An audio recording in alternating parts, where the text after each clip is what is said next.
Skibidi Toilet will randomly appear in Livik and Erangel. It can summon Skibidi Toilet minions, fire laser beams, and smash the ground. Skibidi Toilet will deal ranged attacks to the nearest player in its vicinity, or a player that is currently attacking it. After defeating Skibidi Toilet, it will drop rare supplies, and the team that defeated it will have their ID broadcasted to the entire map.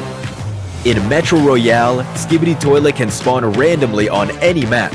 Defeat it to get rare drops, including gold toilet paper, gold toilets, gold toilet plungers, and other valuable sellable items. In World of Wonder, Skibidi Toilet will be included as a new monster. Creators can use it to design unique gameplay experiences. Go to the event page to play the minigame and earn points for awesome milestone rewards.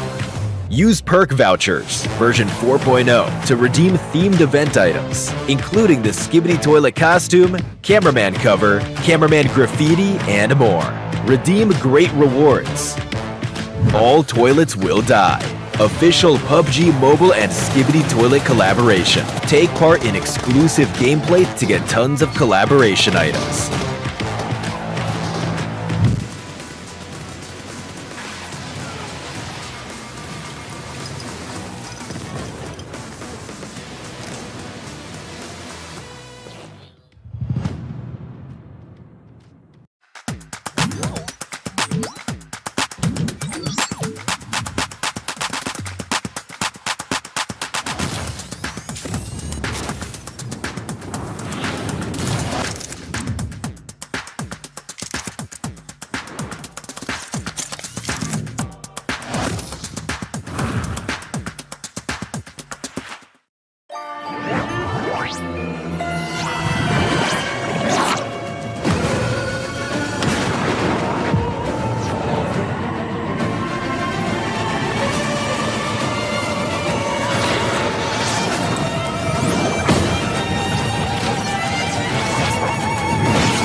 First guild set with an accompanying ghost and special interactive animations. Draw now. Experience a completely new battle experience. Upgradable Soul Spectre Shredder M762 available now. Exclusive elimination broadcast. Elimination special effect. Loot crate. Show off on the battleground. New Black Mist Broom Glider releases together. Spectre Shrine Backpack. Macabre Valentine cover, and other rewards also available. Tons of items await. Additionally, the Crimson of Fealties set is back. Redeem it with teddy bears. Don't be fooled by her appearance. This macabre maid has the most sinister vibes. Tempted? Wait no longer. Log in and draw now.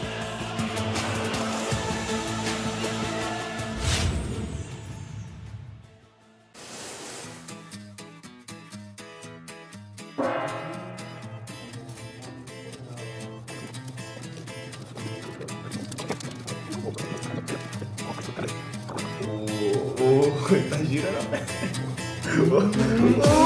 Ah, não é possível. Ele tava juntando. Nossa! Já vai pegando todos os que ficou, velho.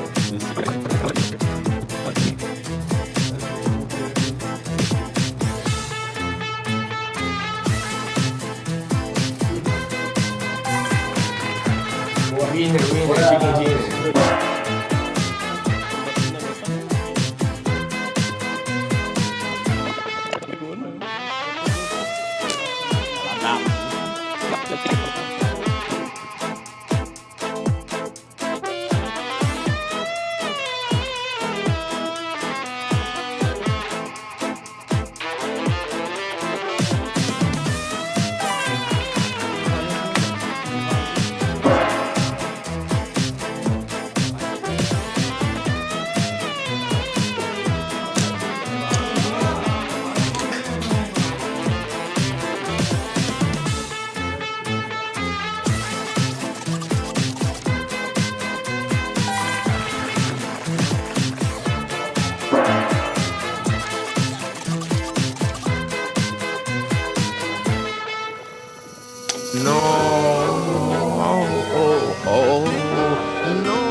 casinha pra mim, velho.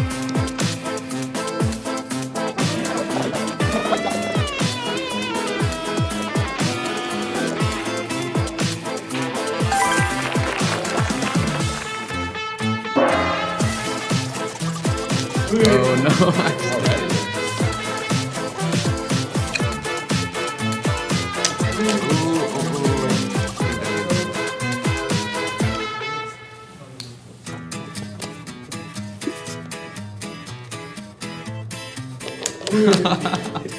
Alright, I win. It's finished. I already won. You won. You go to the final, you ready?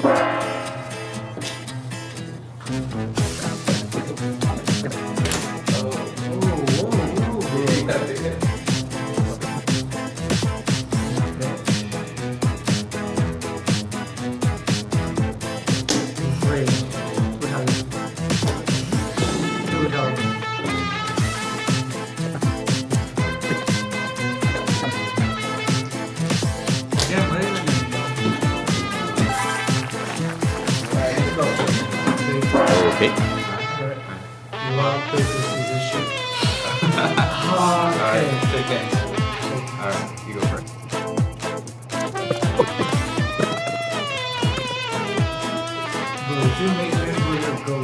Oh, it's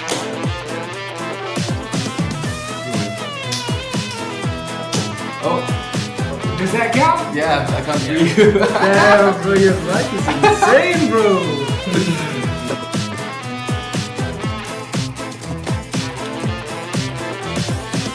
Why is everything moving?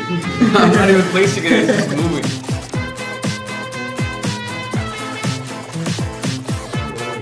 No way. Are you not showing the way? Oh, it's coming close. I'm not putting it there. No, alright, you win. Alright. You win.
You have to leave it.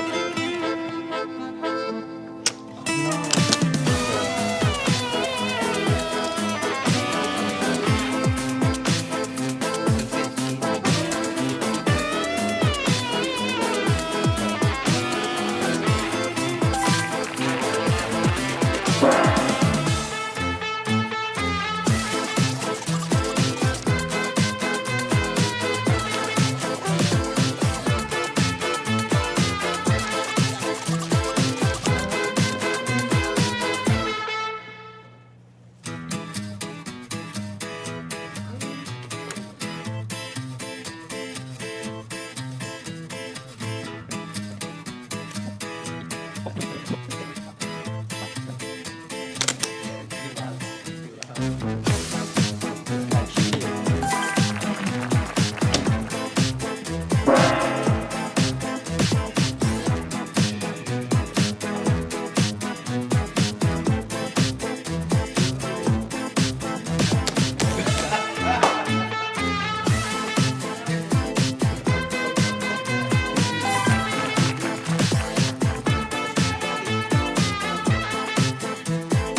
We fought hard to get here.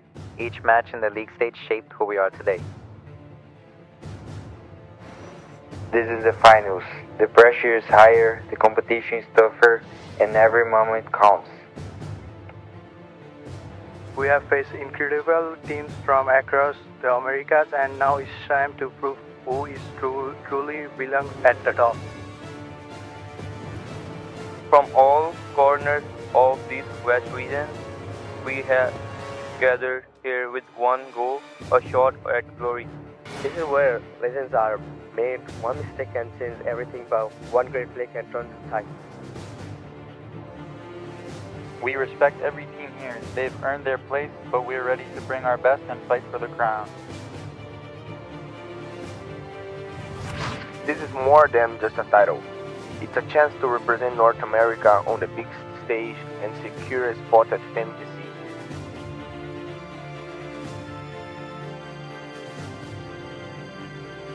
Please, and all who believe in us, now it's our time to rise. Every match, every fight, it all comes down to this. Let's show the world what North America is made of.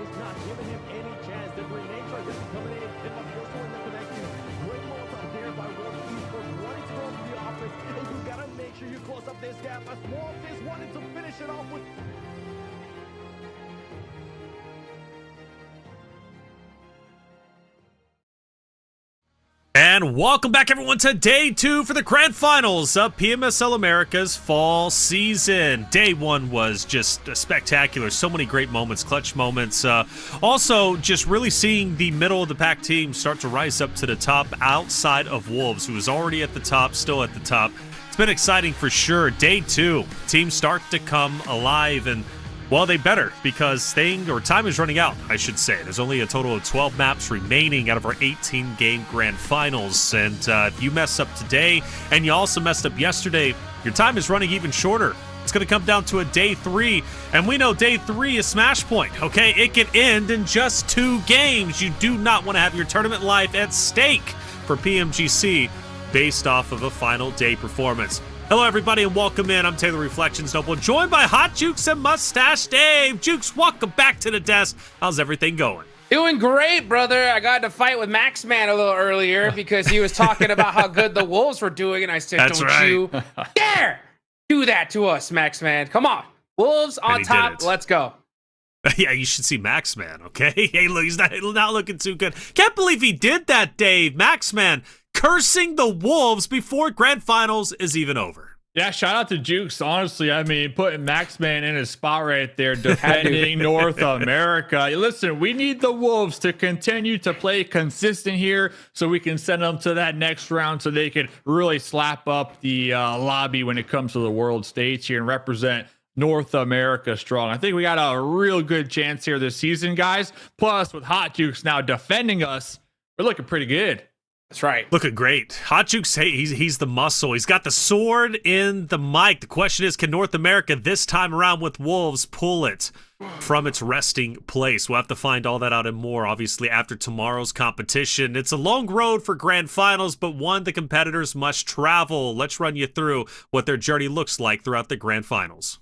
It's time for the PMSL America's Finals, so let's get up to speed with the format. During each league stage, teams will play 18 total matches, and then head start points will be awarded based on their team's placement. That leads us to the PMSL America's Finals, starting October 10th and concluding October 12th. For the finals, Smash Point rules are in full effect. The initial matches of the finals take place on days 1 and 2, and after day 2, a points threshold known as Smash Point will be set at the number 1 team's point value plus 10.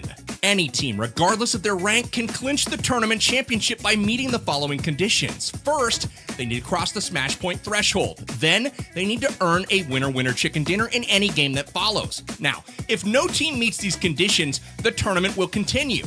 But if a team above Smash Point wins the game, the tournament is over immediately. And that team is crowned PMSL America's champion. They'll win a share of the $140,000 finals prize pool. On the line for this year's PMSL Americas is $200,000 in prizes and one of 5 coveted spots at this year's PUBG Mobile Global Championship.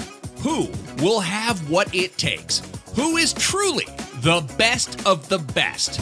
there is only one way to find out who will be the champion. That's the question. Who will be the champion? We got a lot of front runners, but the tournament still has plenty of life left, especially for those rosters who are a little bit further down than they want to be. Yesterday was wonderful with so many great moments and teams dominating for sure, but there was one player that ended up stealing the show, Dave, and it was Alpha 7's Obscure. He fills in for the roster, and he makes the most of it. This man takes on the entirety of IG. Yeah, if I am not mistaken, I think he only had like 7 elims in the whole day, but this was the play of the tournament. My dude, Hot Jukes, back against the wall. IG, they were sending him in one at a time. He was the Lone Ranger with the shotgun, laying them down, man, getting the squad wipe and just really keeping Alpha 7 in this final game of the evening. Yep, here's the cleanup. Cleanup 2. That's what he said right there. Boom, 70 limbs. You love to see it here, Hot Jukes. Yes, sir. I tell you, that's why he's got that fist. He said, I'm ready to box anybody right here. 7 eliminations, 372 damage. That's a crazy conversion rate. This dude went absolutely nuts. Anytime we can see a 1v4, especially on such a grandiose stage like this, man, it's amazing to watch. It was, especially given the context. This happened on map 6. Alpha 7 wanted a good placing. They end up finishing in second place with 6 eliminations, but more importantly, him taking down the entirety of the Intense Game roster was big because just a game previously on map 5 Miramar, they pulled off a winner-winner chicken dinner with 14 eliminations, and they were on track to doing that back-to-back maps to finish off the day and potentially overtake first place from Wolves. So that was a huge 1v4. Obscure filling in and making the most of it. Alpha 7 looking great. We'll see how well they finish today's competition. Obviously on day 2, I'm sure they're going to come back even stronger. But it wasn't just Obscure and Alpha 7. We talked about our middle of the pack teams, and Hot Jukes, Maryland, 9Z were 2 rosters that were climbing up the food chain. These 2 rosters have been improving from phase 1 to phase 2 and ultimately in grand final. Clutching it up. You know what? 9Z was one of those teams that I was watching during the league stage, and I was like, dude, these guys can definitely pull it out if they're able to show up with all things going for them come finals time, and they did. I mean, just looking at their numbers alone, 18 position points, 41 eliminations. Maryland right behind them with 36 elims. Dude, I mean, these 2 rosters brung it in day 1, and that's exactly what they needed to do. We talk about how that championship formula, especially if you're one of those teams that was like in the middle of pack come league stage. It's all about how you start. These guys did exactly what they needed to, but can they repeat it, Dave? That's the question. It's all about that consistency. Yeah, it's all about being consistent, and today as well, at the end of today, we're going to be having that smash point too, right, that we'll be talking about here. But 9Z versus Maryland. I was saying yesterday, looking at Maryland's logo, I'm still stuck on it. First of all, Maryland, you got the ball eagle. I mean, that's as American as it gets, but hey, we'll give it to Brazil. Yesterday, SQ, yesterday, MB, they were popping off, but you got to give it to 9Z. 9Z yesterday here, Reflections, they really utilized their vehicles to the perfection. So I'm looking to see if they can continue that here tonight as well. I think out of all the squads, they kept at least 3 cars alive to that late game. We saw a couple highlights right there with the hovercraft as well. We really didn't see any other team yesterday utilize those initial runovers like we did from 9Z. Yeah, 9Z was great. In fact, they had 2 player MVPs throughout the 6 games. Milos was one of them, and then the other one was Remix. Both of those players truly instrumental in 9Z's success. What makes them special is, again, their travel distance, as you mentioned, with the vehicles, especially in those late game open end zones that we had yesterday. There was plenty of them throughout the 6 maps. But more importantly, they know how to slay out. This is a roster that has been waking up, like I said, from the start of fall season to where they are now. Night and day difference. They look scary. Top 2 run is within their wheelhouse for sure. But let's talk about one of those top 2 teams. In fact, number 1 currently, and that's the Wolves from North America. Looking to pull the sword out of your mic, Hot Jukes. I believe in this roster fully. Coops is the savior of North America. Let's go, baby. For those of you that don't know, a long time ago, this sword was put into this mic only to be released by the hero team. That's right, an American flag that would actually make it to the grand finals of PMGC. And the Wolves are that shining light. They're the hope above all right now. Look at this, 40 eliminations. And it's so crazy. They're on the top without a single chicken dinner, boys. So, I mean, I couldn't be more stoked for a squad. I'm not going to lie. I got a little nervous when I saw them first place in league stage because I'm like, oh no, they topped the league stage. Like the chances of them repeating that, it's something to think about, right? You know. But I mean, round one, they showed up in every way I could have possibly hoped. So I mean, we got just 2 more days left, boys. Hang on, please. Dude, you know, one of the things about Wolves that we loved, Hot Jukes, was the fact that they podiumed 4 out of the 6 games yesterday, and even the ones where they didn't podium, I think their lowest finishing was 7th, if I'm not mistaken, and then followed up by 5th. They're doing everything right. They have an average placing of 4, but they're also getting the eliminations. Consistency is key, and they are consistent, Dave. 91 over 68, where Maryland currently sits. The Wolves could be setting the match point threshold heading into tomorrow's competition after our next 6 games. Yeah, and remember, because of their consistency from week 1 and week 2, they actually had 24 head start points. So regardless of all those head start points, they still gained 67 points yesterday alone. I mean, their elims were absolutely insane. But I think looking at teams with the biggest come up from the league stage till now, at least taking yesterday into consideration, has to be Maryland, Hot Jukes. And I'm looking to see if Maryland can continue that consistency in that gameplay that we saw from them yesterday. Yeah, those head start points definitely came into play for both those teams. I mean, you got Maryland with that has 68 total, 9Z was 68. Yesterday, Maryland put up 55, and 9Z put up 59. So that definitely balanced out for both these squads. They still got a good lead over a lot of teams, so hopefully they can just close that gap even a little bit further today here. Reflections. Yeah. Well, and just to highlight, by the way, thanks to our stats behind the scenes, Wolves did set match point in the North American qualifier, which is Titan Series. If you haven't checked out Titan Series, a wonderful, wonderful series that I am convinced has improved North America as a whole, as a region for sure. Yes. They set the match point, they go into the final day, and they also won it in 2. One of the rare opportunities to watch a team go into Smash Point and lock it in 2 games. It hasn't happened, to my knowledge, on the global side of things, like PMWC, for example, PMGC. There's plenty of opportunities. Even PMSL, it hasn't happened. Normally, we go all 6 games. But it is what it is. I think for Wolves, they could definitely do it. Loving what I'm seeing from them. That's your standings as they sit. The question is, who's looking to rise up? There's plenty of other rosters that could definitely do it. Now, we have a lot of front runners, though, when it comes to our MVP race, and that is mainly based off of whenever it comes to eliminations. And what we talked about of Dave, it was 9Z Maryland, I mean, filling up this leaderboard, but then there is one lone survivor from the Jaguars who comes in, in number 5. Yeah, Jaguars definitely showed up yesterday on day number 1. They didn't really get that many placement points, but we saw them consistently in the fight throughout the entire evening. So you got to give it to them for trying to kind of flip the script when it comes to their play style during the league stage to now their play styles during the grand finals here. But yeah, Kolgo, Remix, XQ, we saw all these guys multiple times yesterday, constantly involved, constantly taking the fights. But Kolgo, Remix, I mean, that dynamic duo here, Hot Jukes, they really thrived. And I'm sticking with my main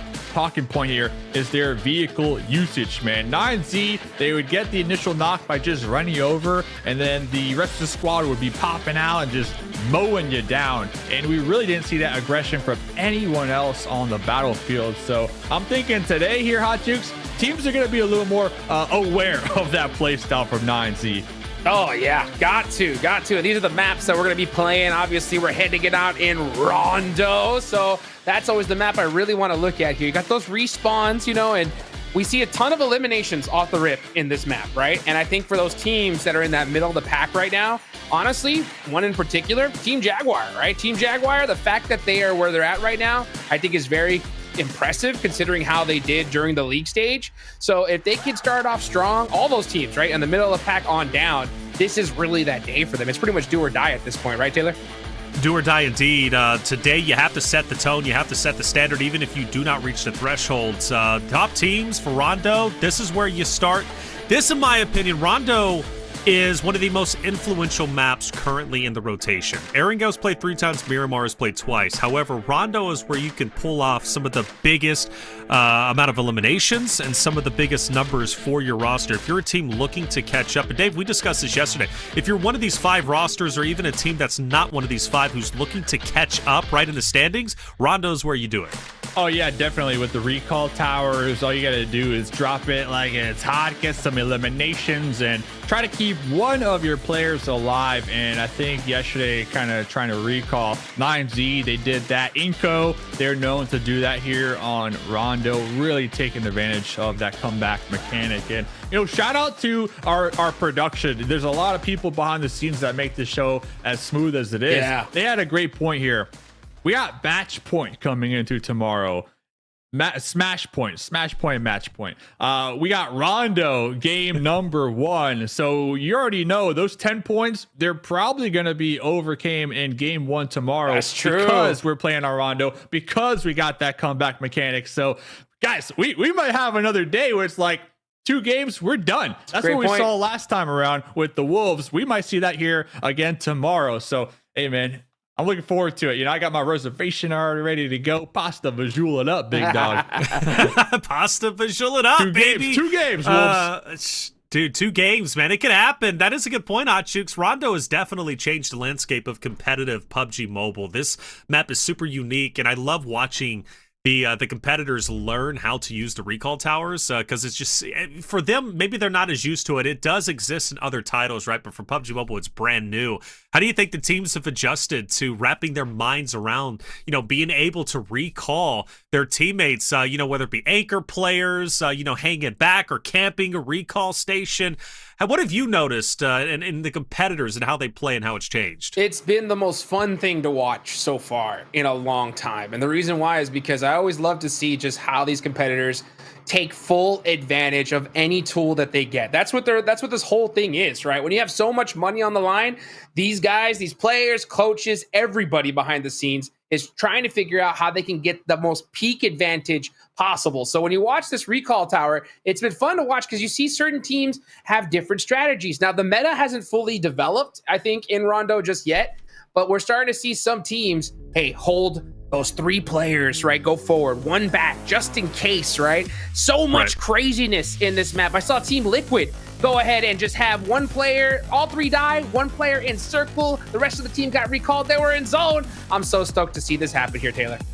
Get your Amazon gift cards. Make sure you claim the code throughout all our fly-throughs. You have an opportunity to gain a little extra for just being here and spectating. We appreciate all you viewers out there. Make sure you hit that sub button if you haven't already. This is day 2 of our grand finals. 1 more day remains. And again, we love having each and every one of you out there supporting your favorite teams, players, and sometimes the talents. I know sometimes you give us a little bit of love. We love you out there. Thank you so much. Get predictions in the chat. Who do you think is taking game number 1? We've got a lot of front runners. Influence Rage Wolves, Alpha 7 Loops, Royals of War. All 5 of those teams had plenty of shining moments yesterday. But today's a different day, a fresh start and a fresh opportunity to make your name known amongst the top 8 standings, and more importantly, the top 2. 2 spots will be earned for PMGC The Gauntlet. Who is looking to go to Thailand? That is the big question. I know I would personally love to go there as a competitor, man. Just experience it. They're already in Sao Paulo. Chooks, these guys are living life as competitors out here. Oh, yes, sir, they are. We are now looking right there at the bottom. I saw you circle it. 9Z dropping immediately. We got a single plane drop here, so not that double we've seen in the past. No crazy hot drops just yet. Oh, actually, no, yeah, right there, dead center. You can see the Wolves landing very, very close to Team Liquid. And actually, another team as well. Yeah, Resilience. So Team Liquid, Resilience, 9Z also in a fight against Royals of War. That's a scary one for me, Dave. 9Z's been on fire, but so has Royals of War.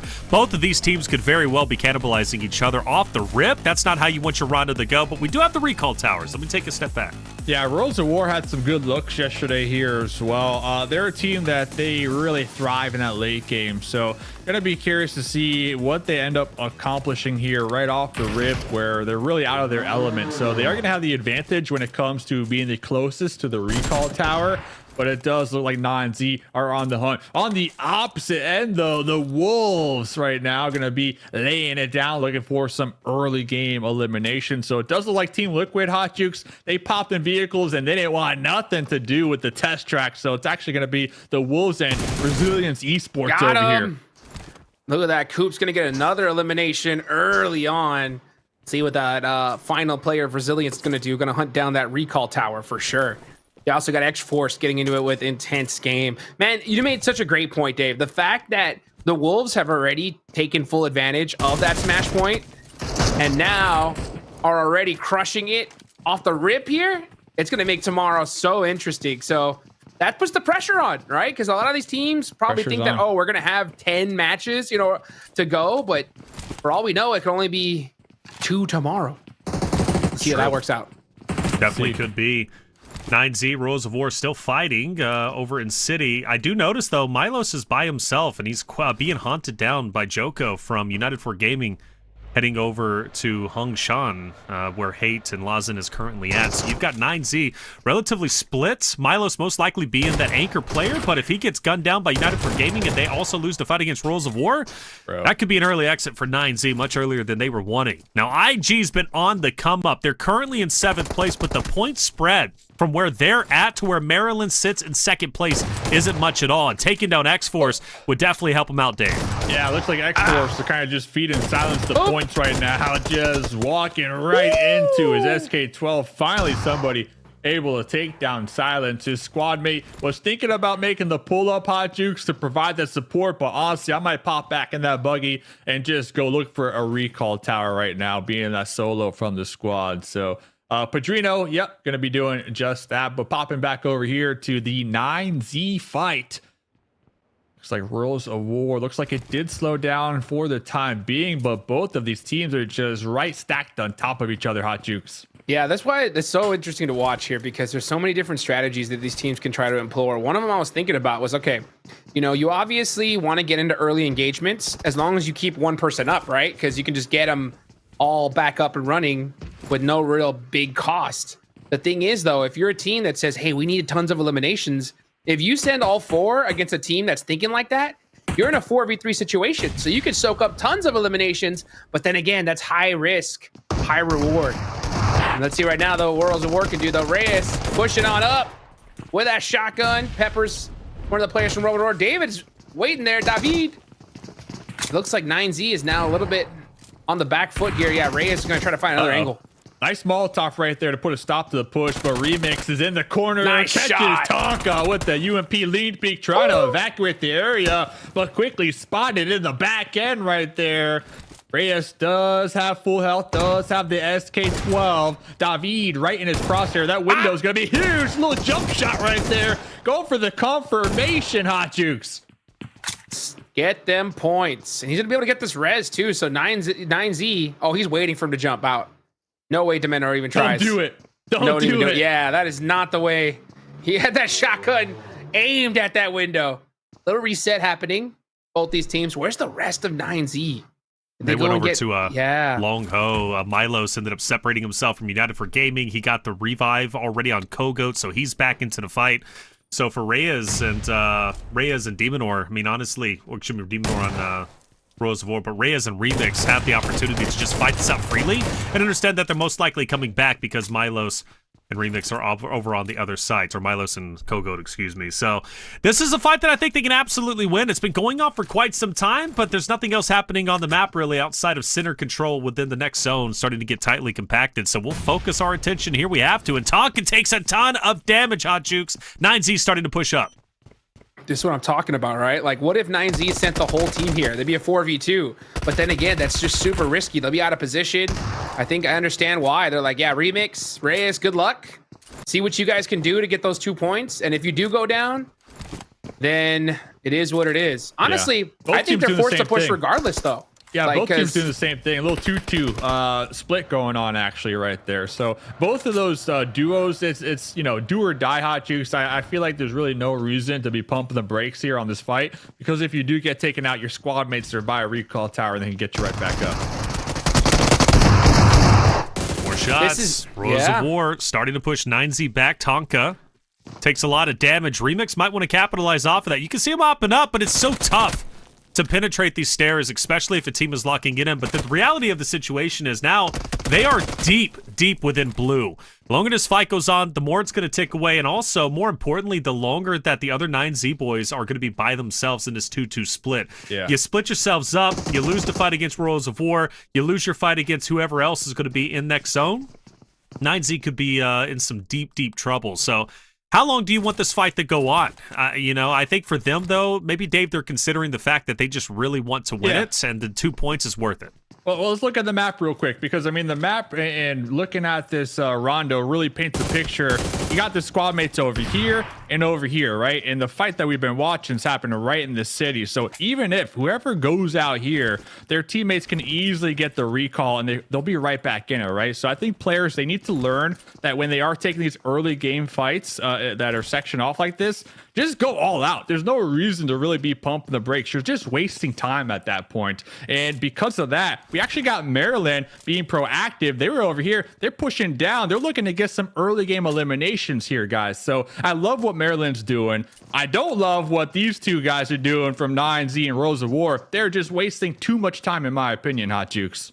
I mean, what I don't like about it is I would have liked to see the rest of 9Z already in a position in the next circle, right? If they were like in a nice central position, then it really wouldn't matter, because at that point you're like, Remix, just have fun. Like, if you go down, we're going to pick you back up and you're going to be in zone immediately, right? Exactly. But now look at the next circle, right? It's on the south side. All the great spots are already gone. So even if Remix does go down and they pick him up, he's going to be so far behind. The whole team is. Just go for the fight, Remix. You know you want it. Just go for the fight, man. He's waiting for them to come to him with he wants those UMP, 2 points. Yeah. But we're just using up so much time here, Reflections. We are. Tonka as well. You could argue the same, though, for Tonka and Demonor, like staying as long as they have to, while Air God is now by himself along with David up on the top. Like, tough break for sure, but again, you just don't want to give it up, man. Those points, it could come down to it, and you might reflect on this fight once the standings in, and you could be in third place versus second because of 1.1 elimination, and that could have been Remix. That could have been Tonka Demonor, but this will stagnate for a very long time. So I agree with what Hachuk said. I think right now really the burden is on like Milos, Kogoat, Reyes, the other 3 members from 9Z, to find a safe spot into the next zone. And same thing could be said for Aragod and David, who are still on the northern side. So once this fight does end, Demon or Tonka can join up with them and have a nice spot to kind of regain after this long fight that's taken place, you know? The fact that they didn't try to confirm Remix right there, they just completely wasted the early game here. So much time from Tonka and Demonor. Because the early game loot that you get, there goes Tonka too, by the early game loot you get doesn't really matter if you can just recall and get some more loot too. So these two dudes, they're going to learn the hard way that they should have confirmed Remix when they had the chance. Definitely. I think so. And now, you're going to see Rolls of War. They should be able to start getting flown in here. Is Demonor going to be able to get flown in? That's my question.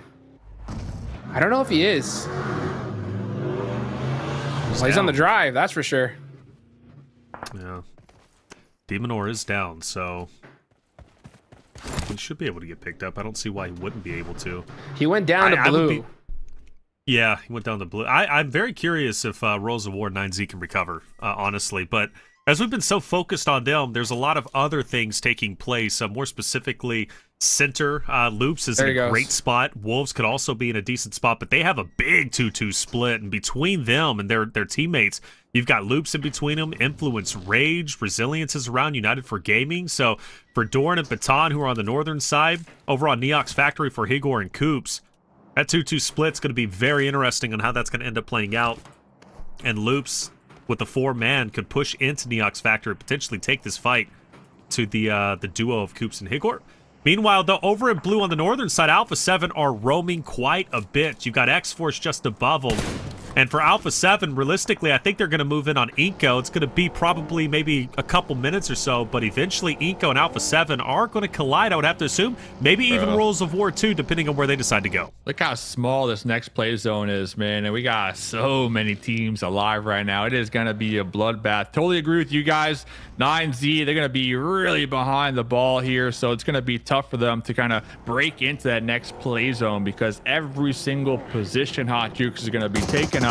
Teams are going to be ready in a defensive spot. So talking about defensive positionings, iNCO from the hillside. My dude's trying to take a fight with Alpha 7, and they're pulling up. They're trying to get the runovers.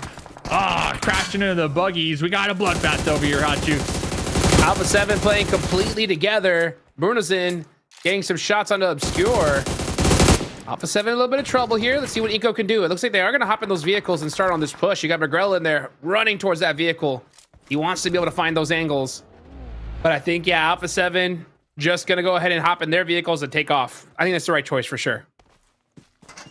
Yep, Revel and them are already going to be back in. iNCO, though, is pushing into Alpha 7, so they're going to take this fight. They know a respawn just happened. The resources are going to be low.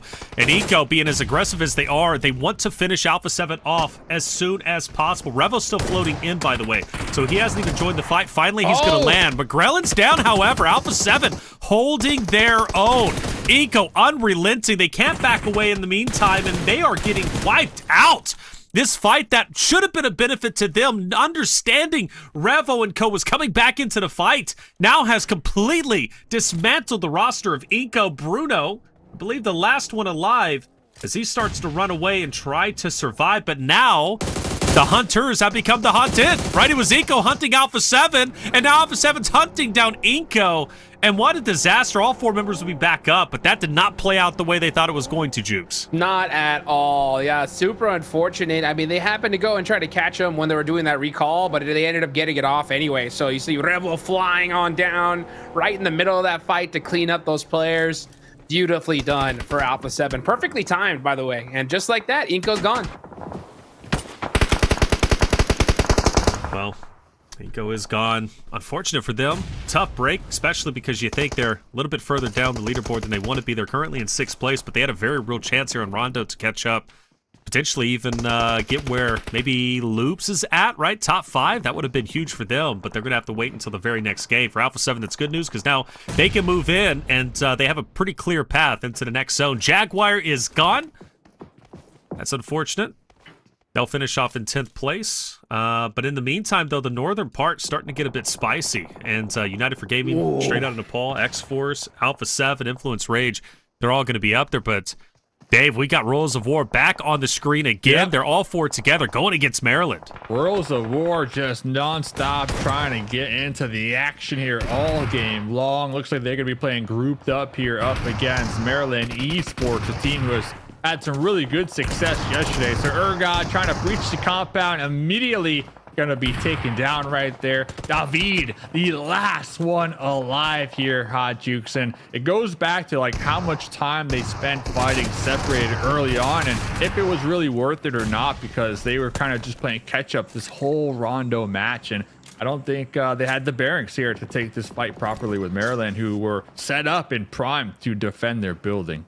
Yeah, I think that you got to have somebody inside the circle already kind of waiting in a great position to recall you if you're going to utilize that strat. Because then at that point, you just get your whole team up. You're already in zone. You don't need a ton of loot because you have such a dominant position. But if you're out, if the rest of the team is outside of the circle, then yeah, I think you got to kind of avoid that strategy because it just puts you so far behind.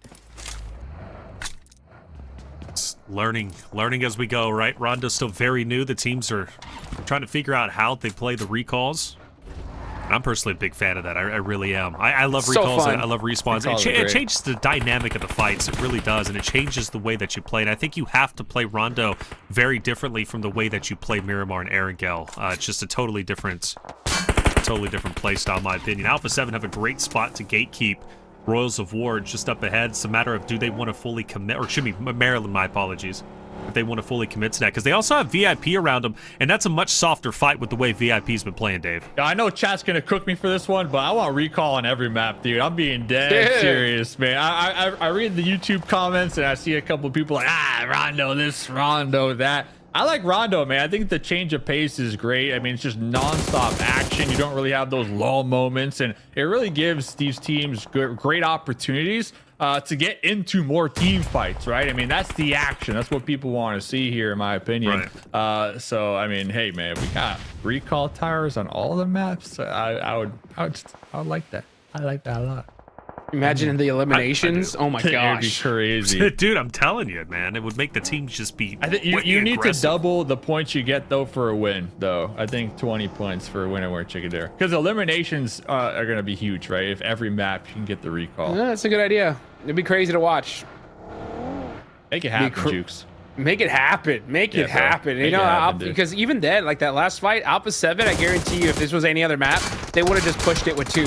But instead, they're like, oh, let's go find ourselves a tower so that way we can get our boys back up. And I got a limb here. I also like that mobile cover that you can just drop right in front of you. That should be on every map for sure. That's awesome. Changes the dynamic of the late game.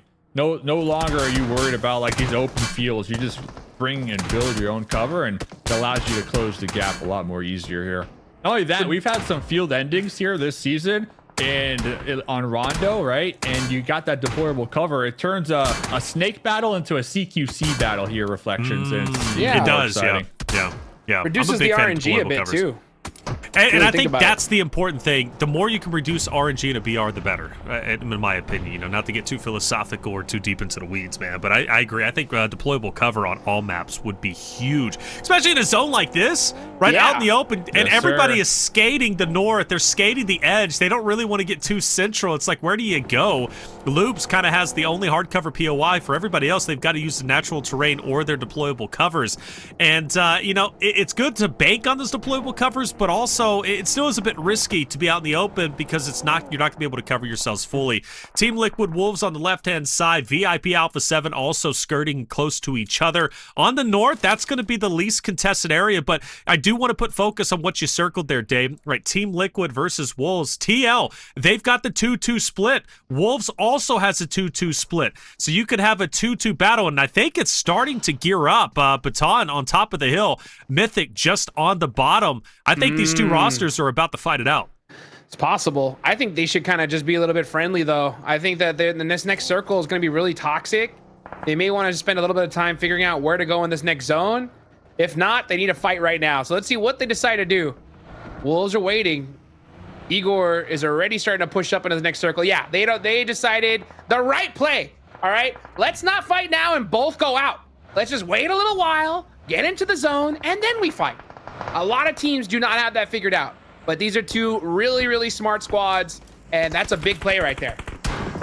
Well, they have to fight now, don't they? Igor, nade in hand, it's cooking. This should be nicely connected onto Mythic. It's not? I am shocked. But Igor is connected by Mythic. He gets the best of the bargain. Doran moves in to try and offer some protection, maybe a distraction, which pays off because Baton from the flank takes down Mythic, and it's going to be a trade on both ends. Ayala chooses to join into Chief. Baton just on the opposite side. Shots are fired. Baton's on the run. Baton's weak. Ayala's out. He's out for blood, but Ayala is dropped. The Baton picks up 2, and now United for Gaming has also joined into the mix for a third party, and Chief has been finished off. TL getting put into the blender, but the question is for Wolves, can they also continue to stand? They have one down player, but they can recover from this and have a strong game 1.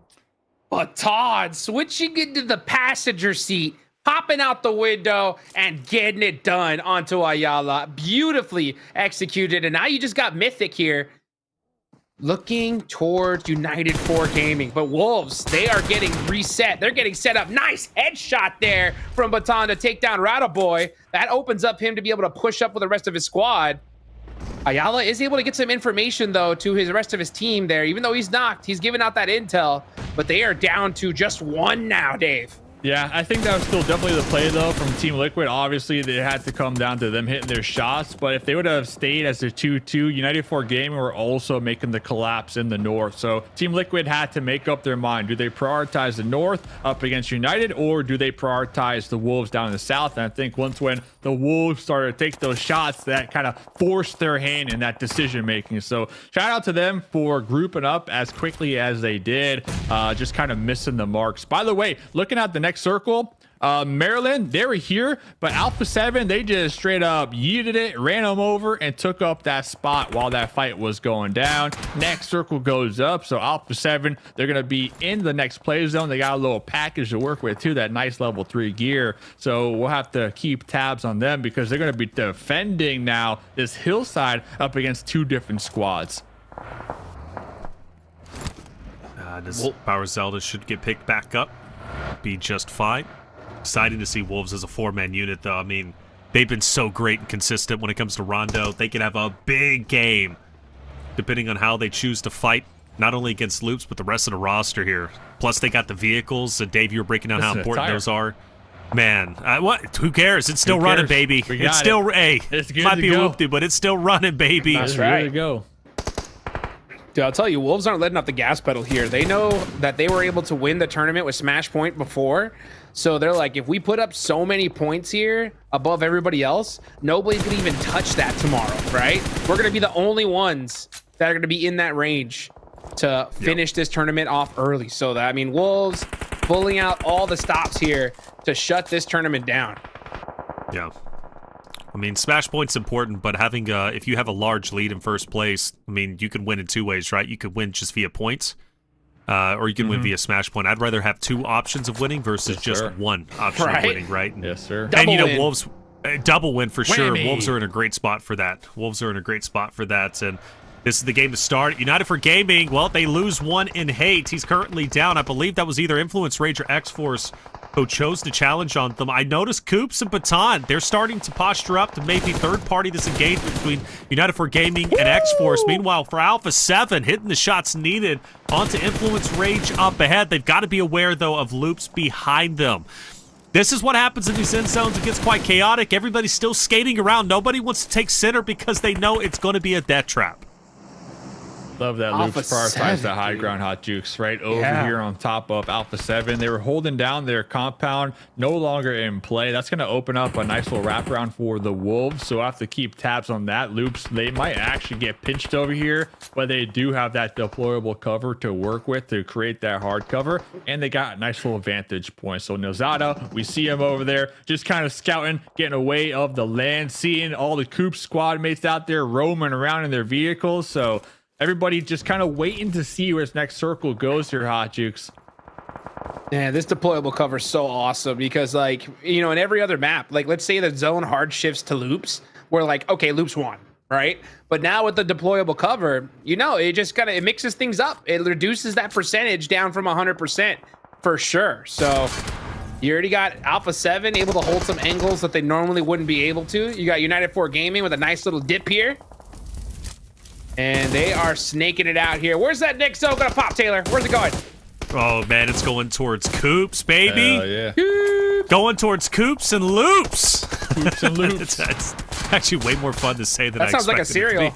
Yeah, I know, dude. Coops and Loops, baby, on your shelves next month. All right, be on the lookout for it. It kind of just centers up. All right. So, anyways, Loops. So this is interesting for Loops. You're thinking, Dave, they push into Alphas. Well, Alpha 7's pushing into Loops. This little hillside right there. Yeah, I mean, you might have some pressure right here from Coops, but there's a little hill that should block those sight lines. So I think looking at Loops, just focus on taking out Alpha 7 if you want to reach the next play zone. Let's see what they do. Outta boy pushing up forward. He's gonna have some good sight lines here. No util though. No nades to his name. Smokes. Nothing. Not even a helmet. For Alpha 7 too. He's just got that height. Outta boy's 8 feet tall in real life, guys. Possibly even 9. That's insane. Snaking on up. Snaking on up. What is he gonna finally peek? Oh, peeked up a little bit for a second there. Yeah. I think it's hard because he understands Alpha 7 has the car, so they're going to be able to use that as cover. He's going to be fully exposed, even with the drop here from Obscure. By the way, nice to see Obscure back on the battlefield. Here it comes. 1v4 again. Let's see it. Yeah, let's see it. Gazal's going to help from the back lines, though. Obscure will finally fall, but that's okay because Loops, they've got a down player, and Alpha 7 should be able to get these cleanups for sure. One more, I believe, remains, if I'm not mistaken, man. You're right, the Wolves, Coops, but Coops has been kind of hanging in the back lines of these third parties, and he hasn't fully committed just yet. Rattle Boy's dead here. No, Nate doesn't connect, but Gazal shot he will, and Loops will fall. We're down to our top 4, Dave. Got him. The pull up there just not working out in the Loop's favor, but that was definitely the play to kind of overthrow Alpha 7 in this position, so that way they had some type of cover to work with. The Wolves, we saw them posturing over there. They were thinking about jumping out Hot Jukes, thinking about getting the third party, but by the time they got close enough, the fight was already sealed up. So they pulled back, and they're looking just to control the whole southern part of the map right now, playing it nice and slow. I mean, they pretty much got all this terrain to move around with right now. They got a couple vehicles, and I wouldn't be surprised if they still have some deployable shields going for them. Yeah, they're like, okay, third party or half the map positioning. I think we'll take that. Yeah, we'll take that half. Ooh. Even still half. Even still it's half. Like three, yeah, 2 quarters. Right? I think that's right. That's right. Well, I don't know. I don't do math. What about 4/8? That's even harder than a half. I think so. I think it's more. 4/8? Man, that's like 2/3. I can't, dude, you're losing me on this one. It's something like that. Now, how destructive do you think United for Gaming is going to be here as a duo? I mean, right behind Xforce? I don't know. Less than a half. 12 limbs, so they're feeling good. They're feeling less good. Less than 4/8. Less than 4/8 for sure. Because right now, Wolves have 4/4 of a squad. Ooh. And that's dangerous. 4/4. That's almost a whole. Yeah, you got Igor there on that off angle, though. He's got to be careful, because if he gets knocked, he's not getting picked back up. So anytime you see such a big split, it could be either huge risk-reward ratio, but that rock Coops is holding is such a central position. That's what I was going to say. You guys are doing math, but Coops has got a rock, man. And honestly, you have one rock, you instantly win. So Coops over there behind that rock, got that hard cover, just lean peeking for days. He's in the lean boys, and he's going to be starting to rack up some nice damage and possibly some more eliminations for the Wolves. Wolves currently sitting on 6 points. United for Gaming 13. Alpha 7 with 14. By the way, 14 eliminations. So Xforce down to just a solo dolo. Big number 1 here. Just looking for some placement points. You know that old game. That old game. Rock, paper, fractions. Rock always wins. Fractions. Oh, Baton gets a shot along with Higor on Guazal. Obscure will die to play zone. Alpha 7 are out. Great game for them, though. Top 4, 14 eliminations. That is massive. Now we're down to our top 3, and it's Wolves on the hunt. You know how they do. It's a 4v1v1. They're not going to slow down. They're going to take everybody out, most likely get this win. And this will be their first win in grand finals. They've been so close multiple times, only to fall short in the very end. But there's no way that they blow this, right? A 4v1v1. Hate's gone. Alina's also out. And Wolves take the win, baby. 8 eliminations, and North America will officially get their first win for grand finals. Oh my gosh, I got a little scared there for a second, Dave, towards the end when they didn't see Igor, but man, beautifully done. Wolves get the chicken dinner, and this happens tomorrow. This next game would have been all over, right? So that's right. You guys got to watch out. The rest of the lobby needs to start going crazy, and I hope that they utilize history, right, tomorrow, because they're like, all right, at a certain point, we're going to have to stop the Wolves no matter what, or this tournament's over. You know what I'm saying? So it's something to definitely consider.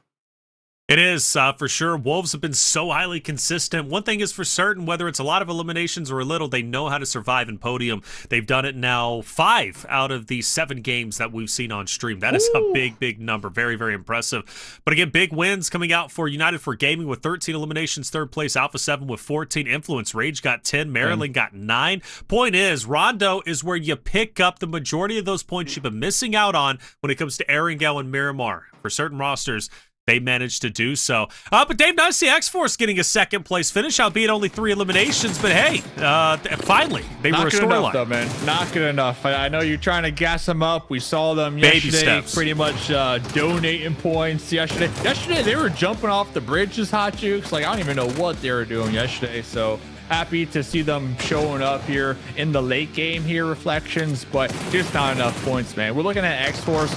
They're looking for a massive come up. They're trying to close the gap big time. If they want a shot at qualifying to that next round, a top 3 finish, 2nd place with 3 elims, it's just not enough, man. it's in the right direction, sure. Right. But I would be a little more happier with their performance if they did walk away with like 10 elims, 9 elims, similar to like what we saw from Maryland Esports getting eliminated early. So definitely Rondo, it's a huge opportunity to try to just frag out and just rack up these points. And if you're only walking away with 3, I don't think you did justice to Rondo. Nuh-uh. Yeah, I agree with that. I was just trying. Right, I'm just man, trying you tried, but nah, Xforce man, up. not with Xforce, right. man. Come Yeah, on. We need more. We need more. Dave just does not believe in Xforce at all, and I'm gonna have to convince him when we go to break. I don't know what's happening with them, but he's just slowly backing off of North America. I'm telling you, great game one Maryland's though, the for most sure. NA team you can get, man. They're just, they got the Brazilian flag. I don't know though, man. They got the bald eagle, so. That's right, dude. Insanity. Maryland looks good, though. We'll see what they're going to look like going into Erringale. There's Rondo. Won't see it again until tomorrow when the teams are trying to reach that threshold for a smash point. But as far as today goes, it's still young. 5 more games to go. We're going to take a quick break. When we come back, Erringale coming your way.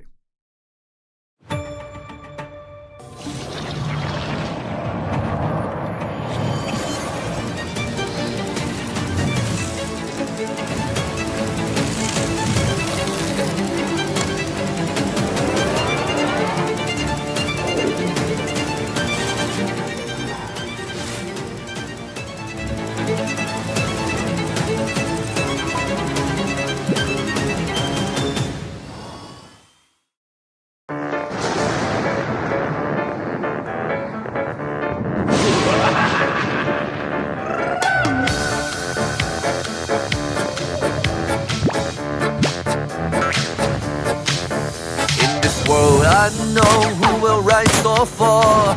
I raise my shield to stay alive, but the hurt still rain down from the sky. Now I got a tattered soul, but still I fight. Through jungles raised, left foes behind. Yet through misshapes still stalk my mind. My perfect form fears tire marks, but nothing stops my forward sparks. Tonight I risk it all, but stupid fate may call. Tonight I risk it all. No surprise can block my will to rise. Tonight I'll risk it all.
rainbow. Get us back to a rainbow. No, bro, we got it.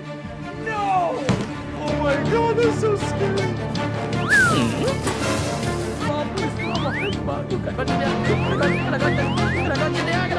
Fena dalga geçiyorum ben. Fena dalga geçiyorum.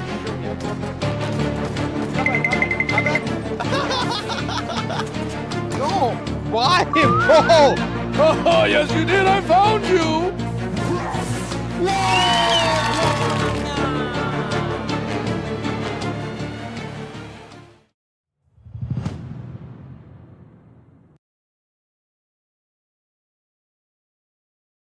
And welcome back, everyone, for day 2 of the Grand Finals for PMSL America's fall season. I'm Taylor Reflections Noble, joined by Hot Jukes and Mustache Dave. Game 1 is done with Wolves finally get their first win of the Grand Finals. Hot Jukes. Bam! Just like that. Right when I show up. Coincidence? I think not. Not at all. Not at all. You are that guy, dude. You did get in a fight with Maxman earlier, defending the Wolves, so... Dude, I did, man. I thought he was going to surrender right immediately, but he did not, dude. Very squirrely, that Maxman. Very squirrely. Yeah. He is, dude. He is. I would say, though, the curse is still possible, but right now the Wolves are looking to do everything in their possibility to defeat that for sure, man. Baton, great game. 4 eliminations, 600 damage, but you also look at Coops, 2 elims, but man, he was outputting the damage much like Baton was, 777. Lucky 7s for Coops all around. This team has been doing everything right, and I would love to see them at PMGC, and naturally for the next 5 maps, Dave, I mean, it seems like they can do no wrong. Oh, they're going, man. Yesterday they had an amazing day. They finished number 1 with no winner chicken dinner. Now they got that win in the pocket. They're gonna just be strengthening their point gap between them and everybody else in the lobby. I think they're just primed. They're ready to go. They were swapping out a couple, members during the league stage, just keeping everybody warmed up, prepared. And Hot Jukes, I think all that preparation definitely paying off because they're just laser focused right now in the grand finals. Yes, sir. I was really worried during the league stage for them for a second. They had a huge roster swap, a lot of changes for them. They weren't able to finish some matches that I thought for sure they had in the bag. So I was like, dude, are these guys ready come finals time? Towards the end, they really started to fire on all cylinders of the league stage. And at the start here, they're just absolutely on fire. I couldn't be more excited for this team. I hope they continue to utilize this time now that they have such a lead, right, to work on some of those little synergy mistakes, because come, these next stages in the future, it's not done yet, right? But it's going to level up even harder. So I want them to continue to stay humble and improve that 1% every single day here, Taylor. That's it, dude. 1%, you can make sure it's 100% by, I don't know, in a month. Or in this case, right, just a couple of days. Wolves in first, well done to them. But United for Gaming, also rounded game. You notice that by the damage done. They get 13 eliminations, Alpha 7 with 14. Those are your top 3 winners from Rondo just a little bit earlier. Loops and Xforce are in the mix there, but Xforce only picked up 3 eliminations. Loops only managed to get 2, which is crazy to see because they had 1,700 damage, but they only picked up 2. So they were impactful in fights, but they weren't getting the cleanups that they needed. MVP-wise, though, Guizal from Alpha 7 picking up 9 out of the 14 eliminations they were able to accumulate, Hot Jukes. He was crushing it. He was crushing it. They held that angle when they had that hillside towards the end of that Rondo match. He was really on that backside, just cleaning up players all over the place. So, I mean, Alpha 7 to get so many eliminations here today off the rip. I am so proud of this team. These guys will always be the GOATs in my eyes, and it's only a matter of time before we see them in that number 1 spot once again, for sure. That's it. Alpha 7 looking strong. In fact, might even scaring the leaderboard a little bit off of that game number 1. They're coming out with a vengeance today, and they are looking great.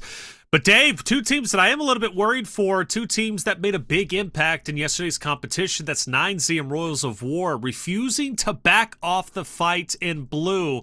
Because of that, their teammates just cannot establish themselves into zone. Once we get to like stage 3, I think it is, and they end up finishing off 9Z in 9th place, Royals of War in 12th place. And I'm hoping in the future maps, especially heading into Erangel, that these 2 rosters, if they do match up against each other and they are in blue, they can give it up and fight another stage, man, because that was an early exit. freaking fly around here, man.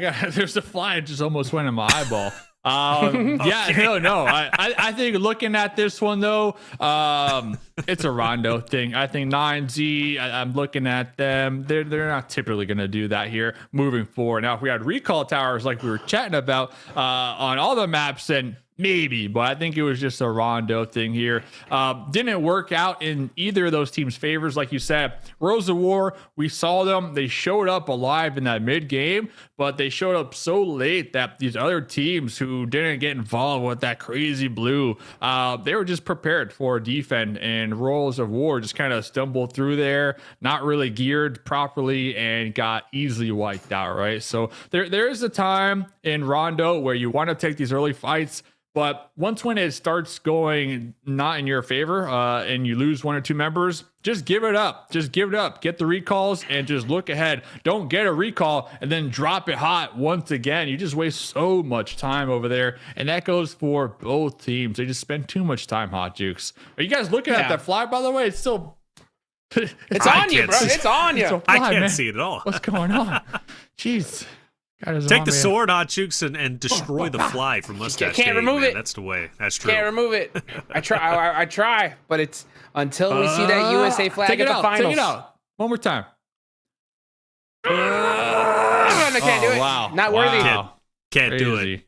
Can't do it, Crazy. man. Hot Jukes. I guarantee, though, going into tomorrow, we're going to be able to take it out. North America's looking great. 109 over 80, which is now Alpha 7. At the start of the day, it was Maryland in second place. But with Alpha 7's big game number 1, fourth place, 14 eliminations, they will jump on up. And, well, things start to get a little bit worrisome. With Alpha 7 on a tear like that, they can easily catch up to Wolves. But most importantly, who's looking to catch up to second? Because, Dave, I go down.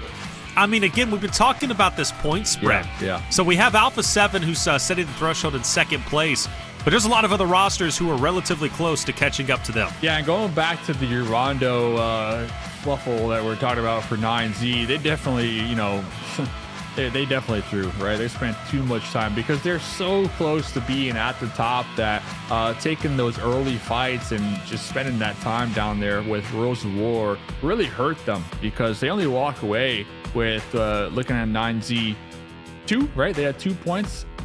Didn't help them at all. Meanwhile, Maryland showing up, Alpha 7 showing up, then the Wolves getting that winner chicken dinner. I'm thinking if you're a team, Hot Jukes, up in the top 5, you really can't afford to be just throwing away games like this. Now that after today, we're at Smash Point, right? I mean, we keep talking about it because it's such a big storyline that tomorrow, technically, we could be done in 2 games, right? So you don't have this long runway to, get the goose egg here, or maybe 2 points per game anymore. That was yesterday. That was the league stage. Now you need to lock in and really use every single match to try to maximize your points. For sure. I mean, it's so crazy to think about. I mean, I think a lot of these guys before today thought that we were going to see 12 matches, but for all we know, that could be cut short by quite a bit. So, yeah, and it's happened before. So, today is the day, honestly. Like, if you're another one of those teams rocking that North American banner, you got to pop off right now. Xforce, I need to see it here and now, Taylor. Infinix GT30 Series, outplay the rest. Get yourself a winner champion deal. Level up with the Infinix GT30 Pro, built for gamers, made for champions. Speed, style, performance for your next win. Check them out, the Infinix GT30 Series. Map number 2, it's Erangel. We've got 3 back-to-back-to-back. It's going to be a lot of fun. And for those rosters who might not have capitalized on Rondo, now is their chance for a second life. We're looking at 9Z, who is very close up into top 3, but can they go a little bit further? I think so. 9Z's a talented roster for sure, but they're going to have to step it up along with the others who are looking to catch up. Day 2 is where we normally start to see a decent gap start to develop from not only first place to second place, but second place on down. And I think that gap is only going to continue to grow as the day goes on. I mean, after all, let's look at who's in first and second. First place is Wolves. They've been so consistent. Nobody's been able to shut them down. And now Alpha 7 performing like we expect them to perform. That gap at the end of the day from second to third place could be 30, 40 points. And that makes it very, very difficult to break into top 2 for PMGC, especially if Smash Point is reached after 2 games, which is a possibility, Hot Jukes. Dude, it happened before. We talked about it over and over again. And for those of you guys that are just tuning in or didn't actually see that, this is how it goes, right? Whichever team ends on top, gonna be the Wolves, okay? 10 more points after that. That's the Smash Point rule. So if they go into Rondo, get 10 points, which we talked about earlier is super possible. They just did, right? And then win the next game, tournament's over. Automatic champions, right? And from my understanding, whoever actually does the Smash Point, they are the champs. So let's say we're 5 matches deep and the 4th place team breaks that threshold and wins that game, they are the winners, right? So it's a crazy concept. I love it, right? And I love the fact that the Wolves are putting so many points on the board right here, right now, to kind of help defend against that, right? If they make a lead so big that it's almost impossible for anybody else to kind of reach that Smash Point threshold, then they're pretty much solid, Taylor, right? So I think Wolves are doing exactly what they need to do here off the rip. Yeah, and I think especially from Coop's perspective, who's currently, I believe, 2nd place overall from PMSL when it comes to elimination, just behind Revo, who's at 80. Coops has been such a instrumental figurehead for North America as a whole. There was rumors, especially after PMWC, that he might be joining an international team, leaving North America. He stays put, believing in this roster from Wolves, despite them falling short just in the fall season. And now he has a real chance to bring North America to PMGC, but more importantly, have an impact, a true impact on the global stage, which could be massive. I mean, boys, we could be seeing potentially Wolves lifting a global trophy. North America, therefore, doing the same. No, I'm getting carried away. Dave, I see your smile. I know I see your smile, man, but you know what? I say it is possible, and that would be a beautiful thing.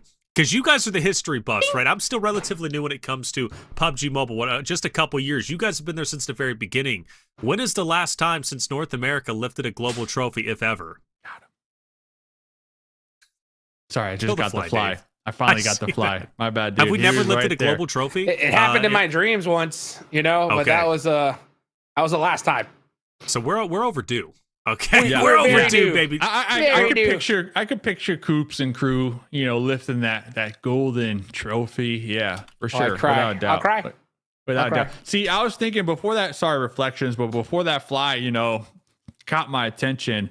I was thinking like, and we'll get to it here in a couple of minutes because I want to know what is the threshold? What is going to be the Smash Point at the end of today? It's always fun to kind of think about, but I think we actually got a interview reflections. We'll get to that, and then we'll kind of get to our theory crafting with the points here.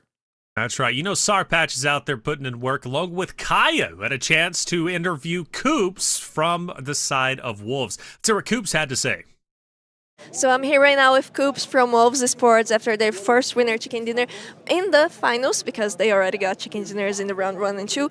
But now I want to ask, what changed in your approach, your end game approach for this match? I think we just played more passive, more safe, because usually we're too aggressive and that gets us killed most of the times. But now we played passive and we got the win. Yeah, and now talking about a little advantage, if you guys keep this rhythm for the rest of the day, you'll probably be 2 or 3 matches ahead of the other teams for the match point tomorrow. So how do you feel about that, about the format? I mean, anything can happen. And like one more team could get match point and win the game. So I think this format is okay, I guess. I don't know. So hopefully we can win with the new format. Okay, hopefully. So congrats on the match and thank you. Thank you, Kaya. That's Coops, man. You know him, you love him. He's putting in the work. Saying they're slowing things down, Hot Jukes. They were too aggressive in the past. North America's had this over-aggression issue for a long time. And Wolves, I think slowly, North America's been breaking that, more specifically in Wolves' case. Slowing things down. Not a bad idea, because now they're working on their positioning. They're working on a lot of other aspects they were lacking at Hot Jukes. I mean, 100%. I mean, I think that slowing down their early game has been critical for this team in particular. So the fact that we're seeing the Wolves early mid-game in the best position than any other team consistently has been a game changer, right? It's the reason why we see them have so much success. Where I think they were starting to struggle was towards the end, just finishing the chicken dinner, right? Getting more used to winning the game, right? Now that they're finally getting that tuned up too, I mean, these guys are looking pretty much unstoppable. That's exactly what you need to do. Yeah, and I think we saw that too, reflections in game number 1, just that whole mentality of slowing it down. I think a prime example was that late game where they had the whole South. We were kind of joking about it, but they had the whole South. They were holding it down. Loops, they were making that push to take out Alpha 7, overthrow their position. We saw one of the members from the Wolves try to push over their third party, but then immediately pull back. I think going back to maybe during the league stage, the Wolves, they would have maybe sent 2 members to try to third party take out that fight. But the mentality that we heard from Coops right there, we can see it on the battlefield. They're slowing it down a little bit. They're playing for the winner chicken dinner and not necessarily just going all out right there. So I love to hear when a player has a game plan and we don't only hear it from them, but we also see it on the battlefield, guys. And we saw it on Rondo, didn't we? Wolves taking game number 1, and they are on fire so far. Just to reiterate, out of the 7 games we have seen so far on broadcast, Wolves have managed a podium. So that means first, second, or third out of 5 out of the 7 games. A wonderful and beautiful stats. Loops, though, they need to step it up. They're in a great spot when it comes to standings, but they could be doing better, and Erangel is where they start to get the job done. They are the number 1 team with 3 winner chicken dinners, and they also are, which is matched, of course, by Wolves. But Loops, I'm going to have eyes on them to step it up here for sure. But, I mean, scary for everybody else because, Jukes, I mean, Wolves, Alpha 7, number 1, number 2, also 2 of our top 3 teams on Erangel. The lead could continue to grow. I mean, Loops are always a major threat for sure. I mean, we've seen maybe kind of waiting for them to really start popping off here, but it could be right here, right now, as we're finally headed into Erangel. Let's go. All right, let's get it going. There's your top 5 teams to watch out for. Loops, Wolves, Alpha 7, Influence, Rage, United for Gaming. All rosters that can have a big impact in the overall standings. 2 of them already in first and second place. It's going to be pretty fun to see how the northern part is going to work, especially whenever it comes to our potential zone. You know, we've been watching a massive battle between Maryland and everybody else, locking in Severny shooting range, and we had a zone in there yesterday. Maryland ended up playing so well to the point where they ended up winning our last Erangel 15 eliminations. So if the zone goes north, Maryland could have another tremendous game. And we'll have to find out if that's going to be the case. I'm feeling a funky zone here for some reason, Dave. Yeah, hopefully. I mean, have we even had a military base ending so far during No, we have not. Mobile Super League Americas? And we're not going to get at this map either. But you know what we do get? We get Corey, Gatka, Primorsk again. So the Primorsk should be fairly decent for Xforce. They're going to have a lot of time to loot over there and really set up a camp area moving forward, nice and center. So Xforce definitely needing this circle here, needing this game hot juice, really. They're looking to find a foothold and really come up on the overall leaderboard. So hopefully, similar to what we saw yesterday with Maryland kind of being favored in Severny, same could be said for Xforce here tonight with their Primorsk in it. But did I see something in the elimination feed? There's already action happening, guys. I'm telling you, that Rondo action leaks into the first Erangel. I've noticed that like consistently. Teams are like, all right, maybe we're still kind of like into that early game fights. No, you're not, brother. This is Erangel. No recall here. Niels Outta going down early. Unfortunate there for the side of Loops. But yeah, I think that if I'm an IGL or a coach going into like this match right here, I'm honestly telling my team, like, there's a very large possibility that we only have 7 matches left. You know, that's what I'm thinking, that there's only 2 matches being played tomorrow. So I think you really need to go all out right here, right now. If you're a team like Xforce, I mean, you need to start consistently getting some chicken dinners if you want to have any shot at the top 2. That's a good point. That's definitely a good point. You can't just bank on the fact that you're going to have 6 games tomorrow. You've got to put yourself in a great spot within striking distance to potentially be top 2 after Smash Point is reached tomorrow. If it is reached, it might not, but we are assuming that it will be, which would be the first time on for PMSL, to my knowledge anyways. Not for Titan Series, but PMSL.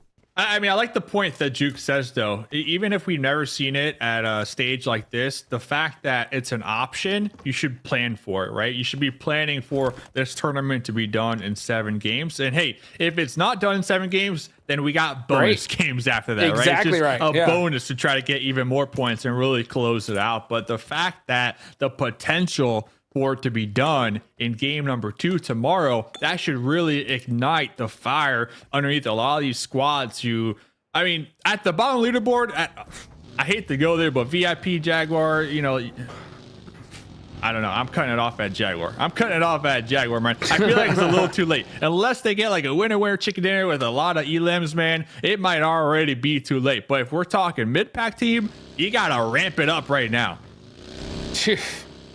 I mean, it's not technically over. I think but how they've been performing, though, that's so for sure. far. That's for sure. I think that, you know, if you try to consider that, you know, in your mind, right? Okay, we got 7 matches left. Top 2 is the goal. It's not like we got top 8 or anything. You know what I'm saying? Mm-hmm. So yeah, I think you got to start performing right here, right now. I'm gonna put, you know, Xforce, Team Liquid, all those squads right there in the hot seat. Like, you got to win these next 2 games if you want to have a shot at top 2. You really do. Yeah. Team Liquid, man. We always talk about them. We always talk about Team Liquid. We do. Yeah, we really do, for good reason. Actually, it's just. Yeah, no, it's Team Liquid. It's one of the partner teams. You know, it's a big team, big faces, big names. Once a staple for the Americas region. They've been going down though. They've been going downhill, and it's not even based off their positioning. Like even now, right? I mean, great spot in between IG and Influence Rage. Typically, they have great spots within the next stages, but they just can't win a fight to save their life. I mean, they really can't. That's where it comes down to. They're losing their fights. They're losing their engagements, which also is a bit uncharacteristic compared to where they used to be in the past. It's just fundamentally flawed.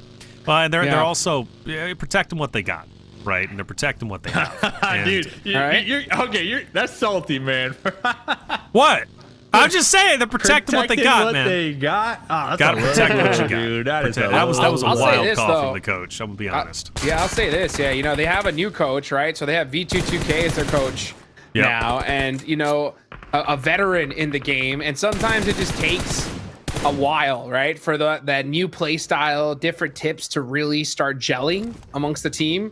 And it just hasn't happened yet for Team Liquid. I mean, this roster is a star-studded roster. All these guys have the gun skill. They should have the synergy by now. There's just something that's just not clicking for this team. And we want to see it sooner than later. That's for sure.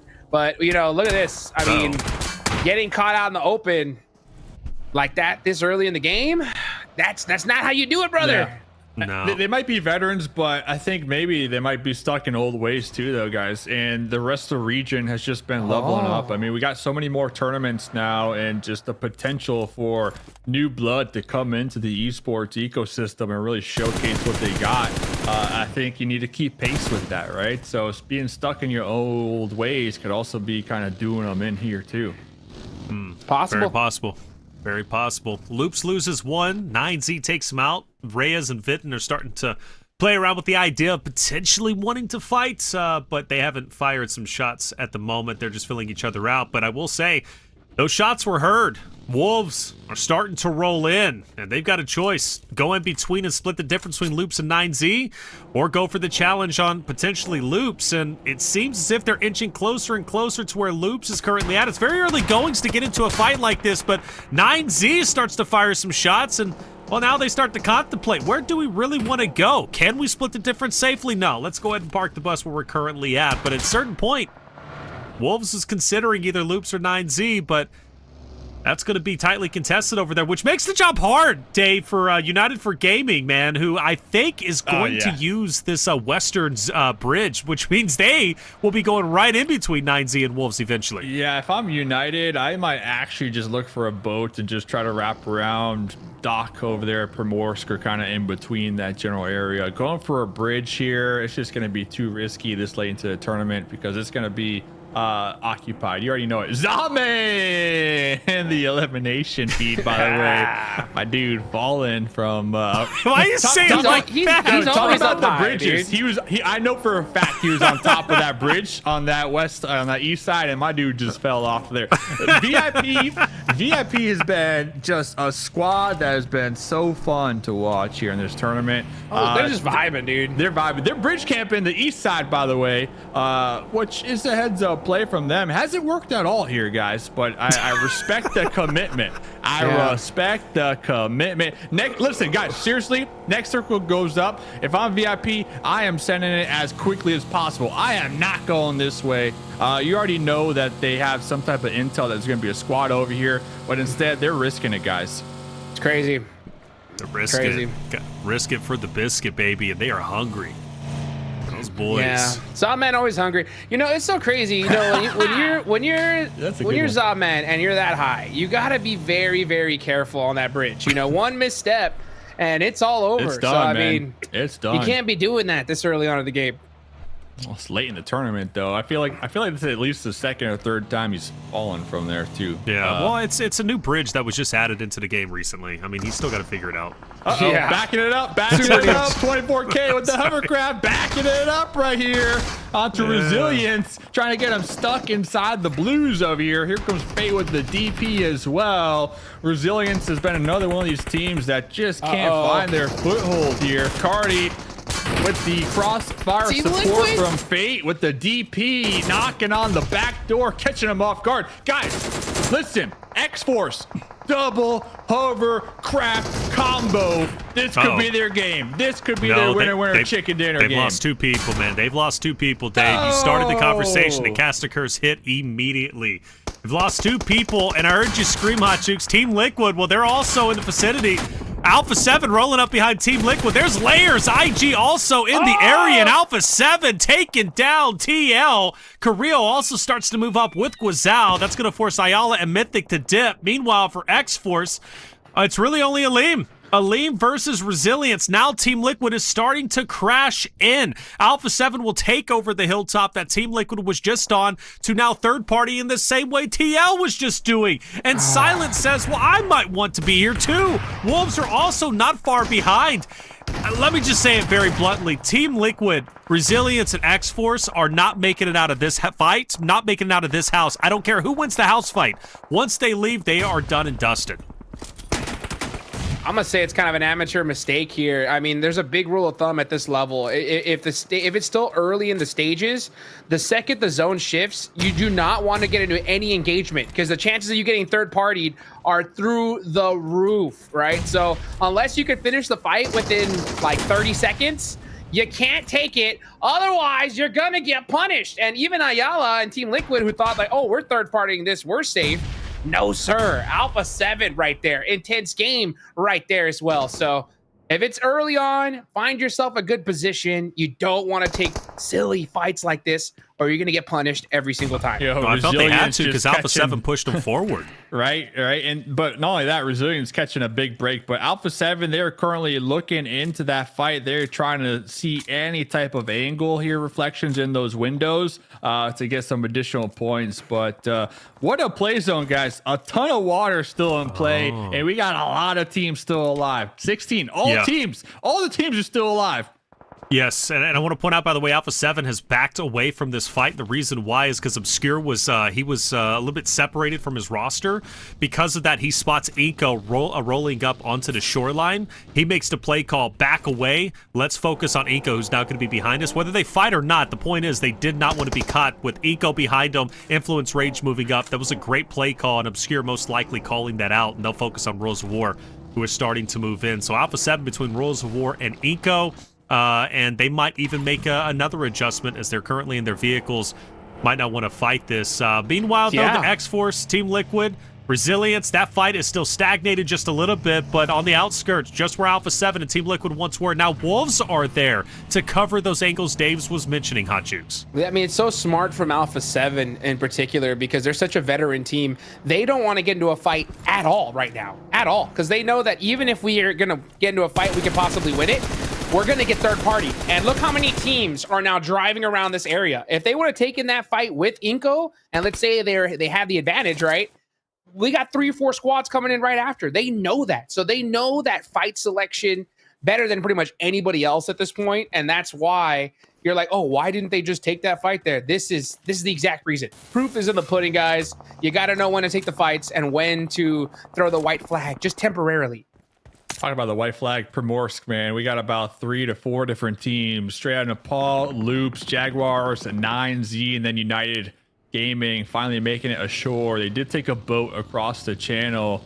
and they're going to be avoiding Primorsk like the plague because they hear all the vehicles over here just south of Quarry here, guys, and everybody just looking for any type of hard cover right now. I am still just shocked at how small the circle is with the water, and we got all teams alive. Jaguar with a casual little drive-by right there. I'm picking up that hovercraft, by the way. That hovercraft looked prime. Jaguar not opting to go for it. Here on the shoreline, though, United and the Wolves here, Reflections. Yeah, and I believe maybe Diego and Lil Boy too. Lil Boy's... Nah, he's going to be too far down. He's not going to be able to see that line of sight. So yeah, it's Wolves versus United for Gaming. And Jaguar, I believe, will be able to get back into the fight, so it's going to be a 4-man unit. Meanwhile, you got Loops in an engagement on the edge of zone against Jaguar. And Loops are down to 2 players. This fight hasn't necessarily been too good to them outside of them getting some eliminations, but their team has been cut in half. And Milo Vaughn pops the med kit, but not in time. He's gone. Jaguars, once again, an earlier exit than they wanted. And now you got a question, where does Loops go from here? They only have 2 players, and 9Z are right around them. Let's see. You got the Wolves now on the shoreline here. Coops getting in that vehicle, trying to get those sight lines. Wow. That's my boat. Almost like a rocket ship there for a second. Some nice hard cover, though. Oh, Coops needs it. Oh, that's good. That bounced. Looks like it'll just touch Coops in the water, trying to get some alternate angles, trying to see if United are going to be swimming over here. Might be calling for the support. Baton is going to be on the high ground, actually, just trying to maintain their positioning. Coops. Really trusting Coops and Doran to take this fight here. Coops will be catching that grenade. United 4 is going to open it up here, guys, for him. See what Doran can do. That nade. Oh, the bounce. Got him. Doran getting picked off. Wolves getting picked apart here. Yeah, they had that 2-2 split. You got Baton on the back line just trying to find a home here, but it doesn't look like he's gonna get it. So that is 2 of the Wolves down. United 4 Gaming taking full advantage here. And Baton's in the water.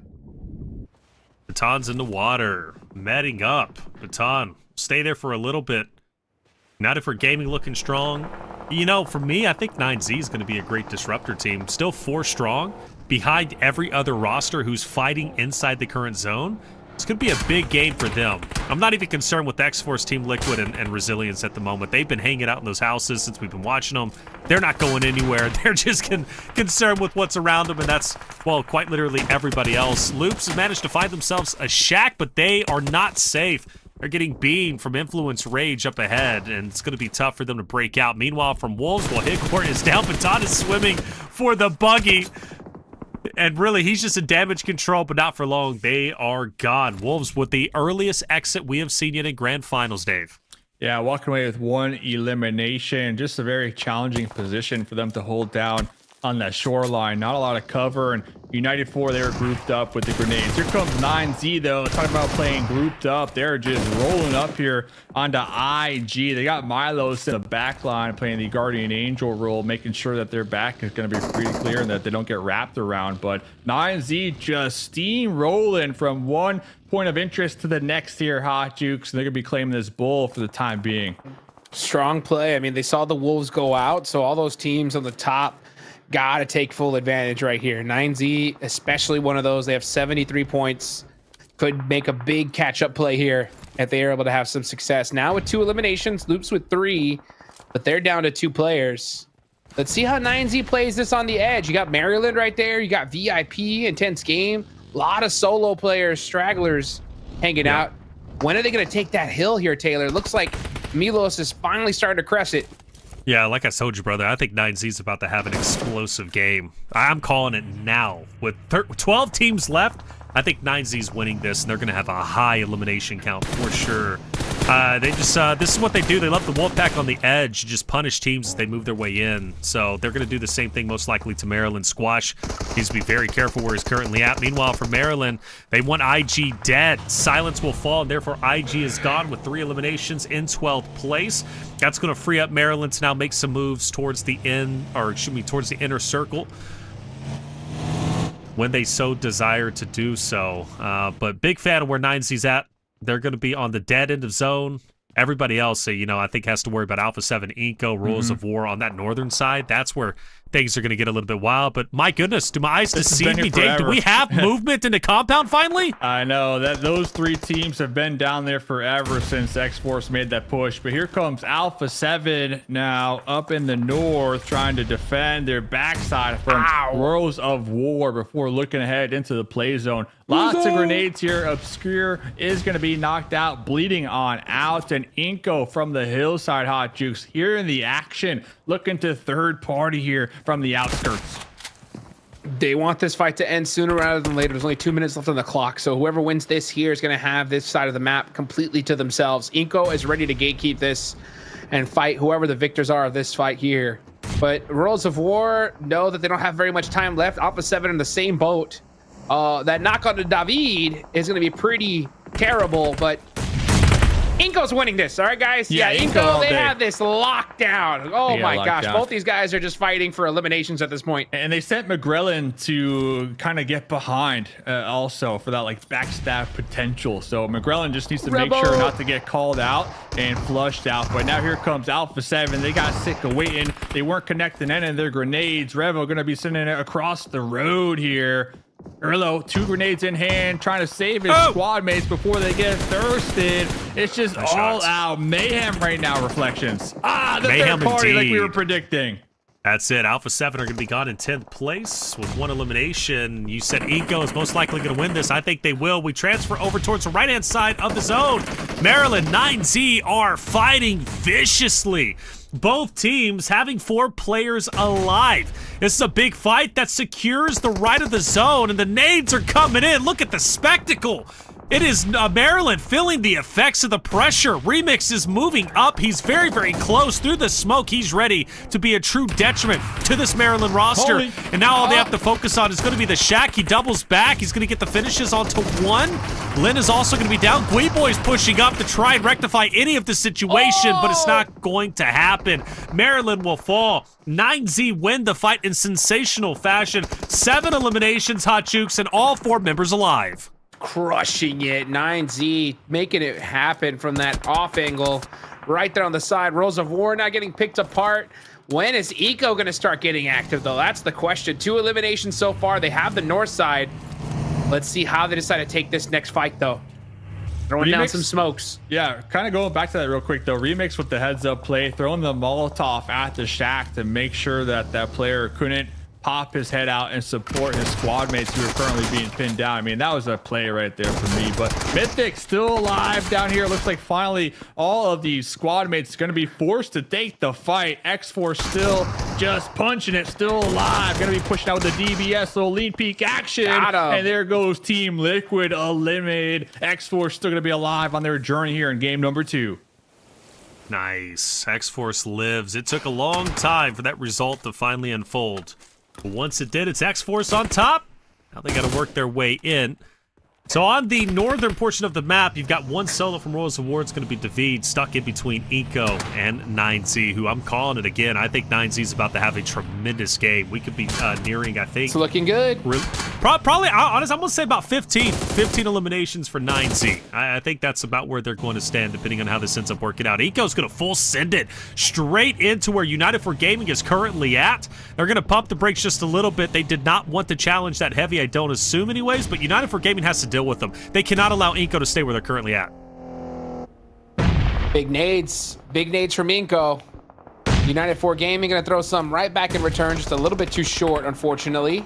You got 9Z across the way as well. So right now, honestly, both these teams need to stop fighting each other. They need to start looking more inwards and then take the fight afterwards. But sometimes that's a little bit too difficult. Yeah, United is stuck now focusing on Xforce. Fate coming from behind. United 4 Gaming is sandwiched. There's that moment when you wish you had the deployable cover. I mean, it's a prime example. Just having that ability. But let's see, United 4, like you said, turn their attention onto Xforce. The duo from behind. Looks like Fate is going to be catching one of those grenades, and it does look like iNCO going to be kind of pushing the envelope in the back end. Definitely trying to sandwich United 4 Gaming. Everybody trying to take them out over here on this west side. A limb behind the tree, taking up a lot of focus for the players in the front line from United 4. And here comes Loops as well, looking to get a piece of the pie. Lee goes to throw a nade, hits himself. Unfortunately, he hit the side of the tree. That's a tough break for him. Esports just snaking the grass forward, stay alive as long as he can. And you mentioned Loops. What about 9Z, who's also starting to roll up with Milos and Reyes to focus on iNCO? That's going to alleviate some pressure on this Loops Xforce fight, so Loops can focus on the solo, which is a lead. Influence Rage notices and tracks that 9Z moves up with the duo. They inch forward a little bit, but they don't fully commit to the fight. 7 is down. 9Z starting to push up on Vitali, who has to hold his ground, but he looks away as soon as 9Z apex to Hill. He falls, and therefore McGrellin is by himself. Reyes pushing up, takes some shots on him, and McGrellin is surely dead in this moment. Reyes will finish him off, and iNCO will be finished. 9Z up to 13. The question is, though, Dave, can they get their other two teammates back into the fight before Influence, Rage, and Co start to push up? You hope so. You got Remix bleeding on out. Milos looks like, wasn't picked up in time. They had such a good run reflections. 13 eliminations going their way. Huge come up for them. Next zone does pop, so let's see Influence Rage with 3 players alive, 7 eliminations. It's their moment to take out the duo that's still alive from Loops Esports here, Hot Jukes. Let's see who's going to win this game. You got the duo from Loops now on the push. Rafina driving around, trying to get as much information as possible, utilizing that car in order to do so. We see a lot of esports players utilizing that strat to get intel. Yep, even honking the horn, letting them know, yeah, we're here. What you gonna do about it, little boy? Oh, throws a nade. That's a mighty close. That makes Rafina second guess himself just a little bit. Said, okay, maybe it's time to park this vehicle. Maybe. Still a lot of time, though, on the clock. We're still only stage 7. This guy's bringing his car to the shop real quick. The welder, bro. The welder. He's using that TIG, walking the cup. That's a welding reference for those of you guys that know. Yeah. I barely caught it. I've been watching a lot of YouTube videos, and that was one of them. I was like, huh, I recognize that. Have you ever welded before? Oh yeah. Oh yeah. Oh, that's awesome. I put that visor on, and I'll get that 100% fusion, baby. Fusion. Nice. Yep. Nice. What temperature do you set your welder to? About 3,000. That's a lot of degrees. Is that too high? That's right. You don't set temp. Okay, I didn't know. Hey, I need to watch some more videos, bro. I'm not ready to have that conversation. I'm gonna be completely honest, bro. You're the subject matter expert in that case. Let's go, baby. You know what, little boy, though, he's looking to weld a chicken dinner onto himself right now. Let's see if he can get it. Both these guys in vehicles driving around right now, just teasing each other at this point. Diego's got that nade. It looks like Influence Rage is starting to set up a little play here. Yeah, they're starting to get some off angles. Little boy pushes up, gets the 1. That's the 2, and that's the chicken dinner for Influence Rage. Influence Rage picks up the winner chicken dinner. 9 eliminations, a huge come up. A huge come up indeed. They were in 6th place going into this game, and they very well could break into actually potentially top 3. That could be very realistic for them. Also for the 9Z conversation, even bigger for them. 13 eliminations, 4th place, Dave. They were in 4th place going into that game with 71 points. I think they might have overtaken Alpha 7 and inched closer to Wolves. They might be in 2nd. Yeah, you had Remix with 4 elims, Reyes with 3, Kogo with 2, and then Milos with 4. So everybody on the squad just having a really good game here, game number 2 of the night. So they're going to be coming into that next match feeling pretty good. Let's check out some replays. Influence Rage, though, walking away with that winner chicken dinner. Like you said, definitely going to help them on the overall leaderboard. These circles, though, definitely not forgiving, though. Not at all. Continued to shift over here towards that west side, and this is when things were getting dicey for the Wolves crew.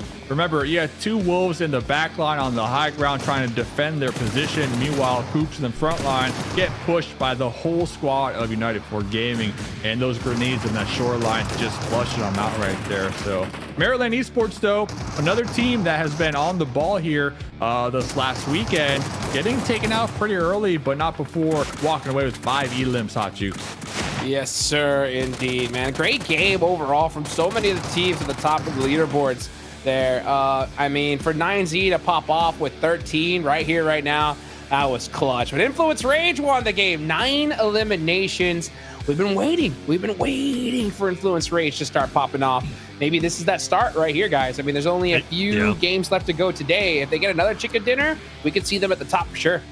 Yeah, that's their second win throughout Grand Finals. Their first win came yesterday on Map 6 Miramar with 8 eliminations. They'll follow it up on Map 2, first Erangel of the day, with a first place and, like I said, 9 eliminations, which is huge, and 19 points. They're happy with that. Like I said, they were in 6th place going into that game.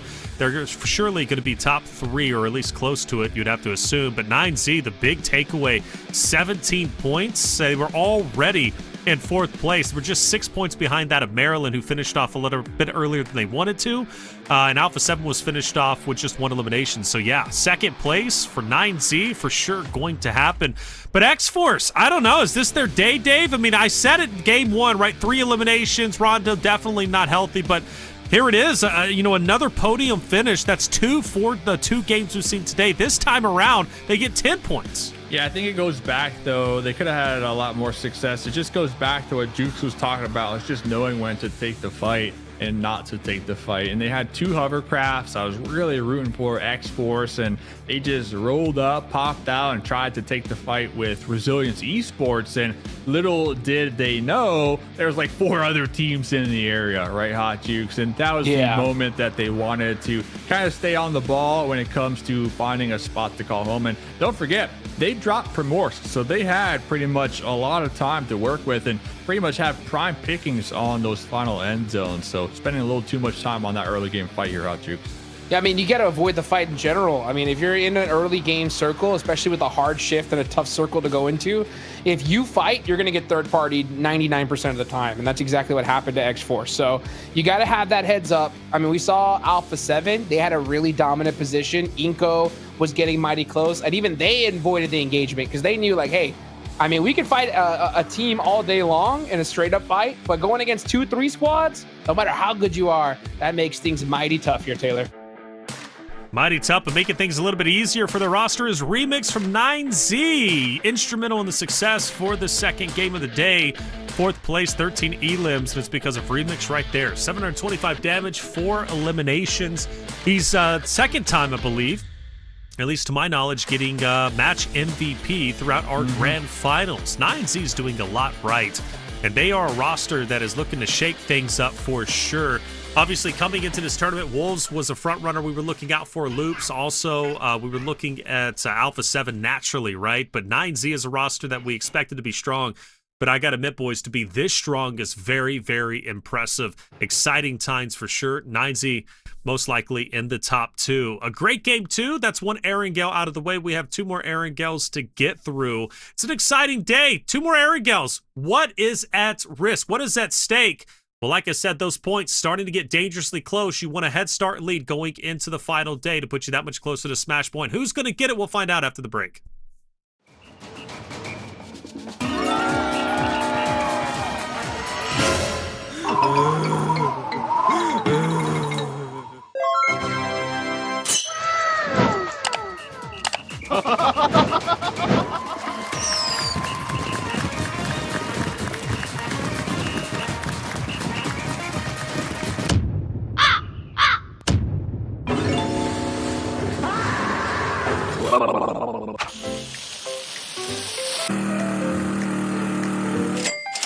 Okay.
Time to dig in. Hold on! Oh, you want a photo? I got you. No, to the right. Oh, no, left. Left, like here? A little bit lower. Victory. Yes! We've got this! What are you doing? It's Crazy Chicken Day! Play PUBG Mobile together! Push your rank, get valuable rewards, and complete missions to win cash prizes! Crazy Chicken Day! Be my best teammate!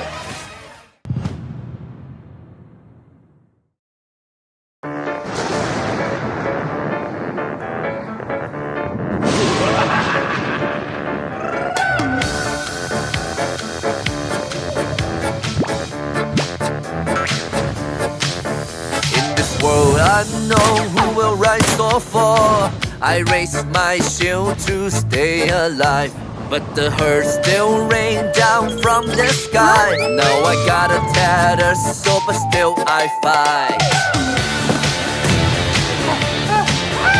Through jungles race, left full speed high. Yet cruel misshapes still stalk my mind. My perfect form fears tire marks, but nothing stops my forward sparks. To life, I risk it all. A stupid fate may call. To life, I risk it all. No surprise can block my will to rise. To life, I'll risk it all.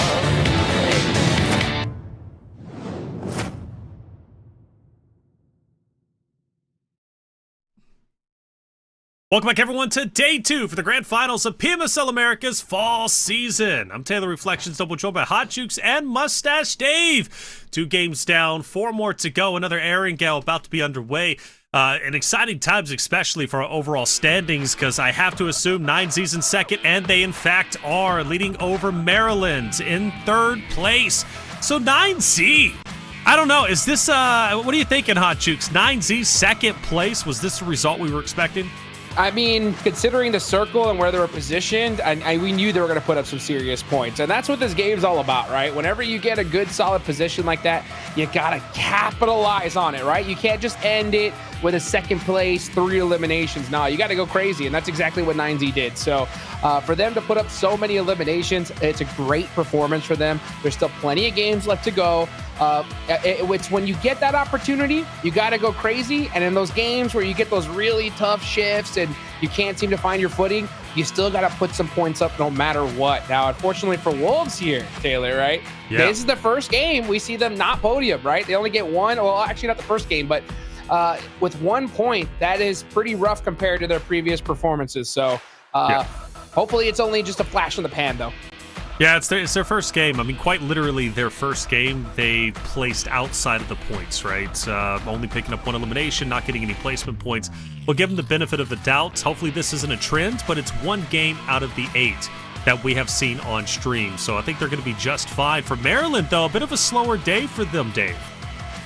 Yeah, Maryland, they haven't really had like a podium finish, like we're calling it. They have been walking away with some consistent elimination points, but nothing that we saw from them yesterday, right? And if I do recall, though, yesterday they were a squad that took some time to kind of ramp up, and as the night progressed, they kind of got a little better every single game, right? So we keep going back to the fact that after today, we're going to have the official threshold for that smash point. I just want to see Maryland kind of ramp up sooner rather than later, right? This last game, SQ had 2 elims, SNB had like 1, and they've been just getting stuck in awkward situations. So hopefully they can avoid that moving forward. But yeah, guys, 9Z, they've been having one heck of a grand finals, and they're only 22 points now behind the Wolves. Yeah, quick math. I think the Wolves, they only had 1 elim that last game, so that's really going to be setting them back when it came to just getting their dominant lead on the overall leaderboard. Yeah, and with Smash Point being a thing, 9Z's already proven that they can close out games. They did it on Erangel Map 2, just yesterday. So they're a scary roster. If I'm a roster, I see them, and I'm close to the top 3, or at least in the running for tomorrow's competition, I want to shut them down as early as possible without putting my tournament life at risk. We have Sarpatch on site. We've got Kaya on site. But we've got this third guy named Wancho. I don't know if you've heard about him. He's been going around terrorizing the players, aka interviewing them from time to time. This time around, he had a chance to sit down with Xforce's Klaus. Wancho, what did Klaus have to say? Yo, I'm Juancho, and I play for Wolves Esports. I'm here with my another future teammate, Dauntless Xforce Klaus. No, wait, no, I should have asked you. No, yeah, my fault. What? Who are you? Who are you? Didn't know you. I'm Klaus from Xforce. Yeah, we're about to start the finals. Yeah, how you feeling? Feel good. Confident? Huh? Yeah. Huh? How do you feel? I'm alright. I could be better. Anyways, but yeah, the interview is not for me. It's for you, little boy. I was asking you something. I'm the interviewer. I do the questions. Right? You speak right. See? Yeah, how do you feel that, like, earlier you told me, like, yeah, look at your IGL, VOD reviewing, and then look at mine playing PUBG Mobile. Like, what are your thoughts on that? It's okay. He's doing what he has to do. What place y'all in? I don't know. I think 12? How you get the second most wins in the last round? How that happened? Do you even believe that? Like, like that's real?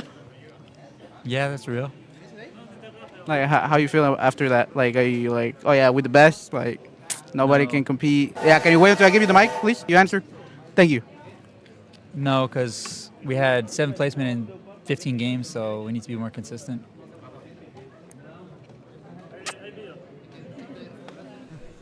What is going on?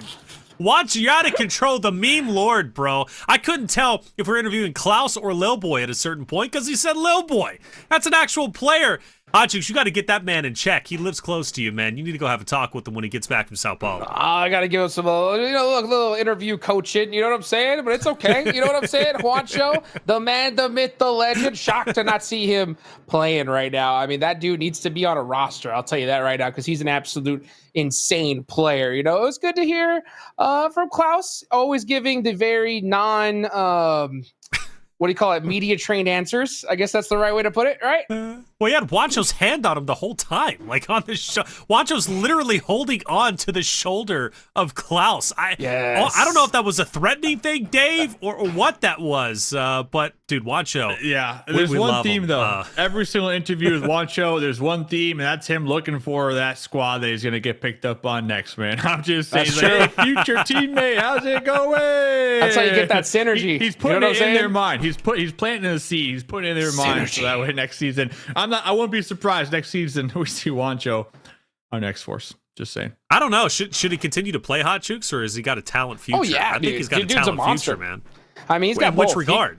He is a dynamic duo, I guess, or a multi-talent, right? Dude can do interviews. Dude can go crazy in game. I think we need to see him on a roster for sure. I think he's a crazy pickup for any team at this point.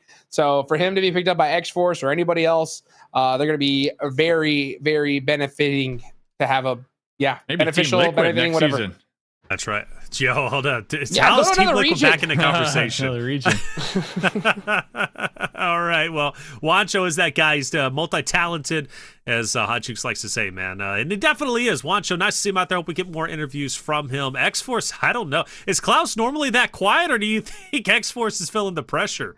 Who wants to answer that one? Klaus has always been shy. Klaus has always been shy. I mean, for the longest time that we saw during Titan series, we never saw a player profile photo of him. You know, for the longest time, it was just an empty space. You know what I'm saying? So, you know, Klaus, he's giving those answers. You know what I'm saying? I think it was a huge pickup for Xforce to get him because Klaus has always dominated in every team he was with. You know, like we heard from Juancho, right? He was with Dauntless before. And he was the guy for Dauntless. Yep. So for him to finally be on a roster that can help support him, I think that's great. It's unfortunate that we're not seeing Xforce really pop off like crazy like we would hope, but it's how it is. You know, when you get a new roster together, new team, it takes some time to really get to that crazy level. Now, if Xforce win the next 3 games in a row, that'd be great to see, right? But it's going to be tough. Well, Wancho is omnipotent because it actually so happens to be a Lil Boy interview that we were able to secure with Sarpatch. Let's listen in to what Lil Boy has to say with Sarpatch. All right, guys, here we are with Little Bull after the second match. They won the winner chicken dinner. Little Bull, yesterday wasn't a good day. What did you talk to the internals to get better today and, get that victory right now? O que vocês falaram? Porque ontem não foi um bom dia. O que vocês falaram ontem, hoje, para esse dia e já melhorar, né? Pegar essa vitória. Bom, acho que a gente reforçou o nosso estilo de jogo, botamos na cabeça como a gente joga, como cada um faz seu papel bem feito na queda.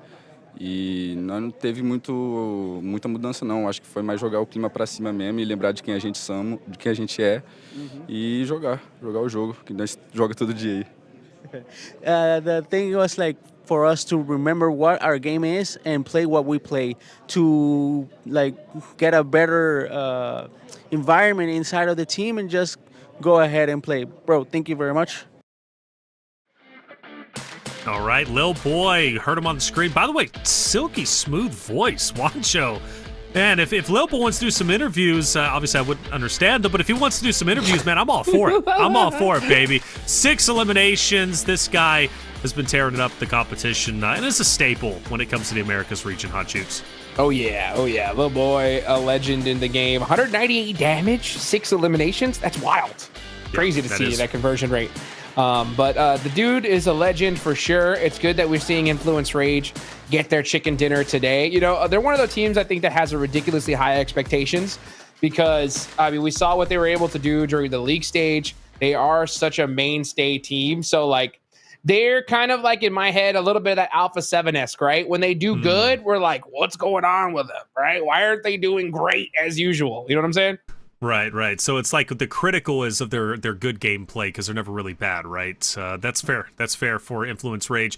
9 eliminations coming off a big win. Yeah. They are on the come up when it comes to the overall standings. Can't wait to see what they're going to do. But for some rosters that I think left some potential on the table, looking at Maryland, definitely. Looking at Maryland, Intense Game. Where have they been today? Because, Intense Game was a roster that made some big impact plays yesterday. In fact, finished off the day very, very strong. Today, Dave, they haven't managed to podium once. Matter of fact, they haven't got any placement points, and I believe they've managed to accumulate 4 total eliminations. So for me, Intense Game, Maryland, those are 2 rosters I'm looking out for going into this next Aaron Gale. By the way, keep your eyes peeled for the Amazon gift cards. There's a code, you can claim it and start buying whatever you want to, man. At least help you out a little bit. There's something out, I don't know, new welding kit. We're talking about that. Anybody interested in welding, hit up Hot Chooks. He's got all the answers for you. Yeah. The man is a wizard on the dot. Actually, what are you welding, Jukes? That's what he's doing. What are you welding? Dude, I own a farm, so we're welding stuff all the time. Fence posts, more fence posts. You know what I'm saying? Yeah. All kinds of stuff. All types of fence posts, huh? Oh, yeah. All types of fence posts. All right, well. Mostly metal. Mostly metal. If you need a welder, you know who to hit up, man. You know who to hit up with that knowledge. And like that player interview, though, from Little Boy, he was saying that they're kind of working on the synergy still and the vibes, I guess, within the squad. And there's nothing better than having a really solid game underneath your belt to kind of get that synergy going and everything flowing here. So maybe with that last performance from the squad of Influence Rage, we'll continue to see them have some really good success here. And looking at their average stats on Angle here specifically, 2 winner chicken dinners, average elims 5. So this is definitely their map here reflections to continue that pace. Definitely the case. Take note, by the way, because of the plane path, Alpha 7 returns to their home ground for PMSL, which is Lipovka. This is an area that they chose to main throughout last year's spring and fall season. They've obviously expanded over towards the north end of Georgia Pole, but it pays off because that zone is military. The first military zone we get in PMSL, to my knowledge, most especially for the grand finals. I love zones like, you know what's exciting actually, Hot Jukes? Hey, Xforce loves military zones, and the reason why is because they coined at least the meta, as far as I'm concerned, in my eyes, when it comes to the hovercraft, because double hovercraft military end zones, Xforce, that's like their bread and butter. Oh, dude. That's right. We saw them go crazy with those hovercrafts in the past, Taylor. That was a wild game. I know exactly the one you're talking about too, right? So Xforce in 11th place right now. They're not out of it, guys. They are not out of it. A good 20-point game here. They're in the show. and they need to do it right here, right now, because with that smash point at play. By the way, Dave, you were kind of giving. We never got to talk about our guesses. I know you never got right? you never hit me back up, man. It's all right. All right. I remembered though, Dave. Okay, I did not appreciate forget. it, man. Okay. About the jukes. I'm calling it 147 points as a smash point. So I think the Wolves will end with 137 today. Okay. 147. Why the 137? Yeah, 137 today. So you're basing it all on the Wolves here. I'm actually gonna base my number on 9Z. I'm going 132. 132. So they're gonna have a big day. That's 50 points. 44 that more. Basically 44. Well, hey, wasn't exact, okay, but I was close. All right, that's interesting. So 9Z stole your heart, okay? Yesterday was Maryland, today it's 9Z, and Reyes is dead. The caster curse, the caster curse coming in strong. Bro, Jukes is about to come over here and slap me up, man, like he did with Maxman. Shoot, man, I keep saying this wild stuff. What about you, Reflections? What's your threshold at the end of the day? I think Wolves establish it. I think it's going to be 135. I think 135. 2 points short. You practice I right undercut you. I did exactly. Yo, honestly, shout out to you for recognizing that, bro. 135. 135. I think that's where the Wolves will set it, and I think it's got to be the Wolves. I don't see. I mean, there's other rosters that could. I'm getting excited. Jaguar, the main shot maker, the main play call maker, right, for this Wolves roster. Now he's got a hovercraft. I like it. Question is, though, do they set up on mainland or set up on military? Because it seems as if they're favoring mainland.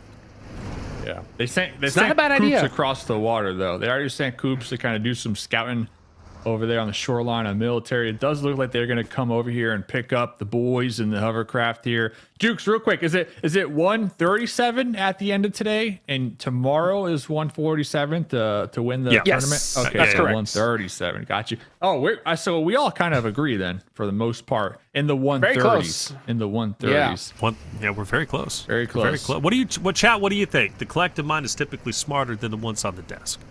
I keep saying that. I don't know if I fully believe that yet. But chat, what do you think the threshold is for today? Pull it up. What do you think it's going to be? We're thinking 135, 137, and 132. I apologize, guys. I got caught up in talking. Pull up the map. Let me push the button.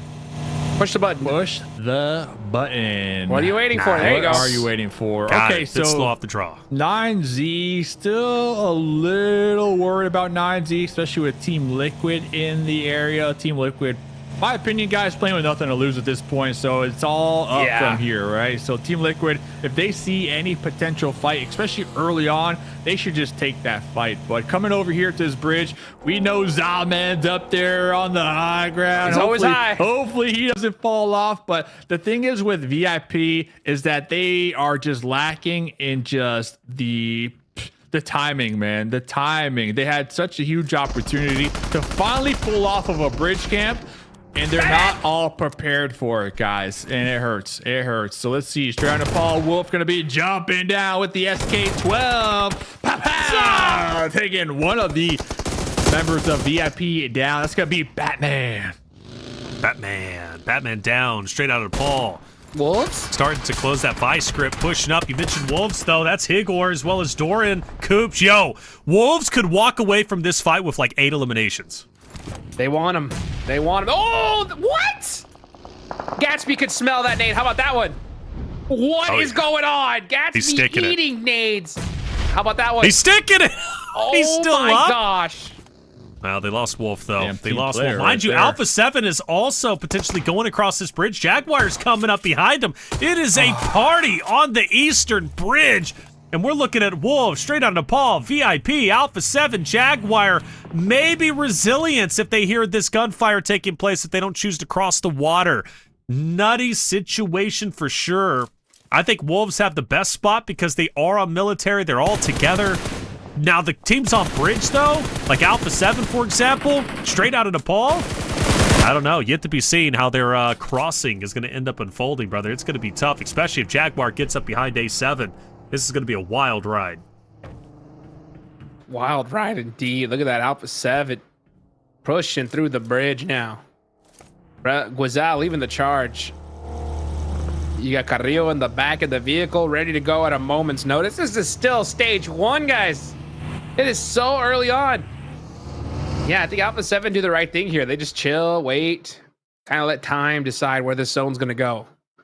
But I like the fact that the Wolves committed to the island. I think that was a strong play for them. I think so. Was out, pushing through. And he's safe for now. Nah, the Wolves were here. Baton hitting some shots, but not enough to silence them. That's how you do it. You wolf pack together in vehicles, and you just full send it. And they're going to go over towards Novo with 2 members of Straight Outta Nepal is going to be right next to them. I fully expect, though, they're going to continue and extend their way all the way to the other side of the military. No, they're going for it. 4v2. KC, what you got for us, baby? What you got? Carrillo's down low. Nate Cup, but doesn't connect. Casey's gonna just. I don't think he has any meds either. I don't think he has any meds. I think he might be cooked here. Alpha 7 taking these 3 points all day long. Casey with a pump shotty, feeding Alpha 7. Next zone about to pop though. We're going down all over the military. Yes, sir. Yeah. Very far That's still. nice. iNCO still very far. So we got a lot of teams now on the rotate to find themselves in military loops here, guys. They might take up this position, you know, get a little bridge camperino going. Xforce probably gonna take a boat to the mainland. Not too concerned with them right now, but finally getting some love with the military base zone. You'll love to see it. Looks like the Wolves are deciding to send it right into the base. They're going to be up close and personal with United 4 Gaming. Meanwhile, VIP down to just a solo dolo. This isn't obvious at all. If anybody looks in here, it's just a prime vehicle just parked there, you know? Just happens to be there. It's got to be a spawn. It's a spawn right there. So... It's got no skin on it. They'll be surviving and thriving, hopefully.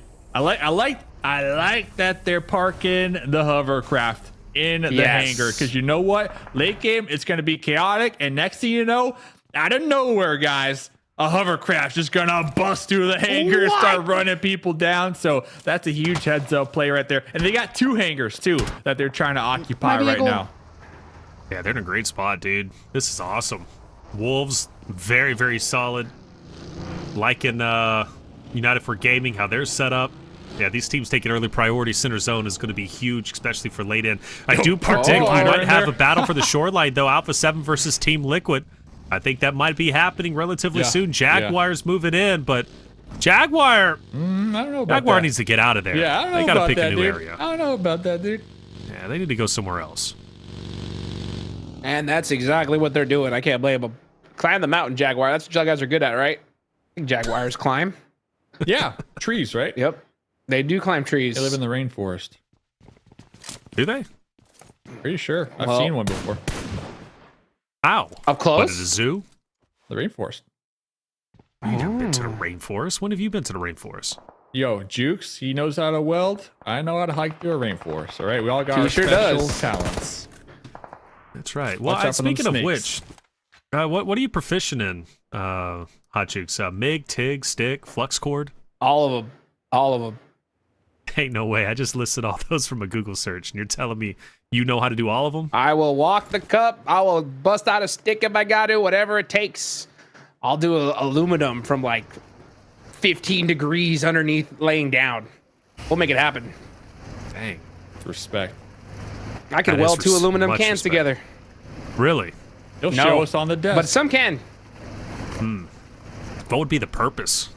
I don't know. Double can. Just to show off. Binoculars. Just to yeah. Binoculars. I like- Yeah, that'll There you work. go. That'll work. Yeah. You don't need wait, binoculars to actually- see that shift, though. With Oh my iNCO. gosh. What is Why, up with dude? iNCO? You guys yeah, see me? but See me Circle drawing X-Force, by the way. X-Force is on land. They're finally X-Force, here. Yeah, But not too concerned Maryland with is just to them. the north of them. Maryland's got Just a to the north of hovercraft too, so they got some cover. But you got loops over here. You got Royals of War over here, so it's gonna be a hotbed down here, guys. Meanwhile, I'm still really feeling the Wolves. They're positioned in those bunkers. I mean, it is as dead center as you can get.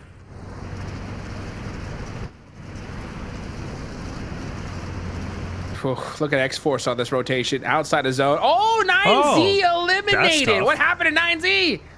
That's actually a great question. What in the world? Zero so Elims, 9Z too. was Yeah, they were on the other side of the bridge. At least 2 of them were. They saw the zone and they're like, nah, we're just gonna go out to blue here, guys. Next game. Not next like game. this. Yeah, next game. Yeah, because Reyes and Kogo were taken down, excuse me, over by the left bridge. Remix was taken down towards the southern portion of military along the sand line. And I don't know where the fourth one was ended up finishing off at, but yeah, 9Z, that's an early exit, dude. And I mean, we can owe that really to Dave at the beginning, shouting him out. Shouting him out. Yeah. I'm locking my door right now, man. Juice is on his way. A lockpick. Oh, he knows how to lockpick too on top of welding. Dude. I'm from the John hood. Wick. It's John Wick out here. Nope, just grew up very poor. Okay. Let's pull it back. How do I touch that? What do I do? Exactly. I'm out of many tricks and trades. I'll tell you that right now. I was poor and I learned how to lockpick. There it is. That's right.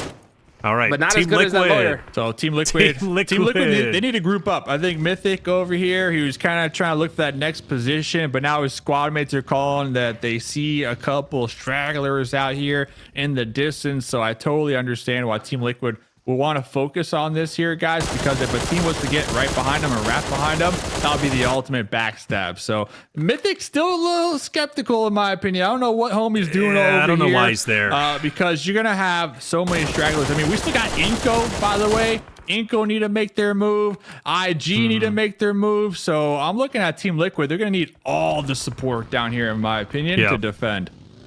Yeah, it's Alpha 7 Team Liquid Xforce. Like, that's who I'm focused on because the teams inside of military, they're not fighting. They're just bunkered up until end zone, right? So they're most likely not going to be active. They'll fire some pop shots. It's these teams on the outskirts in the southern portion of zone are the ones that you need to focus on at the moment. And Mythic and Klaus are very close to each other. Teams just extending too far out, maybe scouting where the next area that they're going to be going to is, but you extend a little bit too far away from your roster and you get taken down, and that's going to be a bit of a shift. Wolves are the only one who truly profit from it, at least from the military camping side of things. Everybody else going to have to work their way down south. We talk about deployable covers. Deployable covers would be huge in a zone like this. I mean, it is incredibly open, Hot Juice. I mean, yeah, this is what I'm saying, is with a zone like this, it makes things so difficult if you're just outside a position. If you're playing that edge, you're just going to have to hunt down a spot that's left. And that's why the Wolves, I think, are having so much success here, is they're slowing things down. They're taking those best positions in the game early on. I mean, there was no accident that Wolves ended up exactly where they did, and they are making it happen. But Xforce all the way down south here, trying to make some plays, and Team Liquid's fighting with iNCO as well. There's just battles going on all over the place. Kahovsky getting taken down. Mythic driving away, and now it's just up to Chief. Chief with the buys in, looking to breach the compound here. Oh, doesn't check the corner behind him. Is going to be prioritized. He doesn't lose this. No way. My dude is just letting it rip right now. McGrellin with the DBS, not able to get the job done here, guys. So Team Liquid still gonna be alive, but here goes Maryland. Remember, they had all of their squad mates in one hovercraft. Looks like they are gonna be rolling right into Rose of War in the plain sight here. There's a lot of cover here, but there's also a lot of angles underneath here. Yo, the surprise attack from behind here, guys. Taking them down, but look at this, Loops with the third party. Yeah, Loops rolled in hot. They saw, or they witnessed the shots being taken, and they said, okay, we're getting involved. And they extend out. They did a great job. They'll most likely try and gatekeep Royals of War. That could be 2 more eliminations going their way, which will put them at 5. Meanwhile, intense game, Xforce. This is on the southern portion, on the island side. Silence, I mean, he's running out of options at the moment, but does find one on 24K, but exposed himself a little bit too long.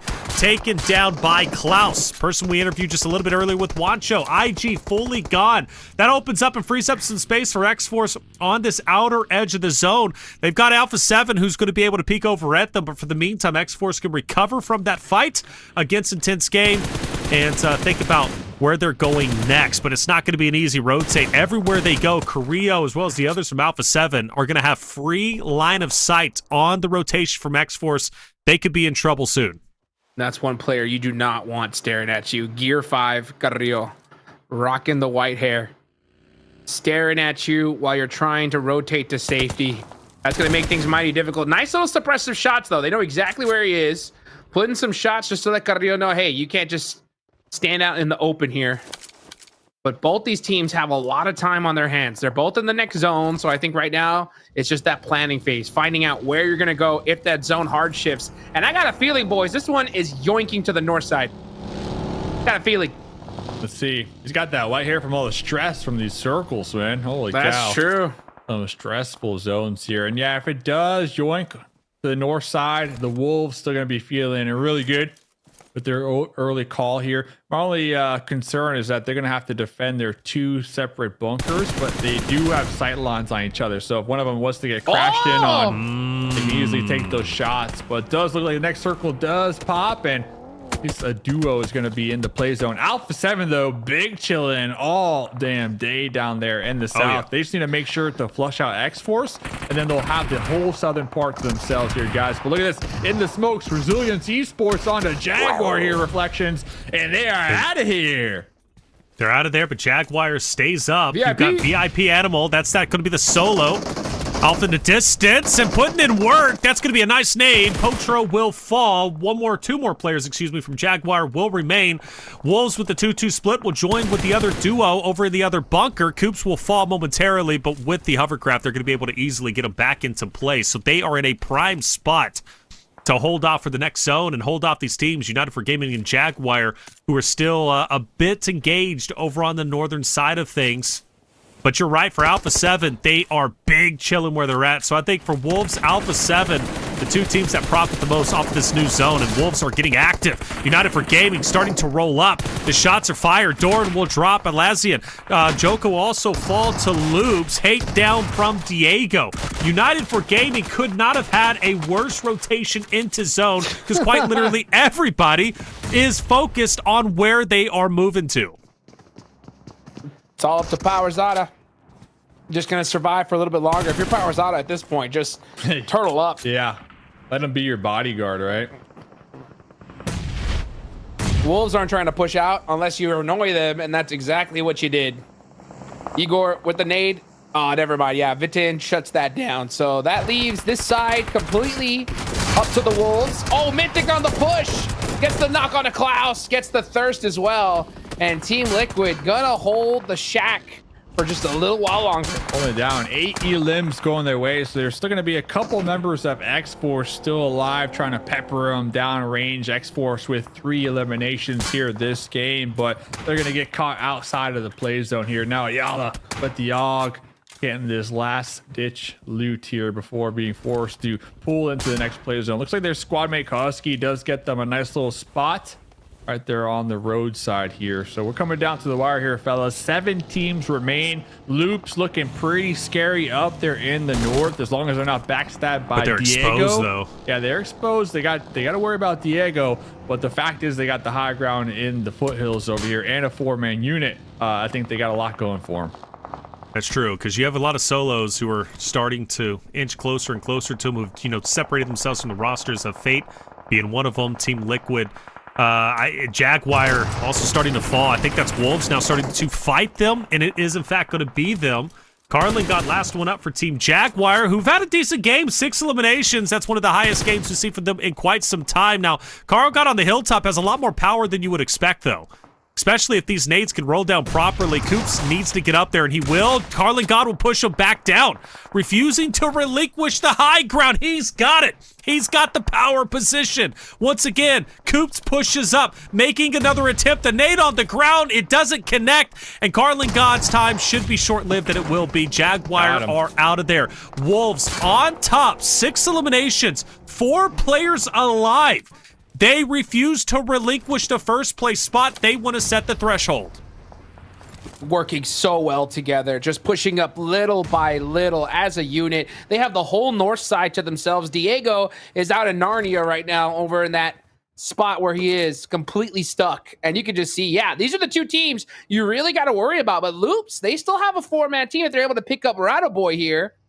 But Guizao is pushing, getting so much real estate, just taking up the majority of this circle. Alpha 7 looking really good. Alpha 7 looking good. Wolves still looking pretty strong. Our two top contenders in the lobby looking to really solidify themselves on the overall leaderboard, especially with 9Z getting eliminated. This is a huge come up potential game here. Reflections for Alpha 7, but we're talking about leaderboards. It's a lot of util. But let's see what can happen. Loop's going to be the main focus right now. Oh, we still can't even get Diego. Diego is just a thorn right now on the Loop side. Yeah, well, also for Revo, overextends a little bit too much, kind of taking over the center of zone. Wolves take advantage, take Revo down. Alpha 7 down to 3 players. Diego, though, from the shack. I mean, how more annoying can you possibly be as he hits shot after shot on the Loop's roster? Thank goodness for the car, man. Thank goodness for the car, because Nizelda was about to fall. Loops down to 3 themselves. They'll dip out of there. Gozaldo starts to move up, and he'll move back. So I thought Nizelda and Gozal were going to clash. I don't know. I still favor Wolves here. I think they're in a power spot. I really do. And Diego's most likely going to go down to blue. Rafina, give it up, baby. Focus on Wolves, who are starting to move in. Wow. Here they go. Loop spending too much time on that player. Yep. From Influence Rage, getting punished for it, but they do get a nice knock on the Doran. But Dawn driving from the far back to help him push this fight. Alpha 7 going to third party this any second now. Loop's getting knocked piece by piece. It is just up to Rafinha, and Alpha 7 is on the move. The Wolves need to finish this fight right here, right now, so they can get a full reset for Alpha 7. And Loops are done right on time. Wow. And Alpha 7 versus Wolves. Yep, Alpha 7 in the finals. backfilling exactly where the Wolves just came from. Alpha 7 not looking to slow down anytime soon. Obscure going to be popping up here with the M4, trying to get within grenade range. His teammates in the back line with the support also pulling on up. We're trying to get the pickup. We're trying to get the revive. The hovercraft is going to be blocking some damage for the time being. Reflections. 4v3. I love where Alpha 7 is currently at. Gatekeeping, but it's that hovercraft. It's the hovercraft. It's also the cars down below. Obscure, though, clutches up on one. Goes for the second. Another one will fall. Coops down. Alpha 7 in the winner's lane. Winner, winner, chicken dinner. Is it possible? Yes. Only one more player remains, and that's going to be Doran, I believe, up ahead. Doran hills up. 1v2. No choice but the push, but Alpha 7, they've got him in the line of sights, but Doran can pull off the impossible, pull off the unthinkable. The nades are out, but he's down. Carrillo hits the shots, and Alpha 7 in the winner's lane, getting their first win in Grand Finals. 10 eliminations. That's big for the boys looking to be on top. And you brought up a great point, Dave. You brought up a great point. With 9Z being eliminated so early on, Alpha 7 should reclaim their second place spots. Yeah, and that's one thing that we chat about all the time. Like, there's some days when Alpha 7, they're not performing to the top-notch Alpha 7 metrics that they set here in this lobby. But once when they do start to ramp up things, once when they do start to feel themselves, everybody else in the lobby, they need to stay far and wide clear from Alpha 7 because they just steamroll. I think Alpha 7, they're one of the teams here in this lobby. They're known for their just steamrolling ability here. So once when they're going, hot jukes, nothing slows them down. But look at this whole tournament, though, by the way, that had to have been the most hyped 4v4 so far for that winner chicken. The Wolves versus Alpha 7. I mean, those are two of the main storylines here in this lobby. Yeah, I mean, the Wolves finished that fight with Loops pretty much at the perfect second. If they were 5 seconds a little bit later, then that fight would have ended so much sooner for them. So they were able to finish that fight quickly enough to kind of get the reset. Unfortunately, it wasn't fast enough for it to be a really true, fair 4v4. Big ups on Alpha 7, though. The second they heard those shots go, they said, let's take full advantage of it. Let's not sit back and wait for Wolves to fully lick their wounds, and they were able to get it done. So a great chicken dinner for Alpha 7. A ton of eliminations on the side of Wolves as well. So, I mean, it's a great game for so many teams here, Taylor. Yeah, it was the hovercraft. Also setting up early on in the bunkers in military was big for them. They didn't get really active until they were forced to rotate out to the second bunker and then ultimately push forward. But Alpha 7 stealing the show. Wonderful, wonderful job. Big eliminations coming out from Korea, Revo, Guazao, Obscure. I mean, all 4 of the boys putting in a tremendous amount of work. Obscure staying on the roster for 2 back-to-back days in Grand Finals, and I think he continues to prove his worth for sure. You got a talented roster here, and I think one of the big things to take away from Alpha 7 is they get a lot of criticism from everybody because they are really the Top Dog's in the biggest representation for what Americas can truly be. But even when they're performing badly, it's still better than 99% of the teams out there. I mean, so Alpha 7, at least in the Americas region, well done. And I want to point something out, by the way. The top 3 teams all getting 10 eliminations apiece. So the top 3 teams, 30 collective elims. That's a powerful statement. That's a powerful statement, Hot Juice. That's a huge statement. Are you kidding me? That just makes all the teams in that mid pack, especially down low on the leaderboards, just start staring at the floor at this point. That's like the last thing you want to see. Remember, it's top 2 that everybody's gunning for here. So to see these squads all pop off, man, that makes things dangerous. You got Influence Rage getting 6 points as well. Team Liquid finally in the double digits there, Dave. Yeah. It's a good sign for them. But man, what do you do when you got the top squads going crazy like this? Yeah, top squads are going to be soaking up the much needed points. And finally, like you said, Team Liquid walking away with 8 elims going their way. Team Jaguar with 6 elims. But we're looking at teams that are at the bottom of the leaderboards. And when they see squads like the Wolves, Loops, and Alpha 7 continue to shake up and just absorb so many points at the top, those are potential points that are being taken away from you here, Reflections. Much needed points too, by the way. Yeah, much needed indeed. We have officially reached our halfway point of day 2. 3 more games remain.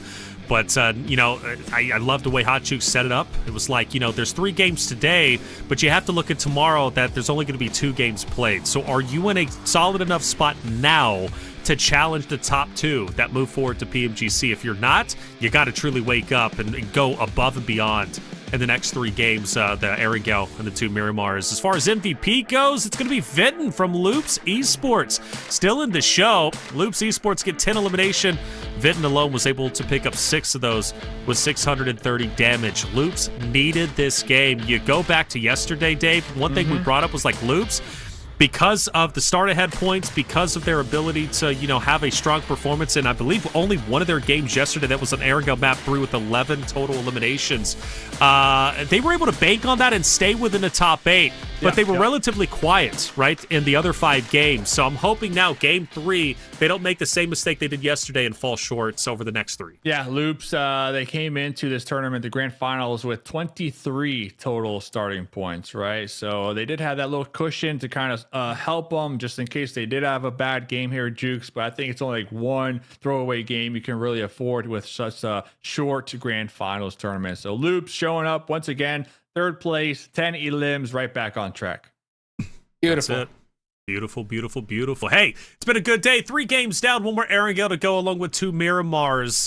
If you're, again, behind in the standings, now it's time to step it up. And Chad, I asked you the threshold. Let's keep the conversation going. What is the threshold going to be? Because all 3 of us on the desk are thinking about 130 or so will be the threshold, and it's going to be the Wolves setting that very threshold going into tomorrow's competition. We're going to take a quick break. When we come back, the final Erangel coming your way.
Welcome back, everyone, to day 2 for the grand finals of PMSL America's fall season. I'm Taylor Reflections, double joined by Hot Chooks and Mustache Dave. 3 games down, 3 more to go, 1 more final airing. We finally got a military end zone, and once we did, it was great to watch. It really was. Teams just absolutely destroying each other. That's what you would expect on a military, but it was Alpha 7 who finished on top, but Wolves and Loops also profited themselves. So how does it switch things up? Well, it puts Loops and Alpha 7 right up there in the top 3 conversation. Because 9Z was eliminated early on, Alpha 7 was able to take their spot. And look, the gap between Wolves and Alpha 7 now starts to get a lot more narrow than I think it's ever been, Dave, if I'm not mistaken. Yeah, it's closing, man. It is closing. Alpha 7, once again, just shout out to them just playing that zone to perfection. They took up that coastline in the south very early on, and they just kind of defended it. They were chilling for a good moment and just waiting for the perfect opportunity to pop out at the end and just clean it up here. Hot Chooks had all 4 members alive, and they were just proactive that whole game with positioning right there. I think if the circle would have continued to favor the Wolves would have probably been the team on top. So it just comes down to like that final end zone here. But regardless, are we still confident with like the 135, 137 here after 3 more games, by the way?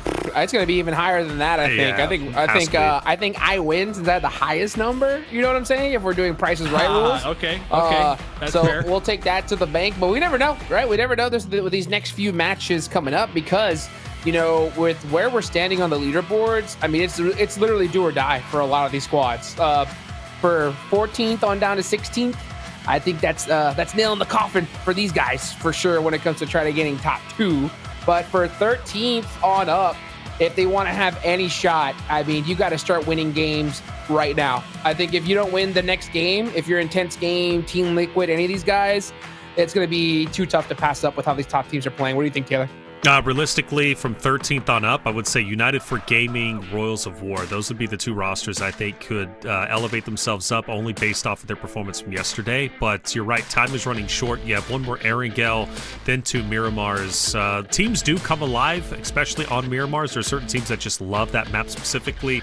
You can pull off some big numbers, but very rarely do you pull off 2 solid Miramars if you're one of these, especially with this level of competition, zone dependent. I mean, I don't know. It's going to be tough for sure. I do expect, though, going into tomorrow's competition, there's only going to be probably 4 rosters who can really, truly challenge the top 2 run because Wolves and Alpha 7 are setting the example. They truly are. But 9Z, I don't want to discredit them. I don't. I mean, they had, 1 rough game, right? But they have had explosive games, and this next game could be that. And if they can finish off in the way that they finished off Erangel just previously, I think 9Z could be right back on top where we're expecting them to be. I think the real test for that, though, here, Reflections, is that 9Z, they have been doing really well this weekend, the grand finals, but how do they bounce back after a horrible game? I mean, that was a horrible game. They walk away with no points, right? I mean, that was just a confidence deflator, that momentum stopper right there, right? So how do they bounce back mid-tournament, Hot Jukes? Do they let it affect them moving forward, or do they kind of just wash it away, forget about it, and just keep looking ahead? It's hard because I think 9Z, when they get that zone, they get that obvious position, they have success. When they don't, it's not the same, right? Or they're not putting up anything consistent at all. So it's really hard to watch, especially considering that you got teams like Wolves who put up so many points last game. And I do agree, Dave, if that final circle went towards them, I think they win that. But the only reason why they were in that position because of how they moved in that early mid game. They put themselves in such a dominant spot early on, and that's why they're having so much success. So for 9Z, I think they got to do kind of the same thing. Avoid those early engagements, avoid early fights, find a very centralized position. And if that zone goes your way, just start going crazy. Because the thing is that Alpha 7, Wolves, so many different teams have shown that if they get that opportunity, they're going to make it happen. So if you're 9Z, you cannot slip up at all at this point. It's all about playing pretty much to perfection. At the start of the day, we had an MVP graphic, and it showcased 2 9Z members, 2 Maryland members, and then 1 random from Jaguar. Since the 3 games have taken place today, the MVP race has changed tremendously. Now, 9Z is still on top, and they can owe that to Remix and Kogo, the deadly duo who have been slaying out. However, Influence Rage has joined the mix, along with Wolves and Alpha 7. So if you look at the 2 top teams currently, which is Wolves and Alpha 7, you got to give the success where success is due to Baton and Guizao. Those are the 2 most dominant players who are leading this roster in the slaying category, getting those valuable points, Dave. Yeah, would you look at that? Baton showing up here, like you said, getting these valuable points here. Diego also being pretty consistent here. So always like to see the MVP race to kind of see who's on fire this weekend. Remix, Kogo, definitely understand those 2. We continue to see both of them almost every single game put up some numbers. So talking about just being consistent in general, shout out to them. You know, sometimes players, Hot Jukes, they're just having a great weekend. You know, sometimes players are having a bad weekend. And honestly, that's all it takes sometimes to make it to that next round. So for those 2 players, veterans of the game, to finally be showing up here when it counts, you love to see it here, Hot Jukes. Love it. Love it. I'll say this thing, though. Baton going crazy is the best thing to happen for the Wolves right here, right now.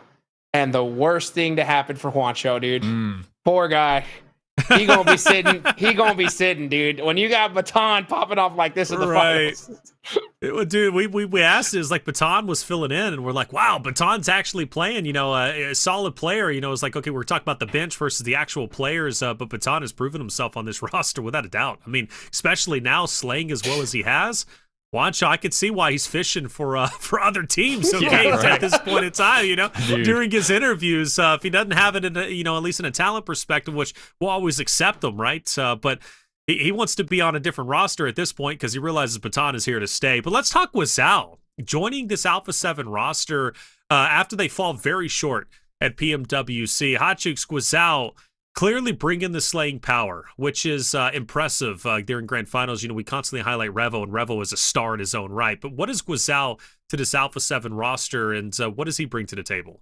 He brings a whole lot. I mean, it's so different, right? Because we've seen Alpha 7 have that trio that has lasted the test of time for so long, and they've always been swapping that 4th player, right? I mean, we saw Senatexa on there, who's Senab now he's with Maryland. So Guizao coming in is pretty crazy, but you know, what's even more wild is now seeing Mafioso sit out. Right. So now you got Carrillo, you got Revo there, but now you got 2 different players for Alpha 7, and they're having a lot of success with this roster. So, I mean, you got to stay with what works right now. And this is working for them come finals time. Yeah, working for him indeed. Sorry, Dave, I thought you were going to hop in there. Guizao. Oh, yeah. Hey, I'll hop in all damn day, man. Obscure popping off. You'll love to see it because not only that, sometimes you have players who are veterans. They've proven themselves time and time again. But then you got the bench players who are just itching to get their skin in the game and really show the world what they're made out of. So to see those 2 players finally have the opportunity to compete at this high level, and not only that, perform, you can't ask for more here, guys. Yeah, Guizao, he's got a long history when it comes to PUBG Mobile competition. Made a ton of money, mind you. I want to say a little over $100,000. A lot of that owed to PMWC in 2024. In fact, we actually have Guizao on site. A little bit of an interview. Let's hear what Guizao had to say. Hey guys, so I'm here right now with Guizão from Alpha 7. They just got a winner in a chicken dinner. And first of all, congratulations on the match. And I want to ask you about, like, yesterday, obviously you didn't have a great day, but now we have Wolves a few points ahead of you and the other teams. So is that something that worries you because of this format, that we have the match point and all? Primeiramente, parabéns pela vitória. E aí eu quero saber se essa questão da Wolves ter se distanciado ontem, que vocês não tiveram um dia tão bom, é uma questão que preocupa muito vocês ou não por conta do formato? Não, por conta do formato, acho que tava 30 pontinhos é fácil encostar. Agora com a win, acho que encostamos muito mais. E é só continuar com a constância, acho que a win faltava para nós, que a gente tava um time muito constante, mas não tava encaixando win. E é isso. So basically what he said is that even though Wolves is ahead, it's just 30 points, you know, it's a short format, but they think that they can get there, they can get closer to the Wolves. And now with the victory, probably it's not even 30 points, so that's easy for them to get there. They're a consistent team, and they were only lacking a few things yesterday, the first match, but now they feel like they can get even more victories. E também quero saber, inclusive, sobre essa questão de vitória, se vocês estão muito mais confiantes agora, né? Porque parece que saiu assim um peso, então encaixou. Você acha que agora vão sair mais wins ainda? Você se sente mais confiante? Now I asked him if he feels more confident to get more winner chicken dinners, because sometimes the only thing you need is one victory to get the other coming. Okay. Eu acho que sim. Desde a primeira semana a gente estava muito constante, mas a gente só teve 2 wins. E corrigiu pequenos erros que a gente sempre comete. E quando a gente chegar full no end, a gente consegue ganhar, encaixar. E é só isso. Okay, so yeah, basically he feels more confident now. As he said, Alpha 7 is a very consistent team, and now they feel like they can get more victories. They just fixed what was wrong in the end games, so now it's just wait to see more victories coming, right? Thank you. There it is, Guazao, who's been leading the charge in the slaying category and also leading the charge when it comes to the MVP race. Can he end up on top? I firmly believe it. He's been incredible. Again, going back to PMWC when he was on Twisted Minds, Guazao truly proved himself there and earned himself, I want to say, around $100,000. Hotchix, you were actually there watching him compete with the Twisted Minds roster. He's been around the block. He's got LAN experience and clearly now is fully ready for this Alpha 7 roster and is proving that he belongs to be on that roster. Oh yeah, absolutely. And this is what I'm talking about is if you're ever in that sub position and you get that shot, you got to go crazy. You got to put up so many numbers that you just never get replaced again, right? And I think we're seeing Guazao do that. He's become a mainstay, I think, on this Alpha 7 roster with how he's performed here. You got Obscure going off as well. So I mean, Mafioso is a legend in this game, right? I mean, he is so dang good. So to see him sit is pretty wild to me. But at the end of the day, you never know what happens. It's so crazy because I've seen people I've been around for a long time in the PUBG Mobile Esports world. I've seen players sit out because of life events that have happened. Right. And they're like, oh, I'm going to be out for a couple weeks. And then someone sits in and goes crazy. And it's like, hey, we're going to stay with this because it's working. You know what I'm saying? So whatever the opportunity is, whatever the reason is, if you get a shot, you got to go nuts because you're only going to see 4 players on there, right? That's and you want to be that main roster going forward. And speaking of that, let's go to VIP and start discussing them because clearly they've had some struggles this time around, Hot Jukes. And I want to talk Batman. Batman, a staple when it comes to this VIP roster. Talk to me about Batman and his history, right, in PUBG Mobile Esports. Batman is doing good, all right? Batman needs to find the darkness, and Zawman needs to find the high ground, bro. That's what needs to happen for VIP. By the way, I want to say this. I've been around so long. I have seen roster swaps be terrible for teams, and I mean it in this way. I've seen roster swaps happen where they're like, hey, let's bring in a new player, and all of a sudden, they win the next 3 games in a row. Why? Because they got center circle, like the zone just locked on them. Right. But then they're like, oh, this is the reason why we've been losing is because now we have this player, right? And then they lose every game afterwards for like a long time because they just cannot believe that it's not working for this team. So anytime you have those things happen, it can go either way. But I'll tell you what, when it comes to VIP, just have fun, dude. Just have fun at this point because this one's over. You know what I'm saying? It's over, dude. Well. Just Hey, at least they're making more money though, right? This was a team. Maybe they pick up Juancho.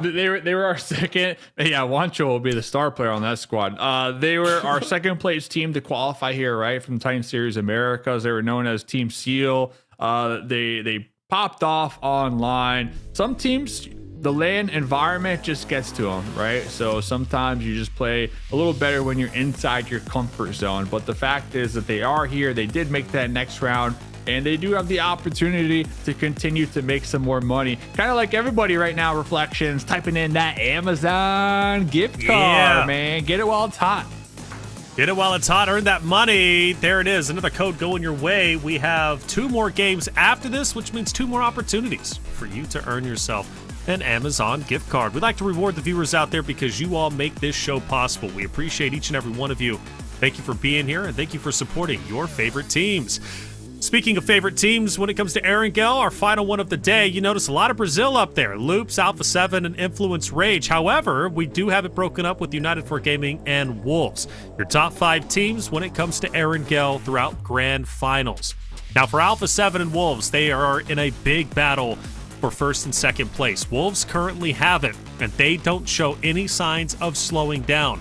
One of the things you have to appreciate, whether we're on mainland or we're over on military, they always find a way to position themselves up properly for in-game. And that was something that we had a chance to hear from Coops a little bit earlier during an interview. I want to say after game 2, Coops saying, you know, one of the things we worked on was slowing down our aggression, working more on our positioning, and you can clearly see that implemented this season more so than ever. And I think Wolves have truly broken through that North American curse of being overly aggressive and getting punished for it. This time around, they look to be a lot stronger. And I think for certain teams there, Dave, that military zone kind of spooked them a bit. We've got 2 teams going to military. Yeah, we do. We got 2 teams going military, of course, VIP, but I'm looking right here, fellas. I'm looking right there at Alpha 7. We heard from Grizel on that player interview that they finally got that winner chicken dinner, and now they are feeling confident. They're feeling good. They are having a great time now. They're locked in, and I am worried for everybody else because now that Alpha 7 are locked in, they also get a really strong circle number 1 here, Hot Jukes. Man, what a circle number 1. And for the one team that you do not, if you're anybody else in the lobby, you don't want to see get the circle, that's Alpha 7. Dude, these guys are absolutely insane. But, you know, well deserved with how these guys have been playing all day long. They are going to capitalize on this, I guarantee you. So let's see what happens here, man. I'll tell you what, like, my eyes at this point of the tournament are always on those teams, like intense games. Let's go. 13th place. Look at that. Just flying over to South George. About time we start to see some glider action here. I mean, that's the strat. Just teamwork in a glider, cruise a little bit. Just you and me, just vibing. Straight to the U.S. Just vibing out here, man. Straight Peaceful. To the U.S. Nice It's landing. like, let's get out of here. Nice oh, landing. No, drop them off. Beautiful landing right there. Oh, look at the sights. The sight lines. Yeah, you get to see how beautiful this game really is in a glider. Just Great. soar and enjoy the sights. Oh, there's my house down there, right there. Yep, right there it is. That little shack. A little shack. That's where I'm casting from. Right That's there. what I'm talking about. There it is. Got that fiber. No vehicle. Good. It's good. Keep that glider safe.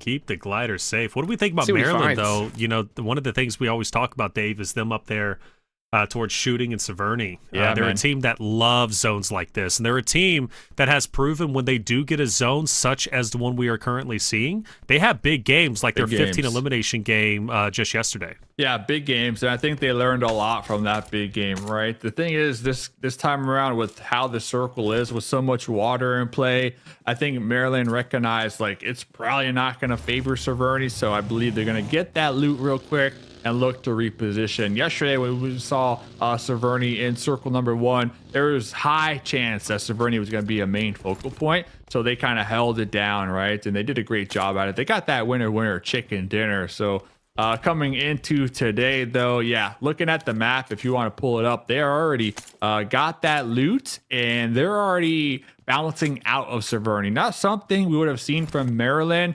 comes the league stage. League stage, they were holding down Maryland until the very end, Hot Jukes. But I think now that we're in grand finals, they learned a lot of hard lessons, but it made them stronger.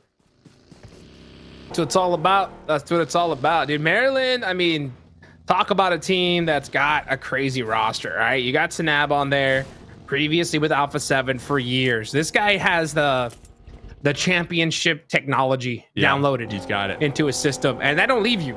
You know what I'm saying? Whenever you've been the champ before, you know exactly what it takes to be there once again. So I was really excited to see this team so high on the leaderboards after day one.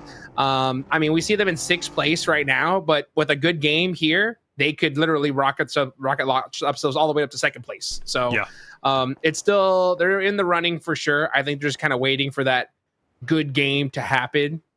But you better be careful though, because if Alpha 7 puts up another good game here, we're going to see quite the thick gap between 2nd and 3rd. We're already seeing a good one between 6th and 7th. But yeah, if you are trying to hunt down that top 2 position, Wolves have they're sitting really pretty right now, as long as they have consistent points. But 2nd place could be in that same situation here soon, Taylor. Yeah, and that was one of the things we brought up at the start of the show. I do expect going into tomorrow's competition, there's going to be at least a 20-30 point gap between 2nd place and 3rd place, which is going to put pressure on those rosters who aren't in top 2 to challenge the Smash Point teams, which I foresee being Wolves and Alpha 7 in tomorrow's competition. But 20-30 points, I think that's going to be the drop-off between 2nd and 3rd. I really do, because I don't see Alpha 7 slowing down, nor do I see Wolves slowing down either. And Alpha 7, especially in this game alone, like North Georgia Pole, blessed by zone, already dead center. They don't even have to position themselves for it. Great spot. VIP! So unfortunate. Prince already down. United for Gaming rolls up, and they say, hey, maybe we can get some free elims here. And they're looking to get just that. One of the big things is Zobman doesn't have a chance to get on top of the bridge, which means he's not going to have that oversight. He's going to have to stay grounded. You hate to see it. Zobman on the ground. I mean, that's where he's most stable, but that's where his head gets taken off. Yeah, that was United for Gaming actively hunting for VIP, by the way, because the next circle did pop, and United, they had a clear pathway into the next circle using that west bridge, but instead they went for that east bridge, knowing for a fact that VIP were going to be in this area, trying to go for a bridge camp late game here. So United definitely being proactive here, recognizing that they have a good shot here, guys. They have a good shot coming into tomorrow, and it all starts with getting some early elimination points. Maybe. What do you mean, I personally hate this. We've been talking about it all day. I hate it. I know, but United? I hate it from United. I think that they're just so far out of position right now. Like, I mean, but they know there's 3 points over here. They know VIP are over here. Yeah, just but you don't need points. just 4. You don't need just 4. You need 20 points right now. You're hunting top 2, you know? And now look at you. Those aren't free no more. It's gone. Those are expensive points. Very expensive. Well, they obviously threw that right there, but I do like the call, though. I do like the call. Circle up. They're spending too much time. Well, to be fair, get the 20, you have to hit 4 first. Exactly. Hit the 4 and then just yeet it over there. The thing is, they're just taking too much time. They're taking too much. Like, they had 1 or 2 knocks, right? And instead, they decided to post up over here. I think get those 1 or 2 knocks, get those 1 or 2 points, and just, you know, go focus on the zone. But instead, they're looking to flush them out. And I think that's what's going to do them in here. Not the actual play of being proactive, but the fact of the matter is they spent so much time. By the way, Severny, Maryland, they had it. They pushed over here. You already know. They're going to be, shoot. They're already coming back right that direction, too. So Severny's still in play. Hopefully that doesn't play a role here in Maryland's demise. But next circle goes up here, fellas. It's a matter of Xforce meets them there. They're going to be the closest one to Severny. I don't think Maryland's going to go back to Severny. Oh, they could. We're sending it back. We're sending it back, man. I think they'll stay on the north, like, kind of section of the edge of the map. I don't think they're going to fully go to Severny. They could, though. And if they do, again, it's going to be Xforce versus Maryland. Which you got to favor Maryland in that fight. You got to favor Maryland in that fight. For Alpha 7, though, very close to IG. IG's moved up. It's going to be just to the north of Alpha 7. And 9Z will also start to move across the east, or should be western bridge towards Guizhou and Carrillo. Milos is going to be the first one to head over. That Squash keeping a close eye on Xforce. Getting those sight lines, getting that intel. Remember, you want to avoid these fights. Might be cooked. You want to avoid these fights at all costs. Unless it's just like an obvious free elimination, you take it. You do? Yeah. But then again, Hot Jukes, think about this. The Severny is Maryland's spot. Imagine going out to the store, coming back, and your neighbor is sitting on your couch. You know what I'm saying? Like, you're like, That'd be weird. why That'd are be you very on? weird. Why are you on But- my couch right now? But here's the deal. That's what's Yeah, just- happening. Is Wouldn't there a What's happening. possibility of another neighbor rotating on me while I'm fighting that person on the couch? That's the question. Maybe like a grandma walking by. Maybe. Oh. This is a PMSL, man. Ain't no grandmas driving by this one. I'll tell you that right now. Except maybe VIP. There's only one player out. So there is. I guess so. You're right. Maybe you take the fight. You're right. That's my favorite couch, dude. You got it. You got to Right. challenge him. You got it. You got the indent in there, the perfect spot that you go on every single time, you know. Cozy. They're Yep. thinking about it. Oh! Oh, wow. Look at that grenade. Milos up here. Fireworks. He's got just 3 members of Alpha 7 trying to take him out. Meanwhile, Milos' squad mates trying to roll up as quickly as possible over here. Milos with the shotgun, the SK-12, anticipating the push. Boom! The one-tap dirt nap right there. But here comes his squad mates, fellas, trying to get the revenge. That's it. Well, if you're talking about dirt naps, we also got to talk about the dirt ball, and it's starting to tumble down the hill. And for Alpha 7, they're feeling it. And they want the remaining members of 9Z gone. In fact, I think 9Z's kind of given this up, honestly, because Remix is already gone. I mean, hell, if Kogoats and Reyes end up dying here, that was kind of to be expected. Reyes, he's ran over. He's gone. Kogoat's dipping, but can't get away. I think he's also going to be down shortly. He's not going to be able to get out of blue. So Remix leaves. He knew how this was going to end up unfolding, and he should be the only one surviving. Actually, Kogoat will survive long enough with the hills, so it's going to be Kogoat and Remix, but they're not happy. They're not happy with how that fight ended up unfolding. Yeah, I'm telling you, Colega leading the charge when it comes to the MVP so far, but man, another rough game for 9Z, and it's back up to Colgoat and Remix. Remix is driving right up onto Maryland. They need to avoid this fight at all possible, and I saw that circle, Dave. United 4 United. Gaming. Yes, oh sir. my gosh, so United lucky, by the way. All day. United so lucky, dude. all damn day. But look, you know what they're gonna do? They're probably gonna do this though. I hope no they way. don't. I No hope way. they don't. That south part, that is gonna be United's all day. Nice shot. Straight out of Nepal. Starts to crumble. Loops also starts to move up. This is a battle for just near center control.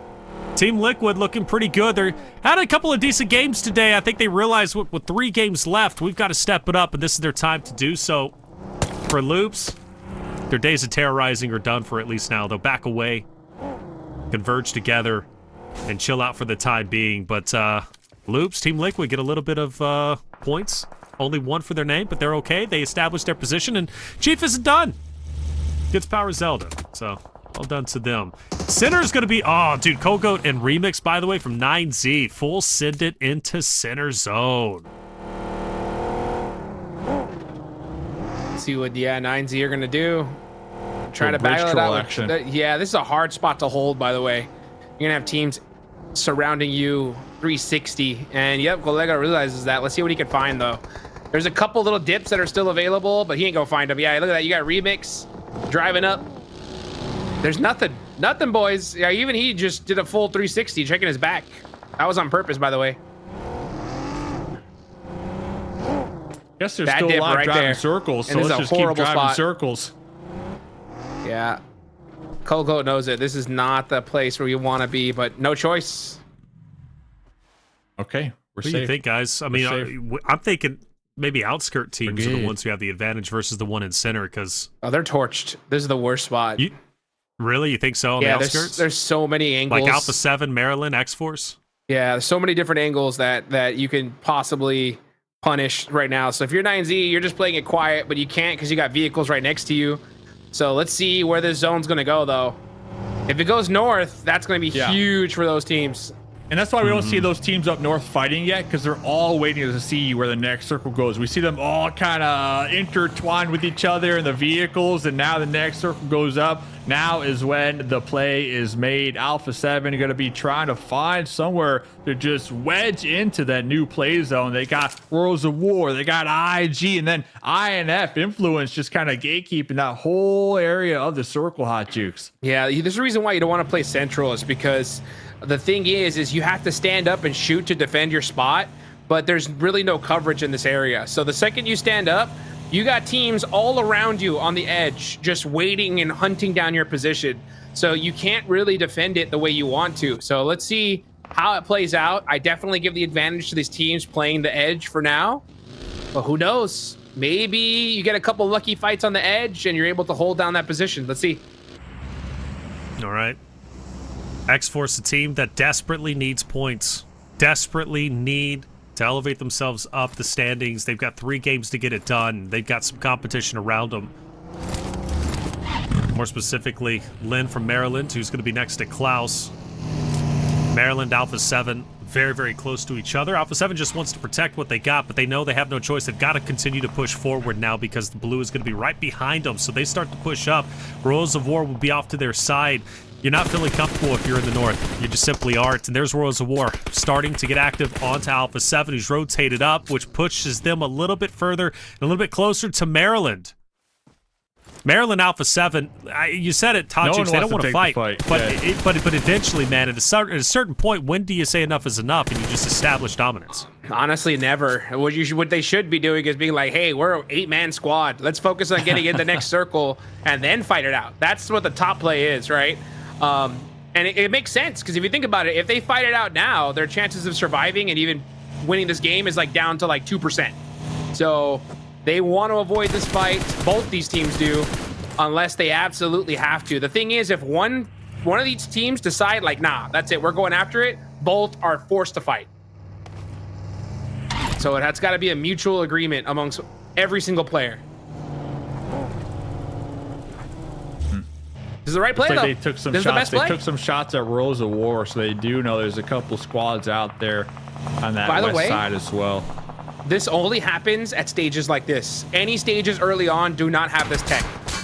Yeah, you can see Squash driving mighty close to 24K and Xforce. They pop some shots off, letting them know that, hey, don't even think about coming this way. But let's see, what is it going to take for both these teams to start fighting? Yeah, Well, trying to pop I think some Royals tires would be of War- huge too right now too. Oh, United for Gaming, Jaguar. We finally have an engagement taking place on the southern bridge. Choco is already going to be gone. Or should be down, I should say. The nade battle, the nade off is in. And Jaguar is pushing up top, I believe. Yeah, that's going to be Jaguar up top. Nice shots. And United for Gaming will fall. They missed Portro and Milovan, who was able to push just over top where they were hanging out. So that's going to free up the southern bridge. And they have the least contention on the bottom. The only ones really they got to focus on next is going to be Team Liquid, who haven't moved too much since the start of the game. But my focus was on Royals of War next to Resilience as well as 9Z, because Royals of War have been fighting. They have been firing off shots. And this portion on the south has been very, very active for sure. And in fact, it's not going to slow down either, because Demonor takes a little bit of damage. That was Resilience firing some shots with Cardi down. Is this where Royals of War chooses to push up? The drive-by grenades right there from Maryland. You'll love to see it. Here comes Maryland trying to get some runovers up against Xforce. Looks like Xforce, they were getting spread a little too thin. We saw Fate over there kind of investigating the Wolves, and at that exact moment, Maryland, they recognized the numbers. They had the advantage, and they decided to take that fight here, Hot Juke. 24K bleeding out right behind the tree. There goes a elimination to the side of Maryland. 2 points going their way. Looks like the Wolves also seeing the possible engagement, looking to sweep up the northern half of the play zone. One of these vehicles on fire, us smoking. A couple more shots might have the vehicle explosion over here. But the Wolves, remember in the interview, they said they're going to play this one nice and slow. They're actually pulling off that, Hot Jukes. Beautifully done. I mean, yeah, they heard the shots. So like, hey, a third party on the north side, let's take that. The second they realize that it's not available, back it up, find another opportunity. This is all about fight timing. You want to catch those third parties, because if you're the first two teams to fight, you know you're going to get taken out by another squad. So Carrillo taking some shots now onto Influence Rage. You got to take those open shots all day long. Letting them know, stay in your position. Revel with a great angle there, throws a nade. Down to the dip, does it land? Just a little short. This is bad news for Influence Rage because they're split up, 2-2 split. You got Federal, Lil Boy up top, and then you got Law and his teammate next to him. But you have Alpha 7 focused on Law and Co, and then you got Xforce splitting the difference between them. Alpha 7 are split. Might be bad news for them. Hold up. Revo is down. Influence Rage, Diego, and Law start to push up. The next one they need to take out is going to be Guazao, who is going into damage control, smoking out Revo, getting some additional coverage, but it's not going to stop the nades, which are coming in for the full finish. Guazao most likely going to have to fight this 1v2 unless Law decides to back up with Diego. But again, for Influence Rage, the other two, they cannot join into the mix because of Xforce splitting them. So this is going to be a 2v2 that could be pretty bad for both rosters. Coops, though, try to protect Igor. Loops has moved up on him. And this is going to be a big play for Coops, man. Keeping all four members of Wolves in this tightly compacted area is going to be big. And for Igor, I think he's going to be done. Yeah, the third party from TL. Coops is moving up onto Rafina. Nate's pushing up. Coops is backing up, takes a little bit of damage. Oh my. Wolves got to play this. They've got to play this carefully, man. You got Team Liquid from a distance. You've got Loops and also iNCO, who aren't far behind.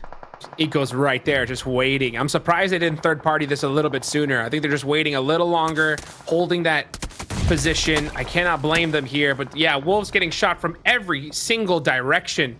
Now iNCO's starting to get a little active. Okay, they're getting a little antsy with all these shots happening in this close area, but that is gonna be Loops out of there. So just in time for the Wolves.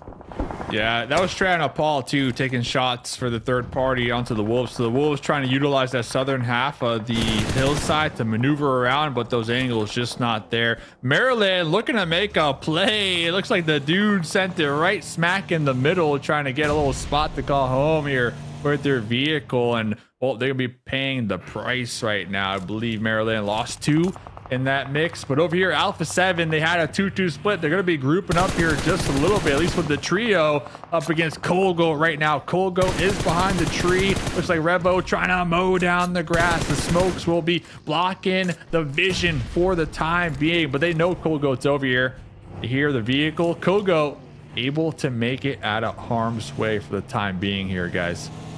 Yeah, just barely though. Jaguar is going to be to the southern portion, and Kogo's going to send his send more towards center into straight out of Nepal. He's kind of just filling it out. I don't think he really knows where he needs to go. Plus 9Z are also at a man disadvantage. Their team's been cut in half, and Remix is going to be by himself on the outskirts. You got to favor Alpha 7 where they're currently at in that fight. I say that as soon as I do. Lil Boy gets a knock onto Carrillo, who I believe is going to be in no man's land. Carrillo most likely dead here.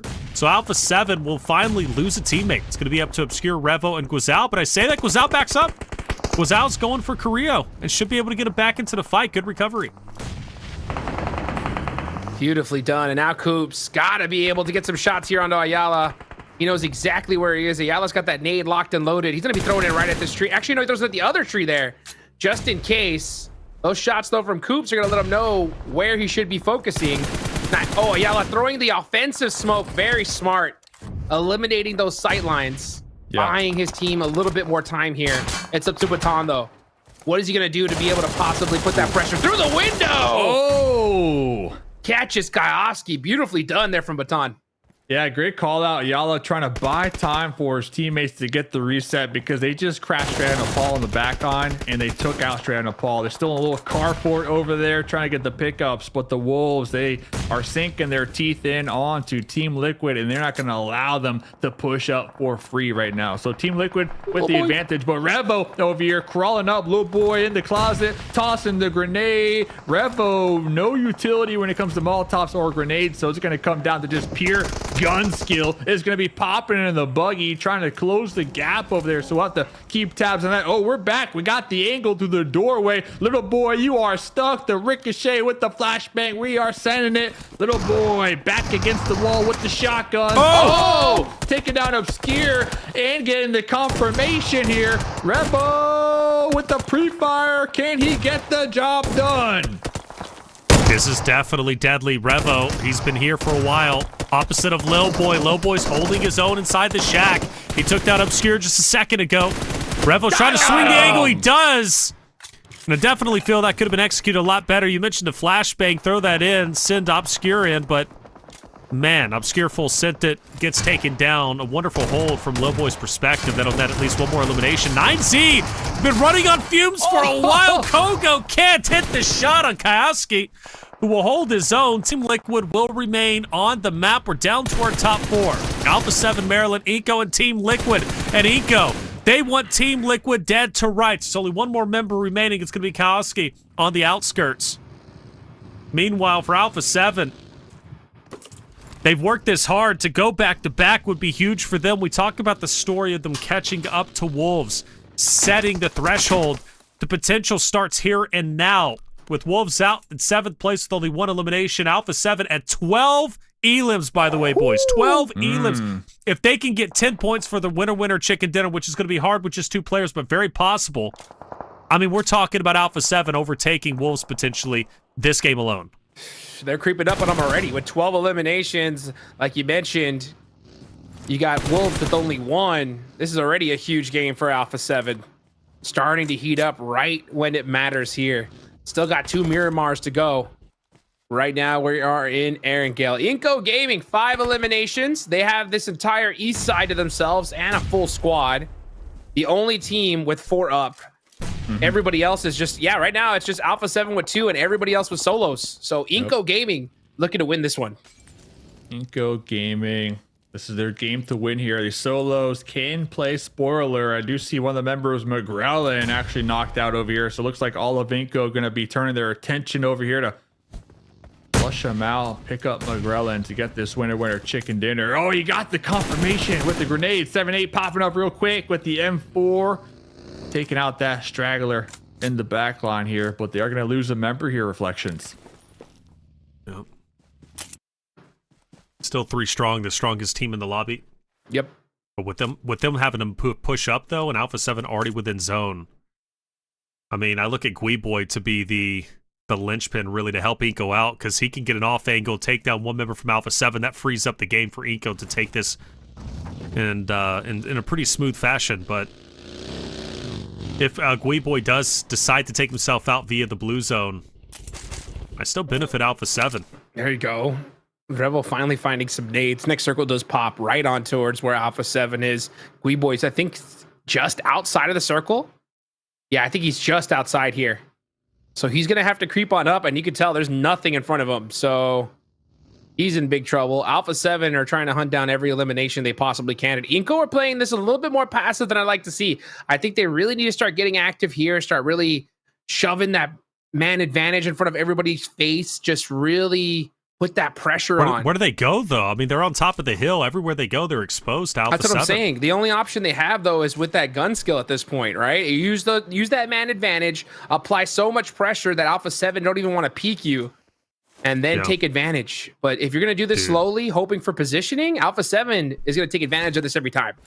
Oh, they already have it, though, with the shed here with Guazal. I mean, this is a winning spot for sure. Winning spot for sure. I think Alpha 7 take this. Despite them having the man disadvantage, I think they got it with Gweeboy being outside the zone. He's probably going to finish himself off here, deny a point, but iNCO's crashing. iNCO's coming. You notice Revo's cooking a nade. He pulled it back. He doesn't know. Do I want a nade? Do I want a gun? Do I want a nade? Do I want a gun? Well, he's going to have to make a decision soon with iNCO pumping the brakes. The nade is wants to get out, but he's got an opportunity here. He's staying low. He's hugging the corner of the vehicle.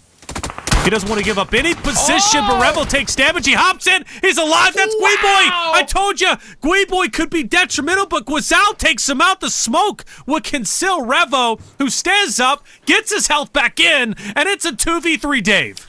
That's insane. iNCO still not pulling the trigger here, Hot Juke. Still not making the move after hearing those shots. Now Revo with his 7 grenades going to start to unleash the beast over here. He's got 6 more in hand. They see the smoke. 7-8 will be tossing some grenades of his own here. Revo really trying to do as much damage as possible, trying to get at least 1 knock to allow his squad mate with the alternate angle to get some good looks in here too, Hot Jukes. iNCO are not pushing that man advantage. They're playing this way too quiet here. Revel with 5 nades connects on a 7. Can he get another one? He's going to creep on up close here. He knows exactly where they are. That nade's going to do it. Oh, beautiful. One more. What? 1v3 with the nades. 1v3 with the nades. Possible. Guizal looks to put the final nail in the coffin. Vitaly has no choice but to back away. But unrelenting is Revo with the nades. He refuses to budge. Guizal finish on to 7. Vitaly takes a risk. Gets Revo down to half health, but it's not enough. Guizal starts to tighten the vice grip. The 2 members of Alpha 7 pushing up, but Vitaly answers back. Vitaly answers back with Guizal, but it's not enough because Alpha 7 holds on tight in the end, and Revo hits the shots needed to silence iNCO Gaming. Alpha 7 go back-to-back in maps 4 and 3, and this time they get 16 eliminations. They should officially be in first place. Oh boy, Alpha 7 have woken up in full force, dude. Are you kidding me there? I think iNCO should have won that game, like by all means necessary, but they just opened the door to let Rebel with those nades. By the way, huge heads up on Rebel to drive on up to that crate first to pick up all that util. He picks up like 5 nades, and he uses every single one of them to his advantage. Mwah, beautifully done. Well, you know, it was Guizal, too, who saved the day in the very beginning, right? Yeah. Because Guizal's in that shed. He understands that Maryland has a straggler of Guiboy who's just on the outskirts on top of that hill. If Guizal doesn't hit those shots on Guiboy, then, of course, we see Revo end up falling there. And now it's, Guizal, or excuse me, it's Guiboy who's on the outskirts. It's Guizal in the shed, and it's iNCO with the 3-man advantage. They win the game there. Guizal saves the day, Dave. Yeah, saved his life right there because Revo had like 20 HP after getting lit up from across the way from Maryland Esports right there. So the timing, the awareness right there is really what allowed him to show up in the late game. And like I said, Hot Jukes crawl up within grenade range. And iNCO Gaming with the numbers advantage just kind of holding back here. They had vehicles to work with too, so I mean, at least one of them could have popped in a vehicle and tried to get the run over on Revo, in my opinion, you know, do something, but instead they just caught one grenade after another and lose the game there. What an intense angle. I mean, things are heating up here. Revo 7 elims that game, Hot Jukes. Dude, I'm gonna tell you right now, Revo didn't just, like, it wasn't Guizal, it was 100% Revo saving his own life there. That was the play of the tournament, in my opinion. Just the fact that he got shot, immediately hops in the vehicle to just change his angle, pops out. He did everything he could to stay alive just a little bit longer. I guarantee you 99% of esports players get knocked there, regardless of Guizal saving him. So Revo extending his life by doing those little shenanigans won them the game. I'm telling you, those micro plays are what separates, right, the greats from just good players, and Rebel by far one of the greats in PUBG Mobile. Yeah, it's undeniable for sure. He's already a world champion. He's on the best roster when it comes to Americas. He's always MVP whenever it comes to our PMSLs, right? I think he's only lost MVP once out of the previous splits. Well done. 26 points. That is huge. You look down to 7th place. There's Wolves. They were in first, right? But they only secured 2 points this game. So Alpha 7 should be able to overtake them for first place. If not, it is dangerously close. We talked about that gap forming between 2nd and 3rd place.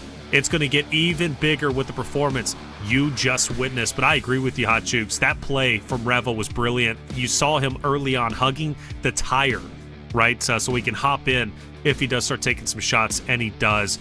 Beautifully, beautifully done. As far as page 2 goes from our performances, Loops, falling into that same narrative from yesterday, Dave. You know, a great game number 3, but that's about all we get from them. I think their time is running out. I just don't know if they're going to realistically be able to catch up to 2nd place. 2 more games to go here to wrap up day number 2. We are going to be sending it to Miramar coming up next here, and 2 back-to-back games where the Wolves really not getting much done here and allowing Alpha 7 to just close that gap and potentially even overtake them here with this game with their 16 eliminations. And we heard from Guizal during that player interview, all it took was 1 chicken dinner and the squad is firing on all cylinders. I mean, you heard it from the man himself during the interview, and that's what I've been talking about, man.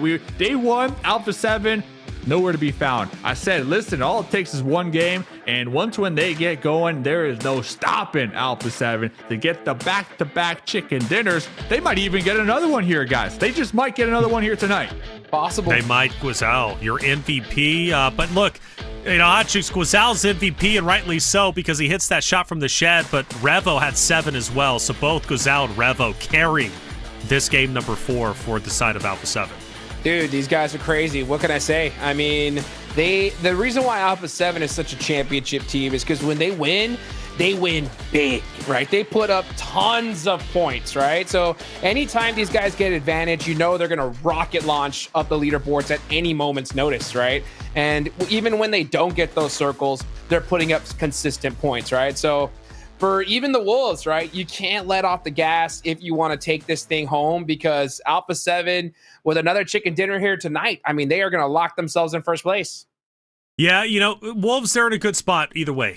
They're still in second place, most likely. And on top of that as well, PMGC points, I believe they have the most right there in first, right? So we're moving 5 teams up, but I think the important thing to look for, especially with the energy going into PMGC, is who ended up winning PMSL America's fall season, right? And that's going to be the true test of who really is going to be the most dominant team from our region. Alpha 7, well done. And I believe, by the way, boys, if I'm not mistaken, Guizal is now in first place for the MVP race overall. Yeah. Because he was in 5th place. He was working his way up. He gets 6 eliminations, and I believe that puts him in first, even over the 9 Z-Boys who have been in first since the start of the day. Either way, exciting things. Erangel is done. We're 4 maps in, 2 maps to go.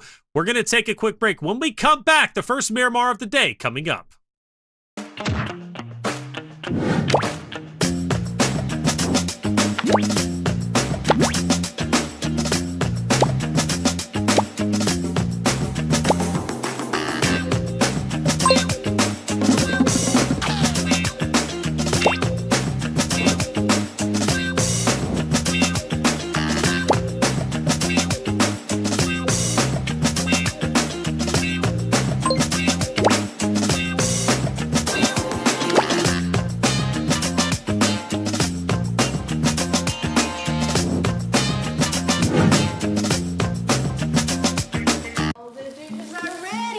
Time to dig in. Hold on.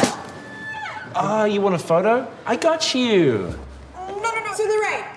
Oh, no. Left. Left, like here? A little bit lower. Victory. Yes! We've got this! What are you doing? It's Crazy Chicken Day! Play PUBG Mobile together! Push your rank, get valuable rewards, and complete missions to win cash prizes! Crazy Chicken Day! Be my best teammate!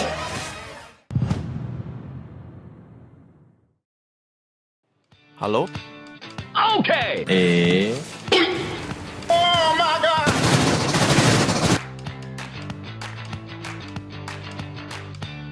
مرحبا، أنا عبيدة. اليوم رح أحكي لكم عن ببجي موبايل وكيف فزت بالجائزة الذهبية. كنت لاعب ببجي قديم بس ما كنت بعرف إنه في شيء اسمه مود واو لتصميم الخرائط. في صديق إلي اسمه نور VIP، هو مصمم خرائط وهو اللي شجعني إني أدخل هذا المجال. لما قدمت وصرت مصمم رسمي، أول خريطة عملتها كانت عن العمالقة.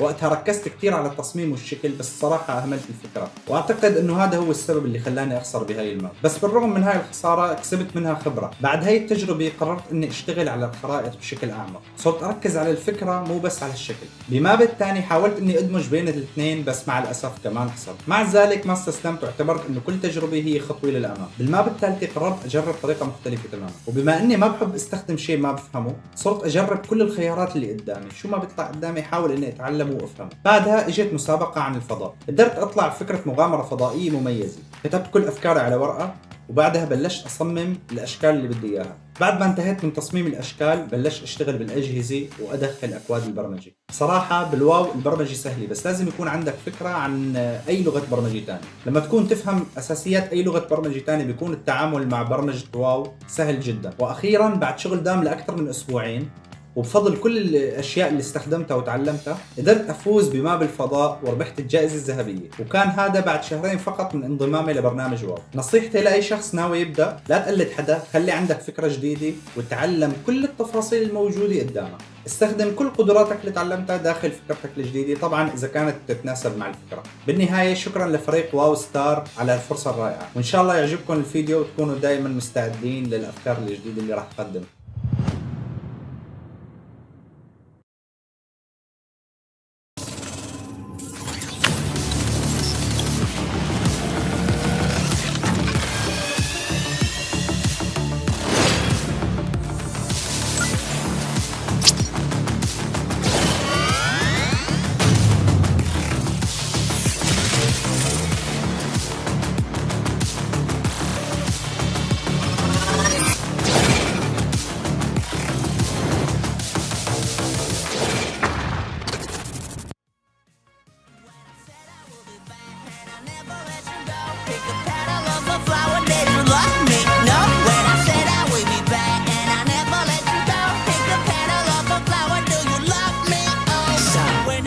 chicken killer, 삼계탕 dinner.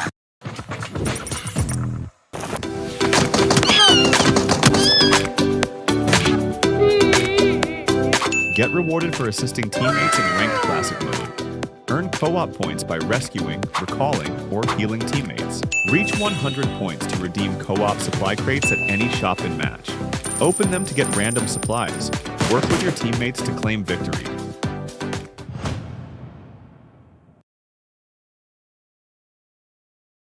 Welcome back, everyone, to day 2 for the grand finals of PMSL America's fall season. We're getting down to the very end. Only 2 more maps remain, and then we will know where our official threshold will be for Smash Point in tomorrow's competition.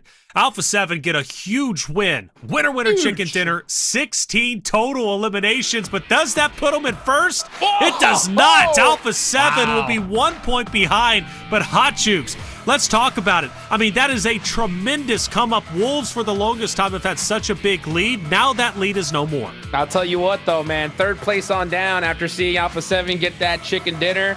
They're all thinking a word, and it's a word I cannot say on broadcast. I'll tell you that right now, because this is getting tough, right? If you're going for that top 2, there is a good solid gap between 2nd and 3rd. That's the worst case scenario, right? So, I mean, yeah, there's a battle for 1st place, but for that battle for top 2, man, these teams better step up here and now.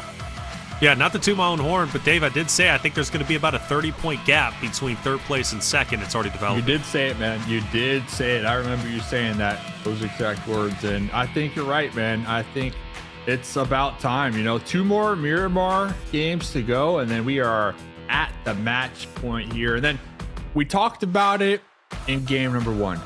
Game number 1 tomorrow is going to be Rondo, right? We've seen the teams who win the game, they walk away with at least 10 elimination points. So coming into tomorrow, there's a high chance that Wolves, Alpha 7, or 9Z get those 10 points for that smash point in game 1 alone. Meaning if they get the win in game number 2, that's the tournament right there. So it is coming down to it. Alpha 7, they are feeling it, guys. I think Alpha 7, they might have another chicken dinner in it here tonight. They just might. 2 back-to-back games from the Wolves where they really didn't accomplish much. That just opened up the floodgates for Alpha 7 here, Hot Juice. Yeah, I mean, look at the difference right now. 60 elims versus 67. And if you guys are wondering why Wolves are ahead of them on points, that's because of those head start points, right? Wolves had the most head start points coming into this tournament, which is what's holding on to them when it comes to the lead so far. So I do agree. I think that we're going to see a chicken dinner probably from one of these 2 squads coming up in Miramar. And this is why, myself and I think so many of us were being so hypercritical of like a team like Wolves during the league phase, right? Because we know what it takes to be top 2. It takes pretty much perfection, right? And if you open the door or mess up a couple games, a team like Alpha 7 is going to rocket launch past you. So with 2 games left, that comfy lead that the Wolves had is gone. You got to make something happen here. That's a beautiful sight. Alpha 7 and Alpha 7, both in Erangel match 9 and match 10. Wonderfully done. The only team so far in grand finals to go back-to-back. Can we get a 3-peat? Can we get a 4-peat? Anything is possible for Alpha 7. I know it, man. But you know what? I'm going to throw it out there in the universe. After all, even though Alpha 7 might be number 5 on the Miramar list, it doesn't mean that you have to discredit them. They're going to be a wonderful roster going in. But Dave, to go back to your point, man, Wolves not done yet. Look at this. They are the top team when it comes to Miramar. They already have 2 winner chicken dinners on the Miramar map, and they could finish today off very strong. Yeah, let's see what they can accomplish. Bounce back here and try to strengthen their lead, because Alpha 7, only 1 point. Alpha 7 are on the heels of overthrowing for the first time this weekend the Wolves from that 1st place spot here. And like you said, the Wolves coming into this with their head start points, 24 to be exact. So really keeping them afloat here. But the Wolves, this is their strong map. Miramar, we got 2 of them here, fellas. Got 2 of them. And with that gap starting, you also put the pressure on Intense Game, Loops, as well as Maryland, who need to step it up. I feel like Loops, I don't know. I feel like a lot of those rosters actually might be too far back, Hot Jukes. I'm about to say now, or not now. A few games ago at this point. You're right. Yeah. I mean, like, dude, this is rough for those teams. I mean, we're talking double-digit chicken dinner right now. Because, I mean, let's be real. I mean, with Rondo at play, Dave, you talked about how the team that wins gets 10 eliminations plus. That's true. But there's also tons of teams that get 10 eliminations plus without winning in Rondo, right? So if it's the Wolves or if it's Alpha 7, tomorrow, we could only have 2 games. So, yeah, like, honestly, if you're any of those squads that you mentioned here, Taylor, you got to go crazy right here, right now. Like, it's all or nothing. Go crazy. All or nothing, man. All or nothing. Dave, is there any team, though, that you feel that's on the precipice of breaking into top 3 that can make it competitive going into tomorrow's competition? Definitely 9Z, right? That's just the easiest pick. Good shot. 9Z had a great day yesterday. We still see Kogo Remix up there when it comes to that MVP race, too. They've been popping off this weekend, but they also had some bad games here tonight, and that kind of sets them back. I think 9Z, an easy pick. I know they're not in 4th, but I'm still cheering for Maryland Esports just because yesterday we saw such an explosive Aaron goal game from them where they got that winner where a chicken dinner, and they continued into the Miramars with that momentum. Yes, we didn't see that from them last game, but I'm still a believer in Maryland, and I'm staying strong with Enigma. Enigma picked this squad day number 1 to keep your eyes on, so I'm sticking strong with Maryland to maybe surprise us here in the last 2 games. Yeah, Maryland's definitely one of those rosters. I throw a curveball out there, maybe intense game, and only based off their performance yesterday. Map 5, 14 elimination, winner chicken dinner. In that next game, they could have had an even bigger one. Amazon gift cards. Make sure you claim your code. We're getting towards the tail end of today's competition, which means there's a limited number of Amazon gift cards to be earned. This is one of them. Make sure you enter the code in quickly, because there's some quick individuals out there that love to lock it in. Once again, going back, though, to a intense game. They win Map 5 Miramar with a 14 elimination game yesterday, and I firmly believe they were on the right track to win Miramar Game 6 yesterday with a big point total, but they were finished off by Obscura, who hit the 1v4. If that doesn't happen, I think IG goes back-to-back. So I think they're going to be a strong roster to finish off the tail end of these games that could very well jump up and make tomorrow's competition that much more interesting. But I say that, who knows, man? Maybe I just cast or cursed them. Either way, let's look at it. Hot Chooks, where are we going? We are going up to the north. We got a southern plane path. We're going to have a northern circle here. That's what my crystal ball is telling me. We'll see if that's the truth. I like your shout about a intense game. That was actually the team that I called that could possibly be like a dark horse winner of this tournament. I think they had all the skills it takes. I think they still do. It's just about finding those right positionings from them. It's whenever they don't get the circle is where they really struggle. They can't put up those consistent high-end amount of points, right? So let's see if they can find a favorable position here in this zone. But right now, it's going to be hard to stop this lead that the Wolves in Alpha 7 have made for themselves, because now they're going to put up consistent points. We know that's going to be a fact, right? So if you want to pass them up, you got to now hope they put up goose eggs and you go crazy. That's a lot of things to hope for, Dave. It's a lot of things to hope for, and it's not Christmas. Hey! Circle goes up. Yesterday we had a Monte Nuevo end zone. That was pretty exciting. If I want to pick an end zone here, guys, Crater Fields obviously will be intense, but I'm feeling like a Hacienda. I think we're going Hacienda here. Any predictions on where we're ending this? San Martin. San Martin, okay. San Martin. Maybe water treatment. San Martin water treatment. That's where we're going. Okay. In my humble opinion. Dead center. We're going to go to El Pozo, baby. We're going to the west side. Oh, there we go. I want to see a battle between the Wolves and Alpha 7 early. That's a good one. That's a big shift. Might happen, though. Might happen. You guys are the Wizards. They are. I nailed the northern circle. I nailed it. They are next to each other. So it looks like the Wolves are going to be in Monte Nuevo, holding it down. Alpha 7, they ended up popping into some vehicles and probably going to go El Pozo, right, with those vehicles here. So with the Wolves and Alpha 7, only 1 point difference on the overall leaderboard. One elimination from Alpha 7. A tie. They'll put them at the tie. Yeah, I think if I'm Alpha 7 or Wolves, sorry, Hot Cheeks, I just gonna say, if I'm Alpha 7 or Wolves, obviously I want to set the point threshold, but if I'm one of them, I just want to try and get as many points as possible to separate myself from third to solidify my spot in the top 2. Good strategy there. Good strategy. I agree. Look at that. Wazal's got the. He's making the plays. Look at that. Put the top on. Got that drop top. There you go. He's still got a little sunroof right there. Like to see that. I'll tell you what, though, man. I think that is the play here, Taylor. Is put up so many points that you don't even got to worry about tomorrow. Tomorrow, we could still see those 6 matches and anything could happen. But with already seeing the Wolves win a smash point, you got Rondo in play. There's a lot of factors I think that are going to contribute to that. So, I mean, who knows? Tomorrow could be an easy day casting for us tomorrow.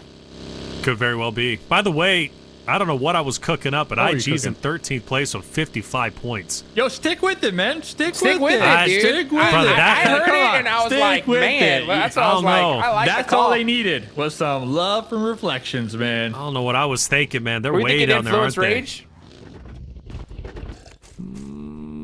I'm feeling more IG. He was feeling IG, man. Stay with I'm still it. feeling IG. Stay with it, man. I'll stick with it. 30-point difference. It's a lot of a bolder like play call than I was expecting it to be. I didn't think it was that extreme, to be honest with you. I've been more focused on the top end, but I lost track of the bottom end, man. Dude, I heard it. I was like, let's go, dude. You're I was a bold like, guy. It could be possible. I mean, if you know what? If you're going with IG, I'm going with Xforce, baby. Right above them. There you Come go. on, Xforce. Hey, There by you the go. way, if you guys caught the show match that we had here the other day, we did a little challenge. Me, Enigma, and 7WG. Loser had to get an eyebrow slit. Yeah. Okay? Yeah. Yep. And I went with Xforce every single pick and got first. Okay? There you go. So you gotta have faith in the Xforce. So what's the stakes here tonight then? Eyebrow slit? Woo! Another eyebrow slit, brother. What do you think? Go. I'm thinking for Reflections all damn day. You're gonna look good with it. For what? If what IG about a don't win mustache? this game, if they don't win this Mustache game, split. eyebrow slit, man. And then for you, a mustache slit, like just straight down the middle. Right down the Yeah, middle. Make it look straight like you down have the a middle, cleft bro. palate. There you go. There you go, dude. There you go. There's nothing wrong with that, by the way. Nothing wrong with that, by the way. if you got a cleft Absolutely. palate. Resilience. Look good. Uh-oh. Resilience against Maryland. Maryland, They're that's my squash. squad. The sleeper It squad. is. Looking up. They only Make got the 3 come up here. there. There you go. I'll take that. That's 1 point. Thank you very much. We did lose one of our squad mates. But guess what? We are knocking down doors right now. SMB looking for the confirmations. Might want to toss the smoke out here. Check your squad mates. Looks like one of the members from Resilience, Cardi, rolling up. Doesn't even care to get his teammate up. He is just blood hungry. And he gets the job done. Snap. Maryland. Couldn't do Maryland falls. Maryland Tough falls. Now Tough. IG falling next. Well, we'll see. Might be straight out of Nepal or iNCO. Shoot, they are embroiled in a fight. Straight out of Get Nepal. It's cooked. taking it to them. Cooked indeed. Cooketh. Tali Yeah, on the I outskirts. would not want to fight these teams. I'll tell you what. If I'm on the top, Absolutely not. I'm not trying to touch straight out of Nepal, dude. These guys got nothing to lose. They're dangerous. You saw that. The second they got a knock, they just went for the instant thirst. They're like, who cares? We lose. We lost already. You know what I'm saying? So we're just here to crush dreams. Dream And that's exactly what they did. Vitali's like, wah, He's crying. not my team. No. That's what he sounds like Yeah. Yeah. You heard him. in that We need to situation interview only. with him. There it is. Yeah, I want to hear what he sounds like. Wancho, get on it. Need an interview.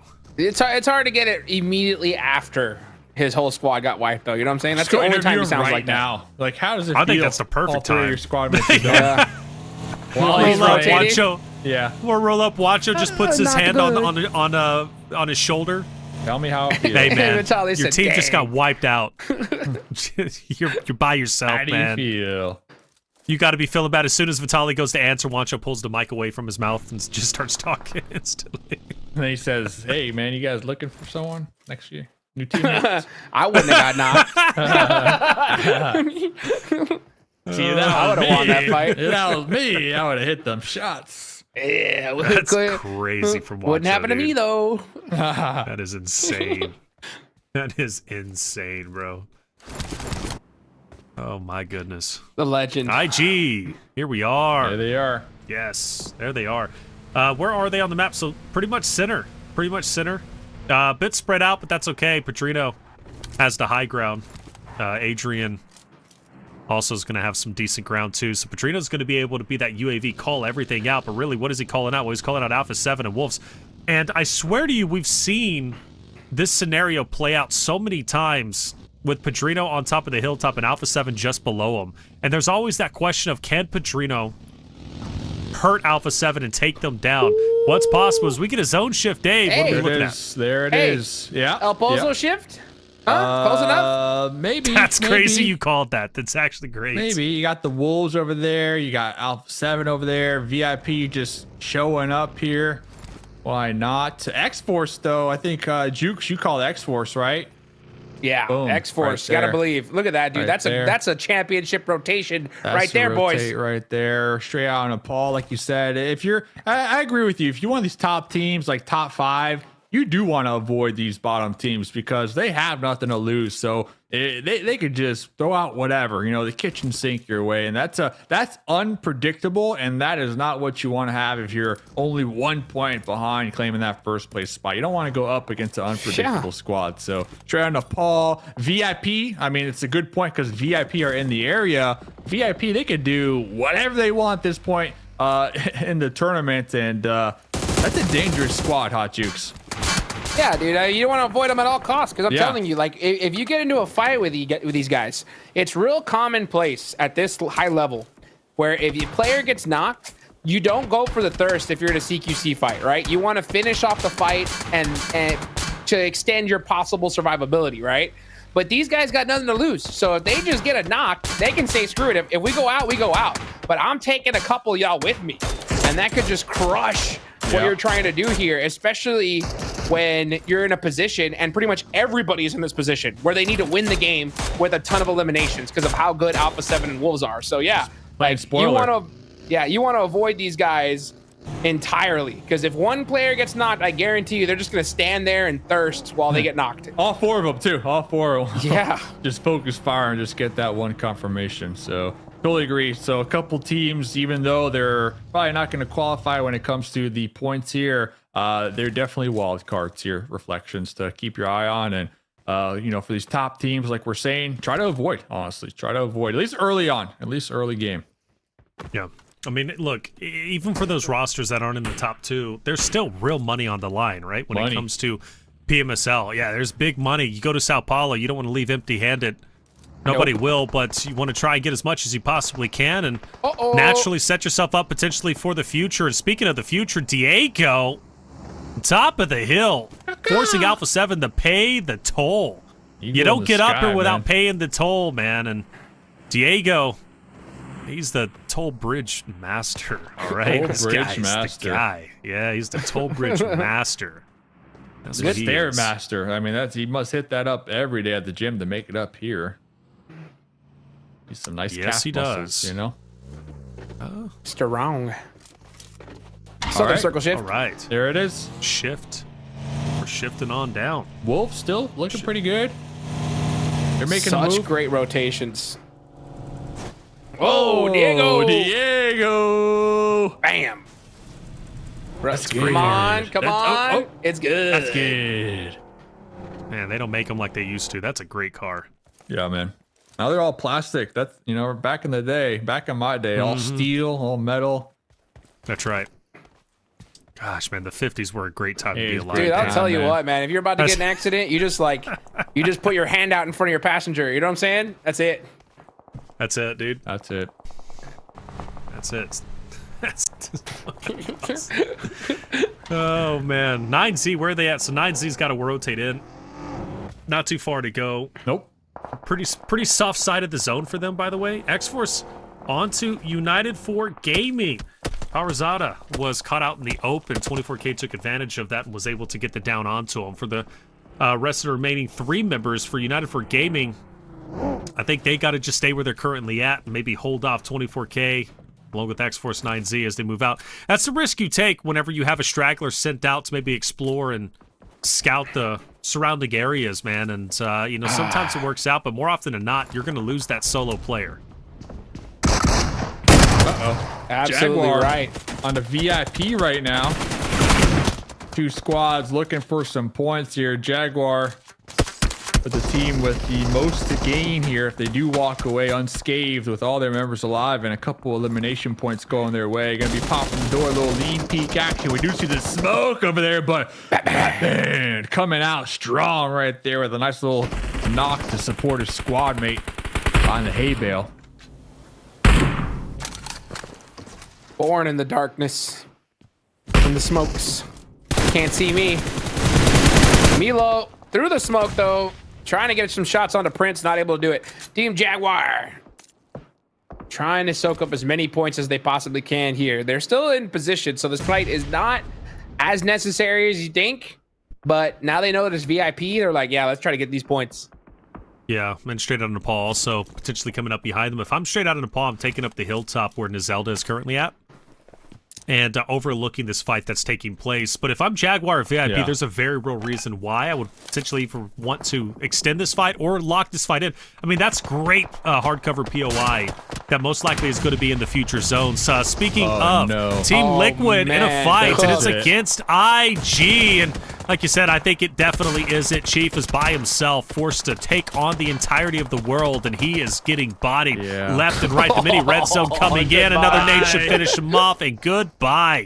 Sent back to the respawn screen. Team Liquid Maryland, the first two teams that are out, but for IG, they're happy with that fight. They get IG out of their location. Now they can focus on Royals of War. IG, a team that is so far behind, and they have to get up. If they can get aggressive here and make sure that these fights go well for them, my goodness, they could really elevate themselves up from 13th place, 12th place, all the way up to who knows, top 5. 4 eliminations so far. This could be the most incredible storyline prediction comeback from Taylor ever. Let's see if they can do it. I wouldn't count on it, but it could happen. Hey, you said it. Could happen. You said it. You said it, man. I know, Yeah, I know don't win. you believe Eyebrow it. slit. You said it. I don't want to believe too hard though, because you know when you really Someone's believe gotta in do it, something, though. it just Someone's doesn't gotta happen believe. as a caster. Well, as a caster, though, you know, if you believe too much, then you're doing the opposite. You're Okay. cursing them. So then what percentage belief you think is a sweet spot? Lukewarm. It's not a percentage, it's lukewarm. Oh, lukewarm belief. Lukewarm, yeah. Lukewarm. Room Jacuzzi temperature that belief. was turned off a couple hours ago. It's still a little bit warm. It'll do the job. It'll do the job. 9Z. Forced to rotate in, man, and they've got United for Gaming holding them back. And 9Z feels very, very uncomfortable in this moment. And for United for Gaming, I mean, they really don't have a lot to lose in this moment. I mean, they're at 68 points, 9th. They could, or you could argue it's the same scenario with IG. They've just got to slay out and do as much as they possibly can. So for United for Gaming, they're going to spread out, try and hold all angles onto the 9Z roster.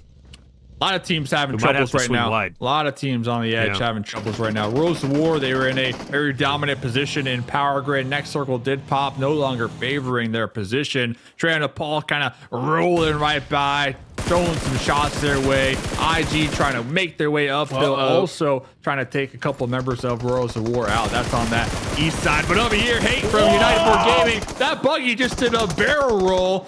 Oh my goodness, the 9Z popping out right there, getting the job done. There's just one more member alive for United 4, and they're probably going to be eliminated here. Catching a couple shots. Push up. Couple stray shots. Yo, he's pulling up. He's pulling up here. No grenades, no Molotovs, but he's getting those confirmations. And this is what we were talking about. These teams are desperate for points, so you got to keep your eye on them. Little drive-by action from Milos from the backseat of the buggy to put him down. In style. That was so sick. He had to do it fast because he's like, yo, if I want to get all my teammates back up, I got to take this guy out. Pops in the back of the buggy. Gets it done. 9Z surviving just a little bit longer. They're 5 eliminations, 3rd place. The problem, though, is Wolves and Alpha 7 are still alive with all 4. Yep, still alive, but, I mean, come on, 9Z can only do what they can do, right? And that's stay up, slay out as much as they possibly can. Having 3 members is huge. It would have been devastating if they get finished off by United for Gaming, especially to a solo. Spotted him.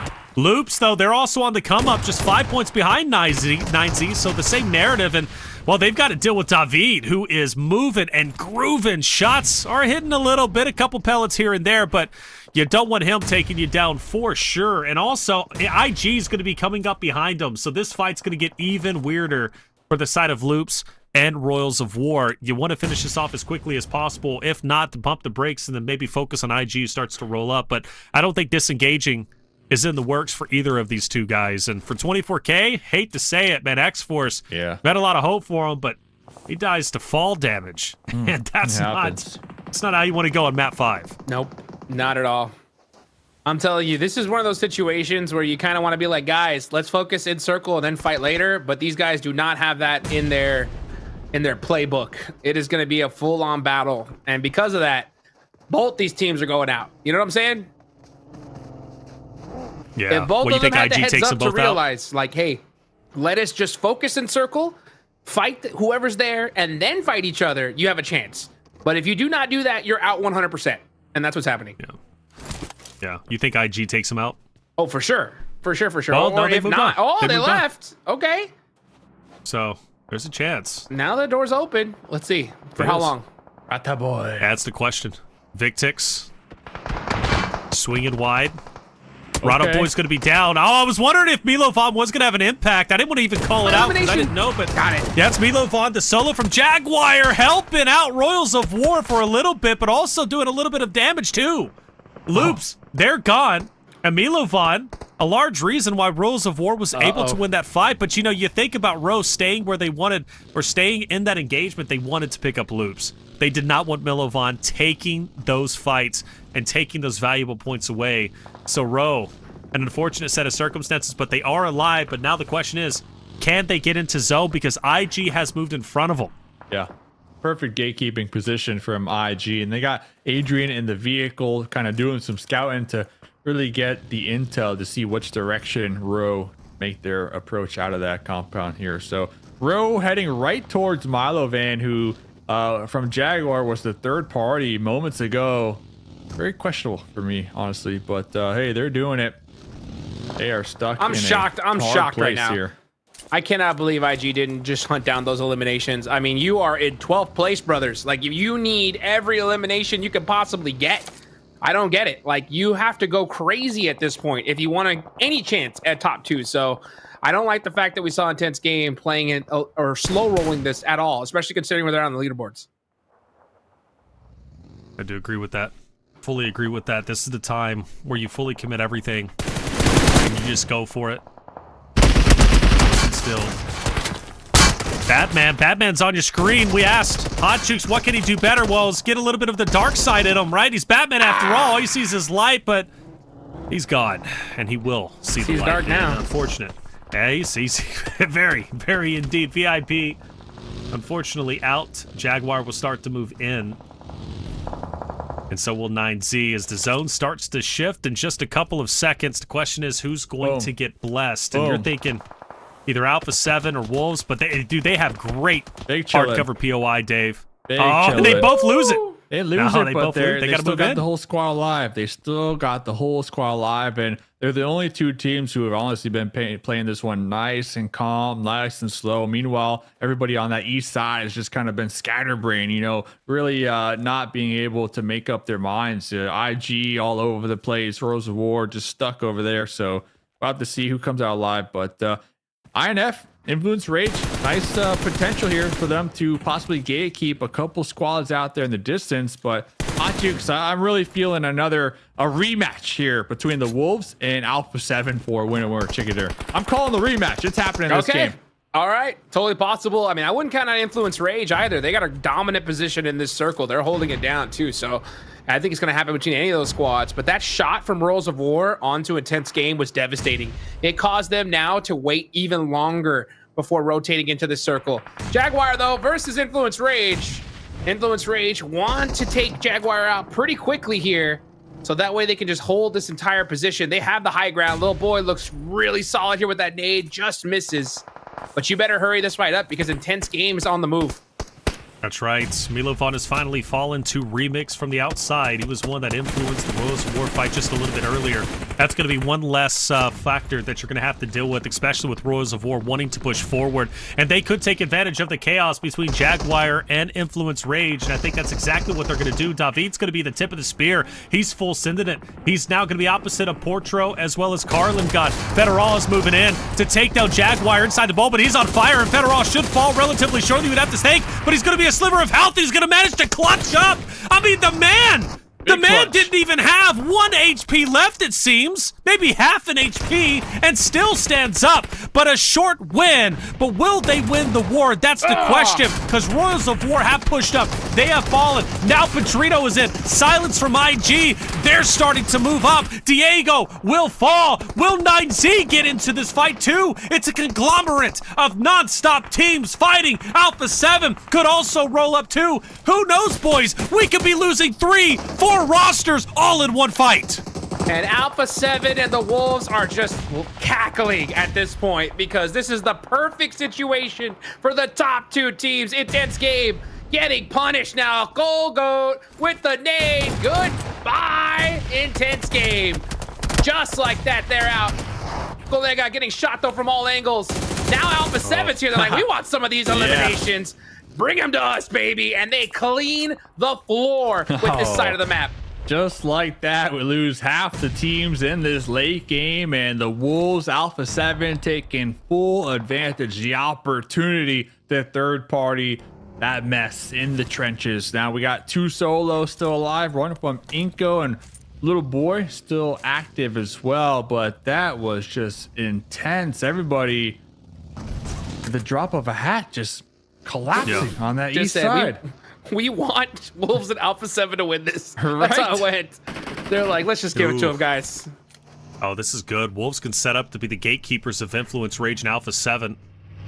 Once they decide to move in, really, it's up to Lil Boy, the only one remaining. Alpha 7 looks to be passing by. The question is, has Little Boy remained undetected? Can he even get up there to challenge Alpha 7 without getting shot in the back? And he's going to at least get 1 Alpha 7 member down, and that could tip off Wolves to potentially roll on up and challenge this A7 roster. The question is, when does Lil Boy choose to engage? Is it on Guizao?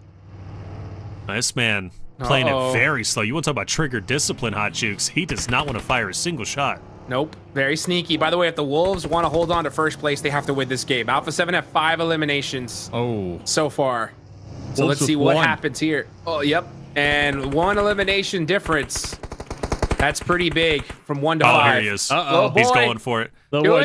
Don't do it. Do it. There's no way. Oh, he's doing it. He's doing it. Oh, and you missed the shot. He did it. He hits it. Get the finish.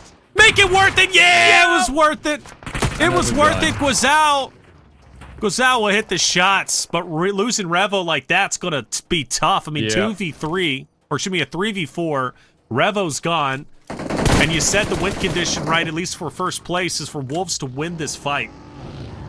If they can win this fight, that evens up the odds. It's 6 eliminations to Alpha 7, 6, but also gives them the 10 winner-winner chicken dinner points. That much closer to setting I the wanted to see a 4v4 for the rematch, man. I wanted to see it, but hey, we got the 4v3 here. Let's see if Obscure can really pop off here and clutch it out again like we saw last night. Reflections on the Miramar game here. This is his map. True. But I don't know. He's tempting fate pushing up like that, and they got to consider Higor is going to have the off angle. Oh, they separated him. Yeah. Doran. Higor separated, Obscure separated. This is Higor, or it should be Doran. And Obscure, Carrillo takes down Doran. Hold up, maybe there's a sliver of an opportunity. He got Higor's down, so is Obscure. We're down to a 2v2. 2v2. It's going to be Carrillo and Guizao. Guizao's going to be the opposite end. Coops is going to try and take him down. Guizao going for the 1v2. Opposite of the car. Coops hits the shot needed.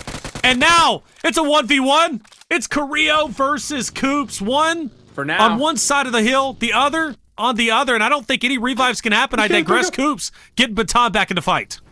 You got to pick up. Here we go. 2v1.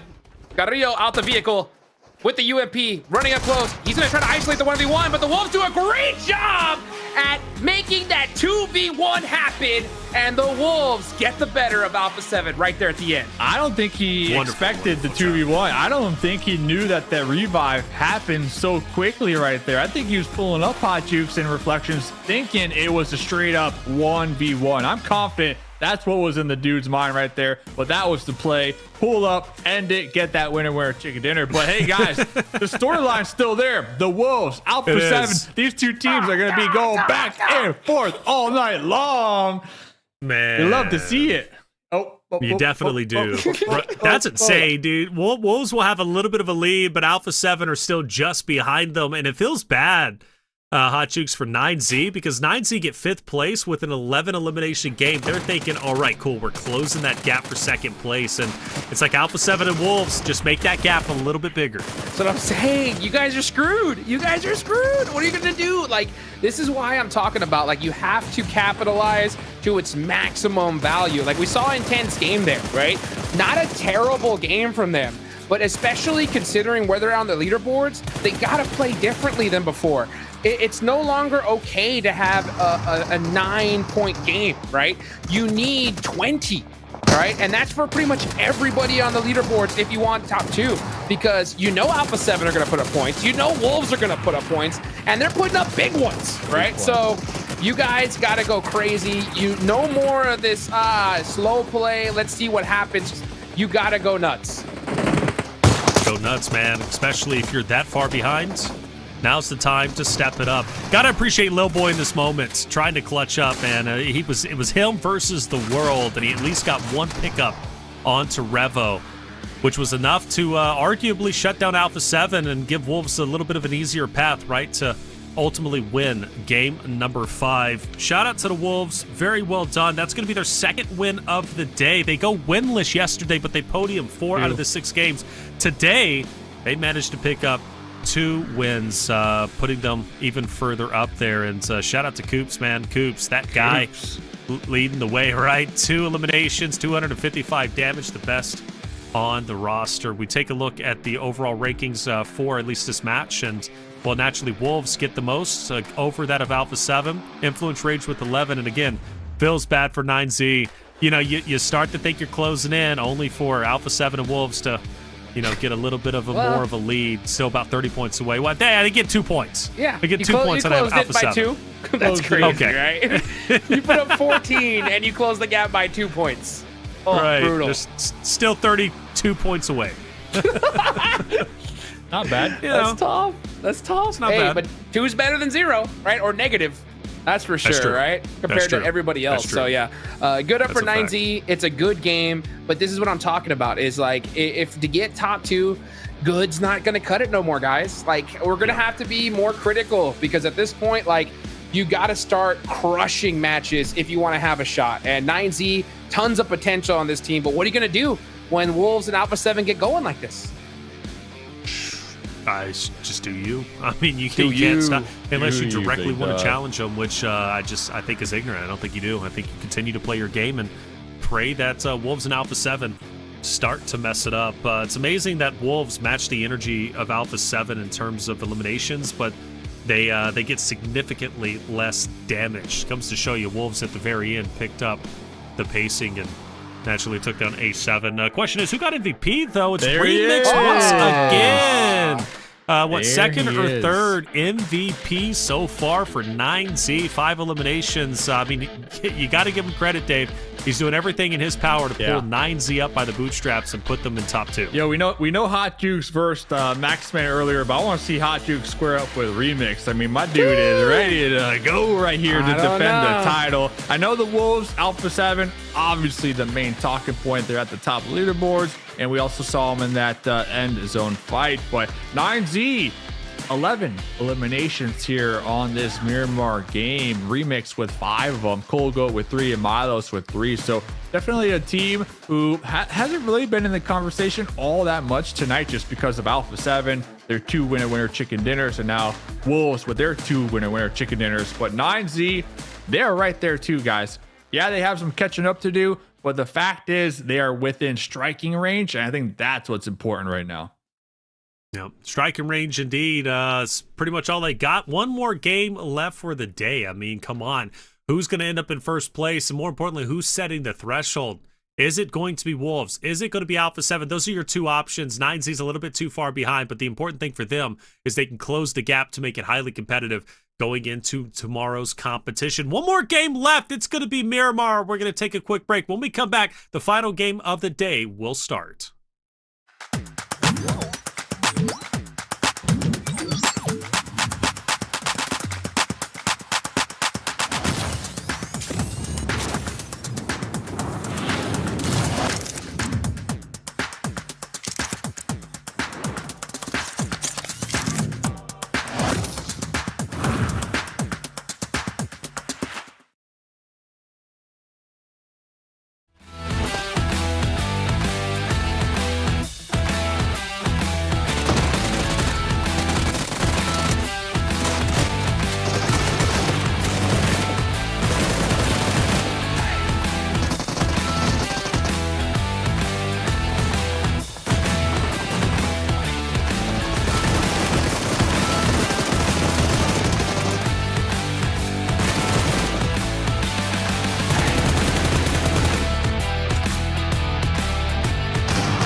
Welcome back, everyone, to day 2 of the grand finals for PMSL America's fall season. I'm Taylor Reflections, joined by Hot Jukes and Mustache Dave. It's been a long time coming, but finally we have reached the conclusion of day 2. The final chance to see who will reach the threshold first. Who's going to have the advantage going in to tomorrow's rondo? Let's take a look at the overall standings and walk us through it, Dave. I mean, 143 for Wolves, Alpha 7 at 139, but it's still a 30-point lead between second and third. Looks like Jukes is winning the Price is Right over here. 143. I think you had 137. I had 132, and you had 135 here, Reflection. So the Wolves going to be breaking that here. Alpha 7, though, right on the tail end of that one. I think if 9Z can get a winner chicken dinner in this final game, come tomorrow, you already know Hot Jukes. They're going to be hoping to play all 6 games, right? They're going to hope and pray. But the fact is, they need to get this last chicken of today in order to have that potential tomorrow. Yeah, dude. You see, so like 9Z, you're hoping and praying for 6 matches. Teams below, you're hoping and praying for a miracle at this point. Like, that's where you're at. If you don't win this next game, it's going to be a tough day tomorrow. And I'm honestly going to say, okay, and realistically, it's 6th place on up, right? I think iNCO and Team Liquid below are already too far away for top 2. So I think Maryland, Loops, Influence Rage, 9Z still have a shot if they win this next game. Yeah. But you're hoping for multiple things now. Tomorrow. Now you're hoping that Smash Point doesn't happen tomorrow, right? You're hoping that Alpha 7 and Wolves go out early in this game, and you win with double-digit eliminations. You notice how that's a lot of things to happen here, Taylor? That's a lot of things, brother. That's a too lot. many things. That's too many things, I believe, anyways. Yeah, not going to be easy, bro. Not going to be easy whatsoever. I mean, it's a lot of hoping. The biggest, it's a lot of hoping. And I hope and every day, guys. I do hope every day. So I get it. I feel it. I feel it. But the thing is, I'm with you.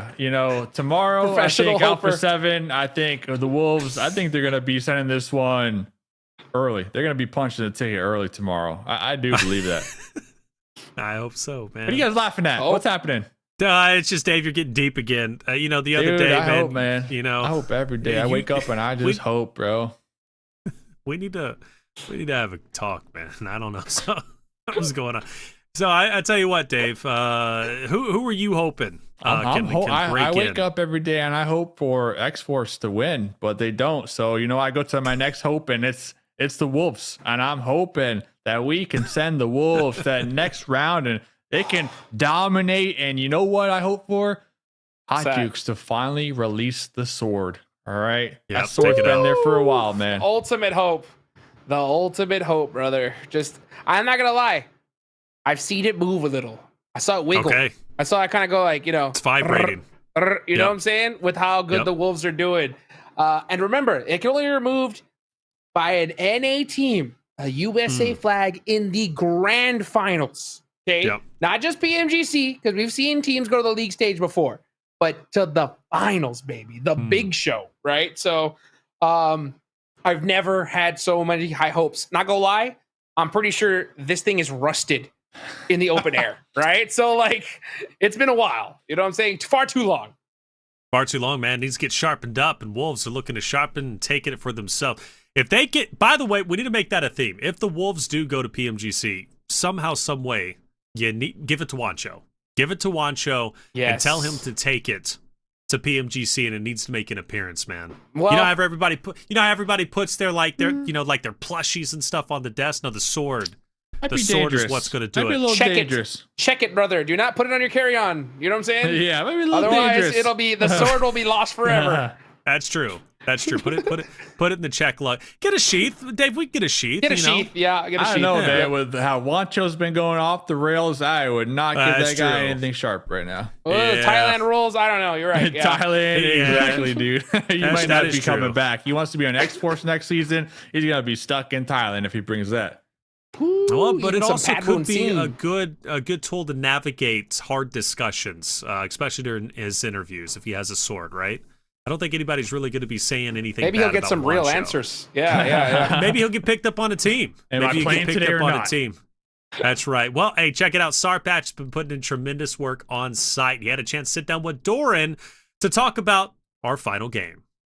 We're chicken dinner for Wolves Esports.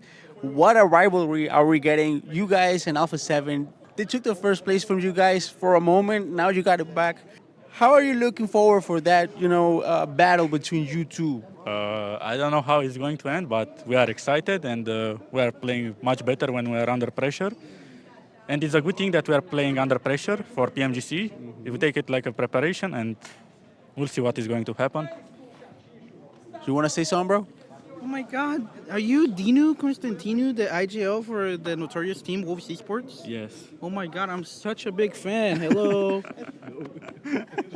That's how you do it right there. I ain't gonna lie, I was more focused on that conversation with 9Z in the back, right? Because you saw Remix there, just like getting a good talking to, because these guys, they need to pull out something special if they want to have a chance here.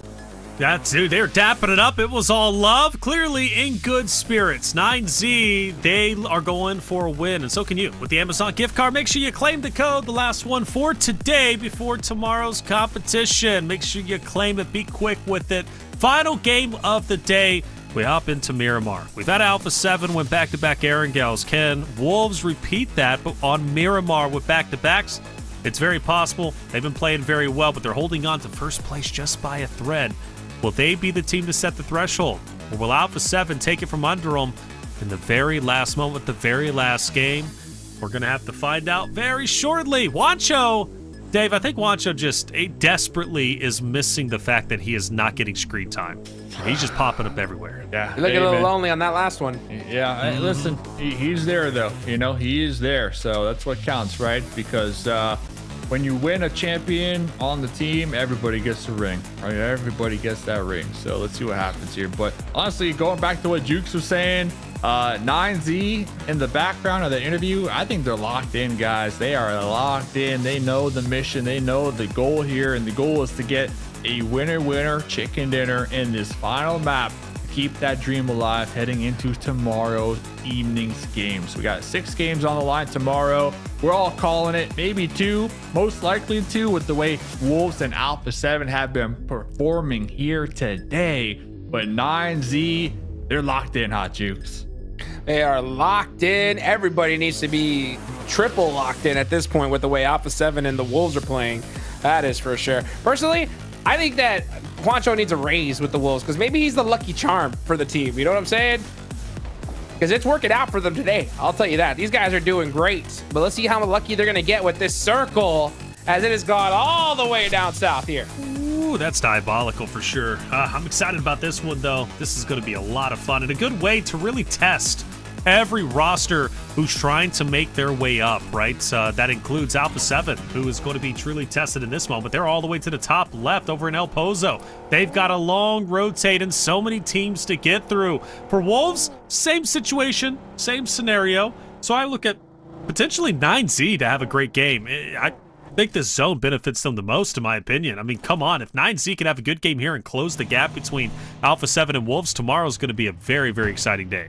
Gonna be great, man. So let's see what they can accomplish. We already hear some shots ringing out from Xforce. So this is gonna be Xforce and your favorite squad, Reflections. Intense game, IG out there in the distance. So 2 teams looking to get some much needed points here in the final fight of the evening. All of Xforce piling on up in the vehicle right now, looking for the mini drive-by shot.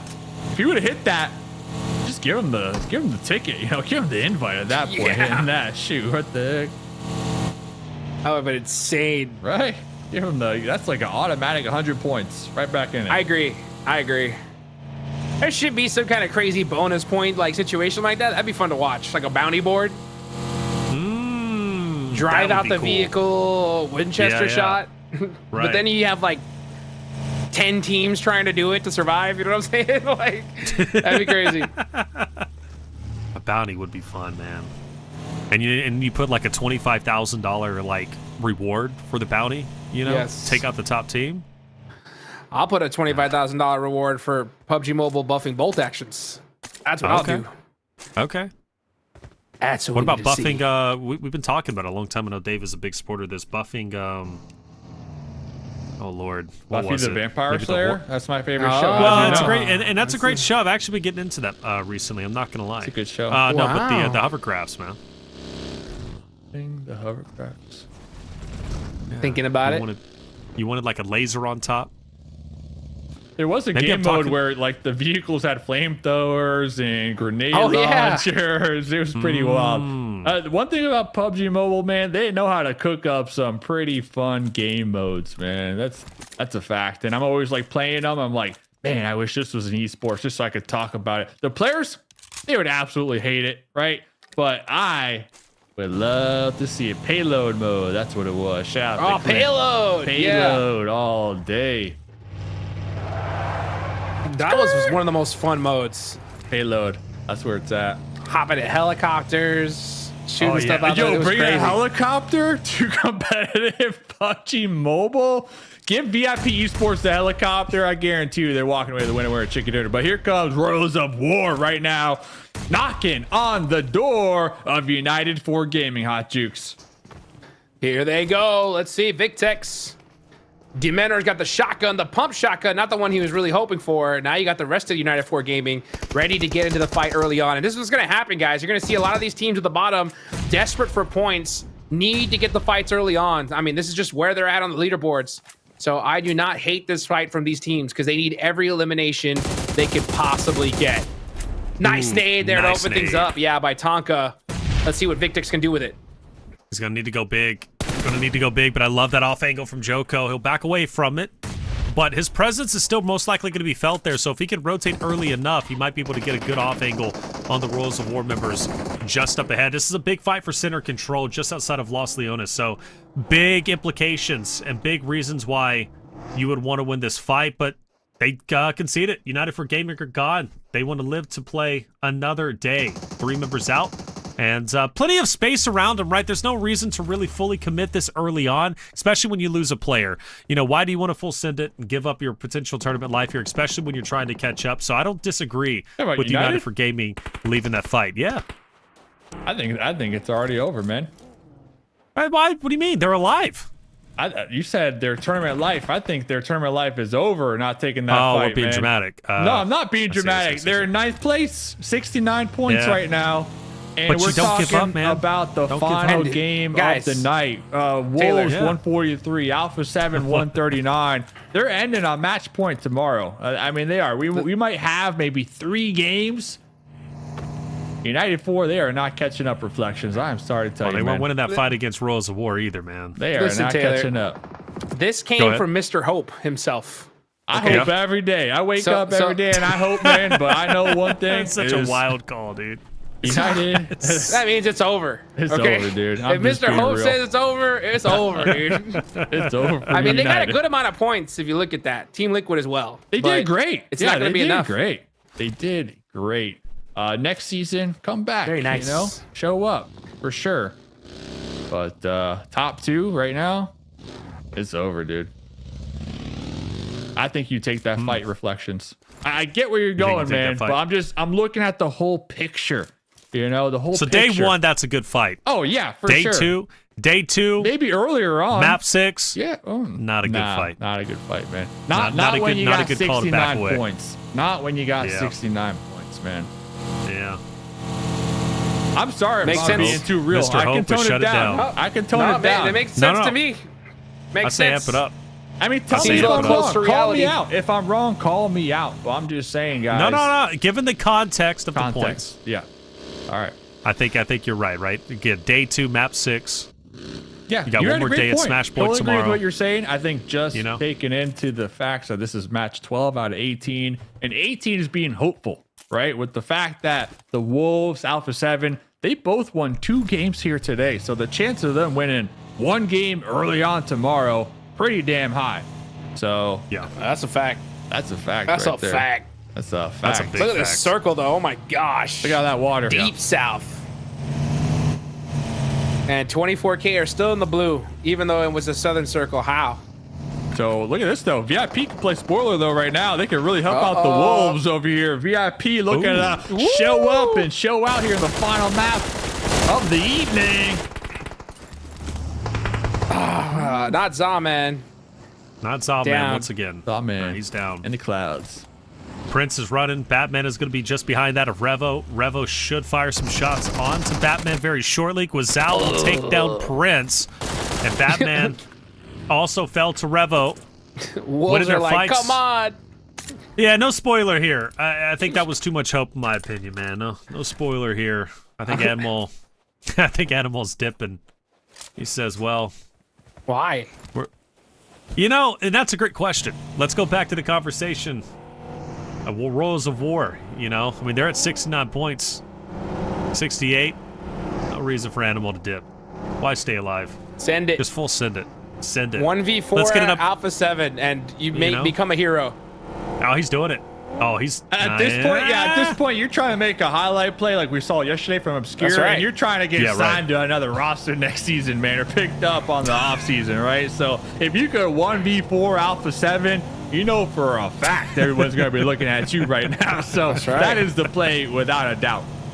That's the play. That is the play. Gui Boy onto Klaus, by the way. Maryland not giving up. They're at 95. So if you want to talk about a realistic opportunity, Maryland does have a realistic opportunity to make things a bit interesting going into tomorrow's competition, for sure. That's one that I would look at to take this fight against Xforce. For Team Liquid, a little bit of a lost cause. It hurts to say. Yeah, it hurts to say. I mean, Team Liquid, I know we've been gassing them up all season long. They've been a hot topic all season long. But we're at that point where it's just like we just didn't do enough. Just didn't do enough here. Have we been gassing them though? I don't know. I think we have been. I mean, I've been rooting for Team Liquid. I love Team Liquid. The players are staples in competitive PUBG Mobile, without a doubt. Sure. I do agree with that. Intense game. My team to make a big comeback. Your team to win it all.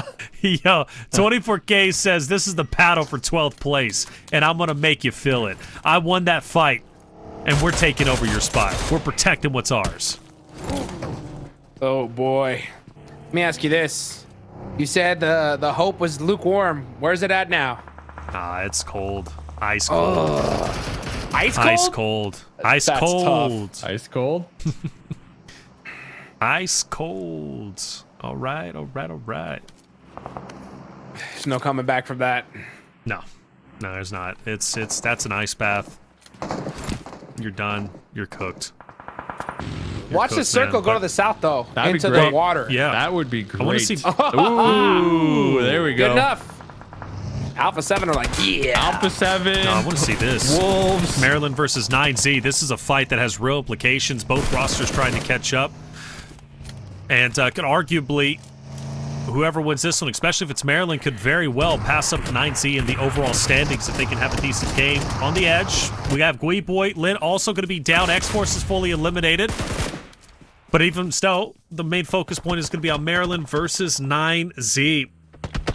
9Z has a player downed, but they can still easily recover this fight. Oh, Squash, you gotta be ready for this. Remix is up. Remix hasn't spotted him. Squash could very well take down Remix. He pushes up. Snap is going to fall, and so is Maryland, and Remix will stay alive. A sliver of health, and more importantly, 9Z will have all of their teammates up and ready to go. The only true team who can break apart this top 2 domination from Wolves and Alpha 7. Totally agree. Huge. Shout out to Maryland, though. I mean, they walk away with 1 point, but yeah, I mean, we saw on that player interview, we saw how locked in 9Z are.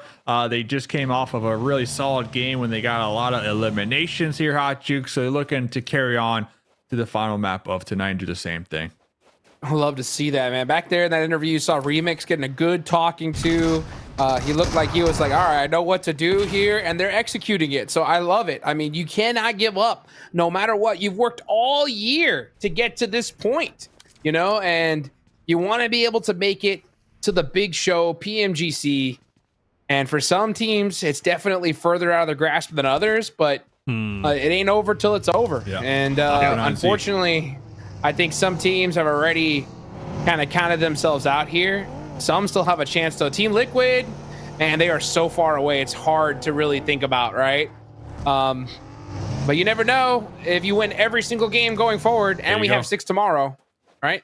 Yeah, that's the key word right there. If we have 6 games tomorrow, then there's a chance for INF for Loops and maybe even iNCO bounce back, right? But realistically, I think 9Z have the best shot right now For to sure. really disrupt the top 3 dogs in the lobby. And it's not a big shot to be real.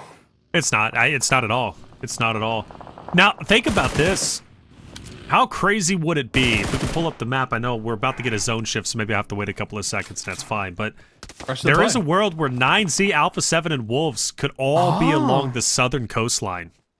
That's good. I mean, so number 1, 2, and 3. I mean, look at this though, Taylor. Right? Yeah, As we look at the wrapping circle, right? Yeah, look at that. You're right. We can see all the 3 big squads at the bottom. Wolves and Alpha 7 are mighty close to each other. Let's see if the zone hard shifts down south once again. That'll be fun to watch. Instead, it goes up to the mainland.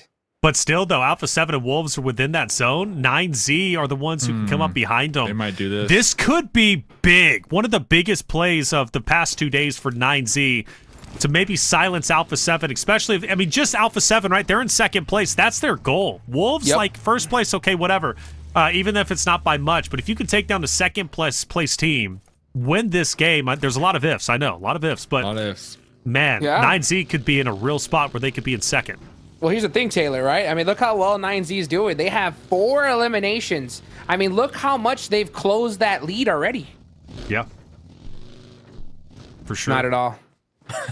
What do you mean not at all? Stop. Dude, come on. 30 points, I know. No. They did. They're What I closing mean it. is They're they've got, closing it. what I mean, though, is that they got 4 points. Alpha 7 has 4 as well. Yeah, the Wolves. You know what I'm saying? They got to take them So out. you have not closed the gap at all, even though you have 4. That is the problem, right? So if you're 9Z, your plan is the right way to do it, right? You got to take out Alpha 7 yourselves at this point. Silence up against Team Liquid on the pull-up right here. Silence has 6 grenades to work with. SK12, Team Liquid, knocking on the door. Here comes all of Team Liquid trying to pull on up right now. IG trying to defend. Silence on the outskirts with the SK12. Ravina gonna be getting chunked out in the distance. Silence jumping up, catching a couple bullets to the body right there. Boom! There's one. Carry get the last one. He's done. He's out here. Reflections. IG eliminated for the night.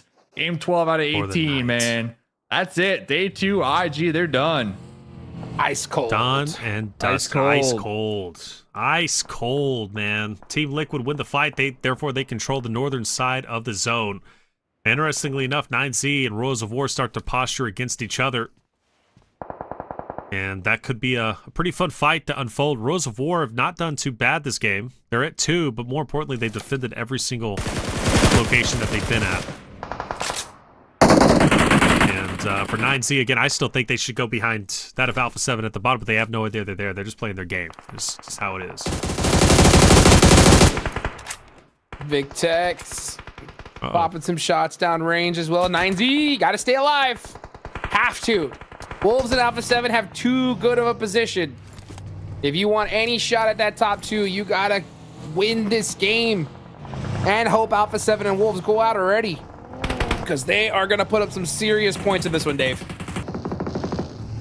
Alpha 7 down there in the south. Here comes 9Z rolling up right into Royals of War. Remix in the back line. Remix and Cold Goat have been popping off here today. Reflections. Reyes in the front line. Going to be traded on out. Oh, there's a P90 on the battlefield. Royals of War. They're looking to take out 9Z. It's not looking good. Milos, the last one alive, looking to toss a grenade, but Royals of War. Tonka pulling up in the vehicle. Oh, lean peek action right there. Third party from downtown. Jaguars taking out 9Z here. Reflections. 9Z are gone. That's a big loss for the side of 9Z, who's been desperately trying to claw back into second place. With Alpha 7 and Wolves on the map still, that lead could grow to over 40 between second and third. Loops, Rose of War continue to fight on the outskirts. Loops rolled in a little bit late after this 9Z Rose of War fight was taking place, but David refusing to relinquish his spot, and he's looking to take down Loops if at all possible. They timed the nades exactly at the same time. They both miss, which means we're back to a straight-up gunfight. David will back away and try and get Demonor back into the fight, but I don't think Nizelda's going to allow it. And with him being so weak, David has no choice but the pressure forward, no choice but to take the fight to Loops. You can't really back away in this moment. You know the pressure's going to be too real. Just full send it, my boy. This is what you're built for. This is what you live for. Moments like this to clutch up. Clutch it up. Make a name for yourself. We've seen it happen plenty of times where some of these players that didn't make it during these finals get picked up during PMGC. So if that is you, if that's what you're looking to make happen, there's only one way, and that's with eliminations, Dave. Eliminations. Eliminations here. Influence, Rage. They are looking for those eliminations. They are going to be alive. 101 points. All four still up. Pretty center here.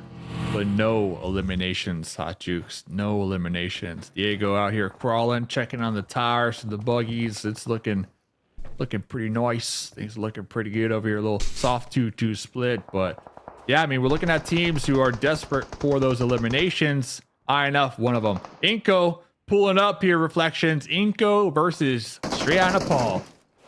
Pulling up indeed, man. Straight Outta Nepal's going to have a little bit of the low ground once 7 gets up on top of this hill. But the good thing is they've got the hardcover POI. And iNCO is going to have a very tough time trying to penetrate these buildings unless Straight Outta Nepal decides to push out. And this fight mainly really more of a come up for Straight Outta Nepal, right? Who's been down there at 38 points, has been on the struggle bus. So for iNCO Gaming, losing this fight, it's only going to hurt them. It's only going to help Straight Outta Nepal. And I just don't know if iNCO, especially with Team Liquid joining the mix, man, that just makes things very awkward for iNCO Gaming, who is most likely on the way out. Oh boy, Wolf. Trying to make something happen here. iNCO Gaming pushing up to Straight Outta Nepal. Having some fun here on the south side. Fortunately, not able to get those shots off. But oh, there goes Igor. The Wolves looking at third party to start getting active, get some more eliminations. That's something. They know they've been keeping an eye on that feed. They know Alpha 7 has 4. So if you're the Wolves, right now, you're just trying to finish this game strong, but they've been playing it so well. Their fight timing has just been on point all tournament long. Yep.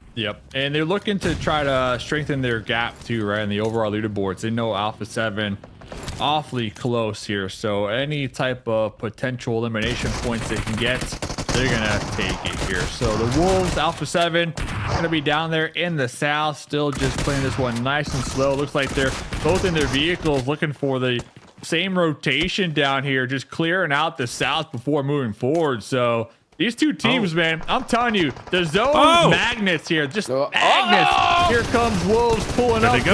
Who's popping out with the M4. Plenty of ammo. Level 3 gear right there. Couple grenades getting chunked out there. Revo's gonna be down, Hot Jukes. One player up left. It's just Obscure. Got the need in hand, but it ain't gonna be enough. Here comes the Wolves, shutting down Alpha 7. 7 eliminations, and Wolves have put a stamp on the smash point. They're gonna be the ones setting it, not Alpha 7. That's right. Huge plays from Wolves. Shocking that they rotate behind Alpha 7 and take that fight in such a clear and concise fashion that they did. I wasn't expecting that by any means. I thought they were going to continue to try and gatekeep Straight Outta Nepal or maybe even crash into them, but choosing Alpha 7, that's a big boy play for sure. And now they might very well be going into day 2 with a 20-plus point lead, plus you got to add 10 points on top of that. That's going to make the job hard for Alpha 7 and 9Z. Influence, Rage, Loops. And I think, like you said, that pretty much put the stamp of approval for Wolves to guaranteed to finish off first or second place in tomorrow. Well done, man. North America looking strong. Wolves are looking incredible. Now if they can just finish off this game with, who knows, 15 eliminations, geez, there's nothing stopping this team. Nope, not at all. What a way to finish off the day. I mean, Alpha 7, big kudos to this team, man, for them to close this gap this much with everything this squad has got going on. You got to give these guys the ultimate props. Wolves today have just been nuts all tournament long. Their positioning has been rock solid. Their fight timing, the time they actually choose to fight or stay back, has been on point as well. Let's just see how they finish this game off now that they know that Alpha 7 is out of there. Exactly. I mean, that was pretty much their only competition now. Oh, you said, who was that just yeeted it with the Bucky right there? That was so cinematic. But yeah, I think taking out Alpha 7, it does relieve some pressure when it comes to this final game of the evening for the Wolves. So now they can just look ahead. They can just look to try to capitalize on the opportunity, and that is get as many eliminations as possible. And if they get the win, that's just the cherry on top here. Already sitting at 10 eliminations. They did lose one of their squad mates, though, Reflection. So they're going to be sitting down a member. But regardless, they are feeling good here in the final map of the night. Yeah, feeling good for sure. How could you not be? You're already at 10. You took that Alpha 7, you know they no longer are going to be gaining points onto you. This is more of a celebration run, right, than anything else. Loops, though, continues to fight hard against Jaguar in this moment. They've took down Milovant. You still got Portro and Carlingott, who's going to be off in the distance. But for Loops, a strong finish here could be huge for them. By the way, Smash points last season was 134. That's been blown out of the water. Oh, wow. Blown out of the water. I continue to say it, and I'll say it once again. What are we holding on? What did I do? No, I said so gone. Yeah, so gone, yawn. That is so far out. I mean, we're all conservative, right? I mean, right. I was thinking 145. It's going to be like 170. That's crazy. Sure. It is crazy. Well, Hodgins, I mean, come on, I've been saying it. America's region has just been continually improving each and every year. You know, Titan Series, obviously PMSL. The more support we've gotten for this region, the better the teams have gotten. I mean, who would have thought? Not a lot of people did, but I'll tell you what, man, I do attribute a lot of it to the Titan Series. NA had needed a big standing tournament for so long. The Titan Series was created. You know, the team behind it, everybody working behind it has really elevated the scene as a whole. And now we have the Wolves, I mean, performing at absolute peak efficiency. And they don't look like they're slowing down at all in this match. 10 eliminations, make it 11. And these guys are keeping up the heat. Keep it up. Let's see, this is their moment to really strengthen their gap here on the overall leaderboards. Loop still showing up, though, popping off. Oh, as I say that, Loop's one of their players is Outta, catching some strays out there in the distance. Here comes the Wolves now. They got their target set on taking out the Wolves. Looks like INF also looking to get a piece of the action. Gonna be fortunate for the Loop squad mate over there. Reflections, he is going to be getting picked up here because of the INF push over here. 3 strong once again, baby. 3 strong once again. Good side of the map. Can overlook Influence Rage.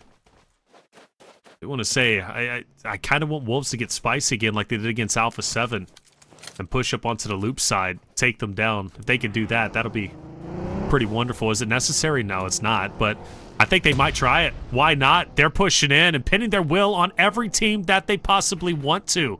And Loops need to be very ready and prepared for this, especially with Coops leading the charge up ahead. A Rattle Boy is going to try and be the tip of the spear in this engagement, but as he takes a little bit of damage, he's forced to back away. Wolves have successfully put Loops on high alert and successfully taken them down to just a minuscule amount of health. It's going to take a large effort for Loops to regain and turn this fight back in their favor, especially with the Zelda being down once again.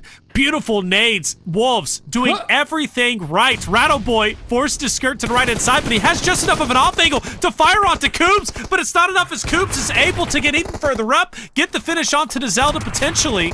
Loops, I mean, Ojix, they've got to be feeling helpless. Oh my gosh, I was saying the Wolves need to calm down a little bit. They're getting a little bit too excited here. Absolutely, but with that not push, baby. Onto Neil Zada, they are going to push this even further. Look at that nade onto Rattle Boy. That's going to shut him down. Another one towards Rafina. It is just him. And now you got Team Liquid pushing him from the other side. See ya. Loops, see ya later. Goodbye. 13 eliminations onto the Wolves right now. They're looking for the pickup. Baton peeking his head up that ridge right there. Influence Rage with their 1 elimination point. They're going to be letting down a mini red zone right now, Reflections. There it is. Mini red zone, as you said. That means the nades are going to start coming through. The fact that Coops is back on his feet along with Higor, or actually Higor is still down. Excuse me, Coops on the run. We're moving. Lil Boy's going to fire some shots at Coops. He stays alive. I'm blown away. And now we've got a 1v1. Short-lived. Coops is falling down. We're down to our top 3 teams. Wolves are now gone. Make that top 2. It's a 4v3. I can't believe it, boys. Team Liquid could get their first win of the season. It's about time these teams start using their heads, though, when it comes to like looking at the elimination feed. They saw some of those members of Wolves. They knew exactly where they were, and it's about time the teams are like, hey, why don't we stop this squad? You know, like, why don't we actually focus on the team that is the biggest threat in this lobby? I know that, you know, both these teams are way too far to even catch them. But yeah, I'm surprised they didn't do that a little earlier rather than later. Ayala with the P90 though, he's looking to get the winner chicken dinner. It's gonna be a 3v4. That P90, man, up close and personal. It could be clutch. Diego going for those last second heals. Ayala is gonna be crawling up. There he is, man. Sees Federal popping up. Boom, there's one. Can we connect onto Diego? Diego has the DBS. Quick little confirmation right there from Ayala and that P90. You love to see it. Up close. Molly. Ayala, you got this, baby. Another You've one. been here before. You can do it. You can do it, Diego. Hits the shots needed. And Chief, last one up. The last chance for Team Liquid to finally get a win during PMSL America's fall season, but he'll fall short. And Influence Rage, just like they did yesterday, will close out day 2 with the win on the final map on Miramar. Give it up for Influence Rage. Way to go. Putting up a nice chicken dinner here. These guys got a few of them here in this tournament, and you love to see what this squad can do. I mean, they have done great. It's just unfortunate for them that, you know, Wolves and Alpha 7 have done astronomical. You know what I'm saying? That's right. You know, one thing is for certain, though, for Influence Rage, if they can somehow extend the tournament tomorrow to Map 6 Miramar, it might be able to win Smash Point. That's what it's going to take. Yeah, you're right. They're batting 100% on Map 6 Miramars over the past 2 days. So my Robert gotta De give them Niro, credit. my Robert De Niro right there. I don't think it's gonna happen. I see it, bro. It's You don't think it's going to happen, Hope? Nah, man. Hopium? Wolves with 13 eliminations, 2,500 damage practically this last game. Alpha 7, only 4 eliminations, but they had 2 winner chicken dinners here today. So I'm thinking Alpha 7 coming into tomorrow's Rondo map, they're going to be dropping it hot here, Hot Dukes. They're going to be looking to get some early game eliminations on Rondo and get to that match point that the Wolves set here tonight. Well, I'll tell you what, man. If we want to see it go to Game 6 tomorrow, you're going to have to see what we saw at this match, right? That's 2 teams seeing the elimination feed, realizing exactly where the Wolves are, and doing everything they can to stop them. Because if you don't do that, I guarantee you they're going to pass Smash Point and win a game tomorrow. Yeah, I think they get it on Rondo. Obviously, Smash Point, they reach Smash Point threshold on Rondo. And then can they win from there? That's the question. I mean, they won 2 games today. Their best performance yet, but they haven't won on Erangel yet. However, Alpha 7 has. And Alpha 7 has been known to get big games on Rondo. There is a real chance that Wolves, if they don't close it out, Alpha 7 are going to creep up. And I have to favor, if the tournament extends to multiple maps, I start favoring Alpha 7 in that regard over the Wolves. I really do. So I think Wolves need to close it out early, stop Alpha 7 in their tracks. But either way, you can't dispute it. Alpha 7, Wolves are in a great spot going in to tomorrow's maps, and a great spot to solidify their position over at PMGC. For this team right here before you, though, Influence Rage, hey, look, we love it. Back-to-back Game 6 wins on Miramar. Yesterday, they did it with 8 eliminations. Today, they're going to have to settle with 5, but they took it from Team Liquid, and they'll secure a valuable 15 points. Team Liquid will get 13. Wolves profit the most, however, even with third-place finish with 18 total points.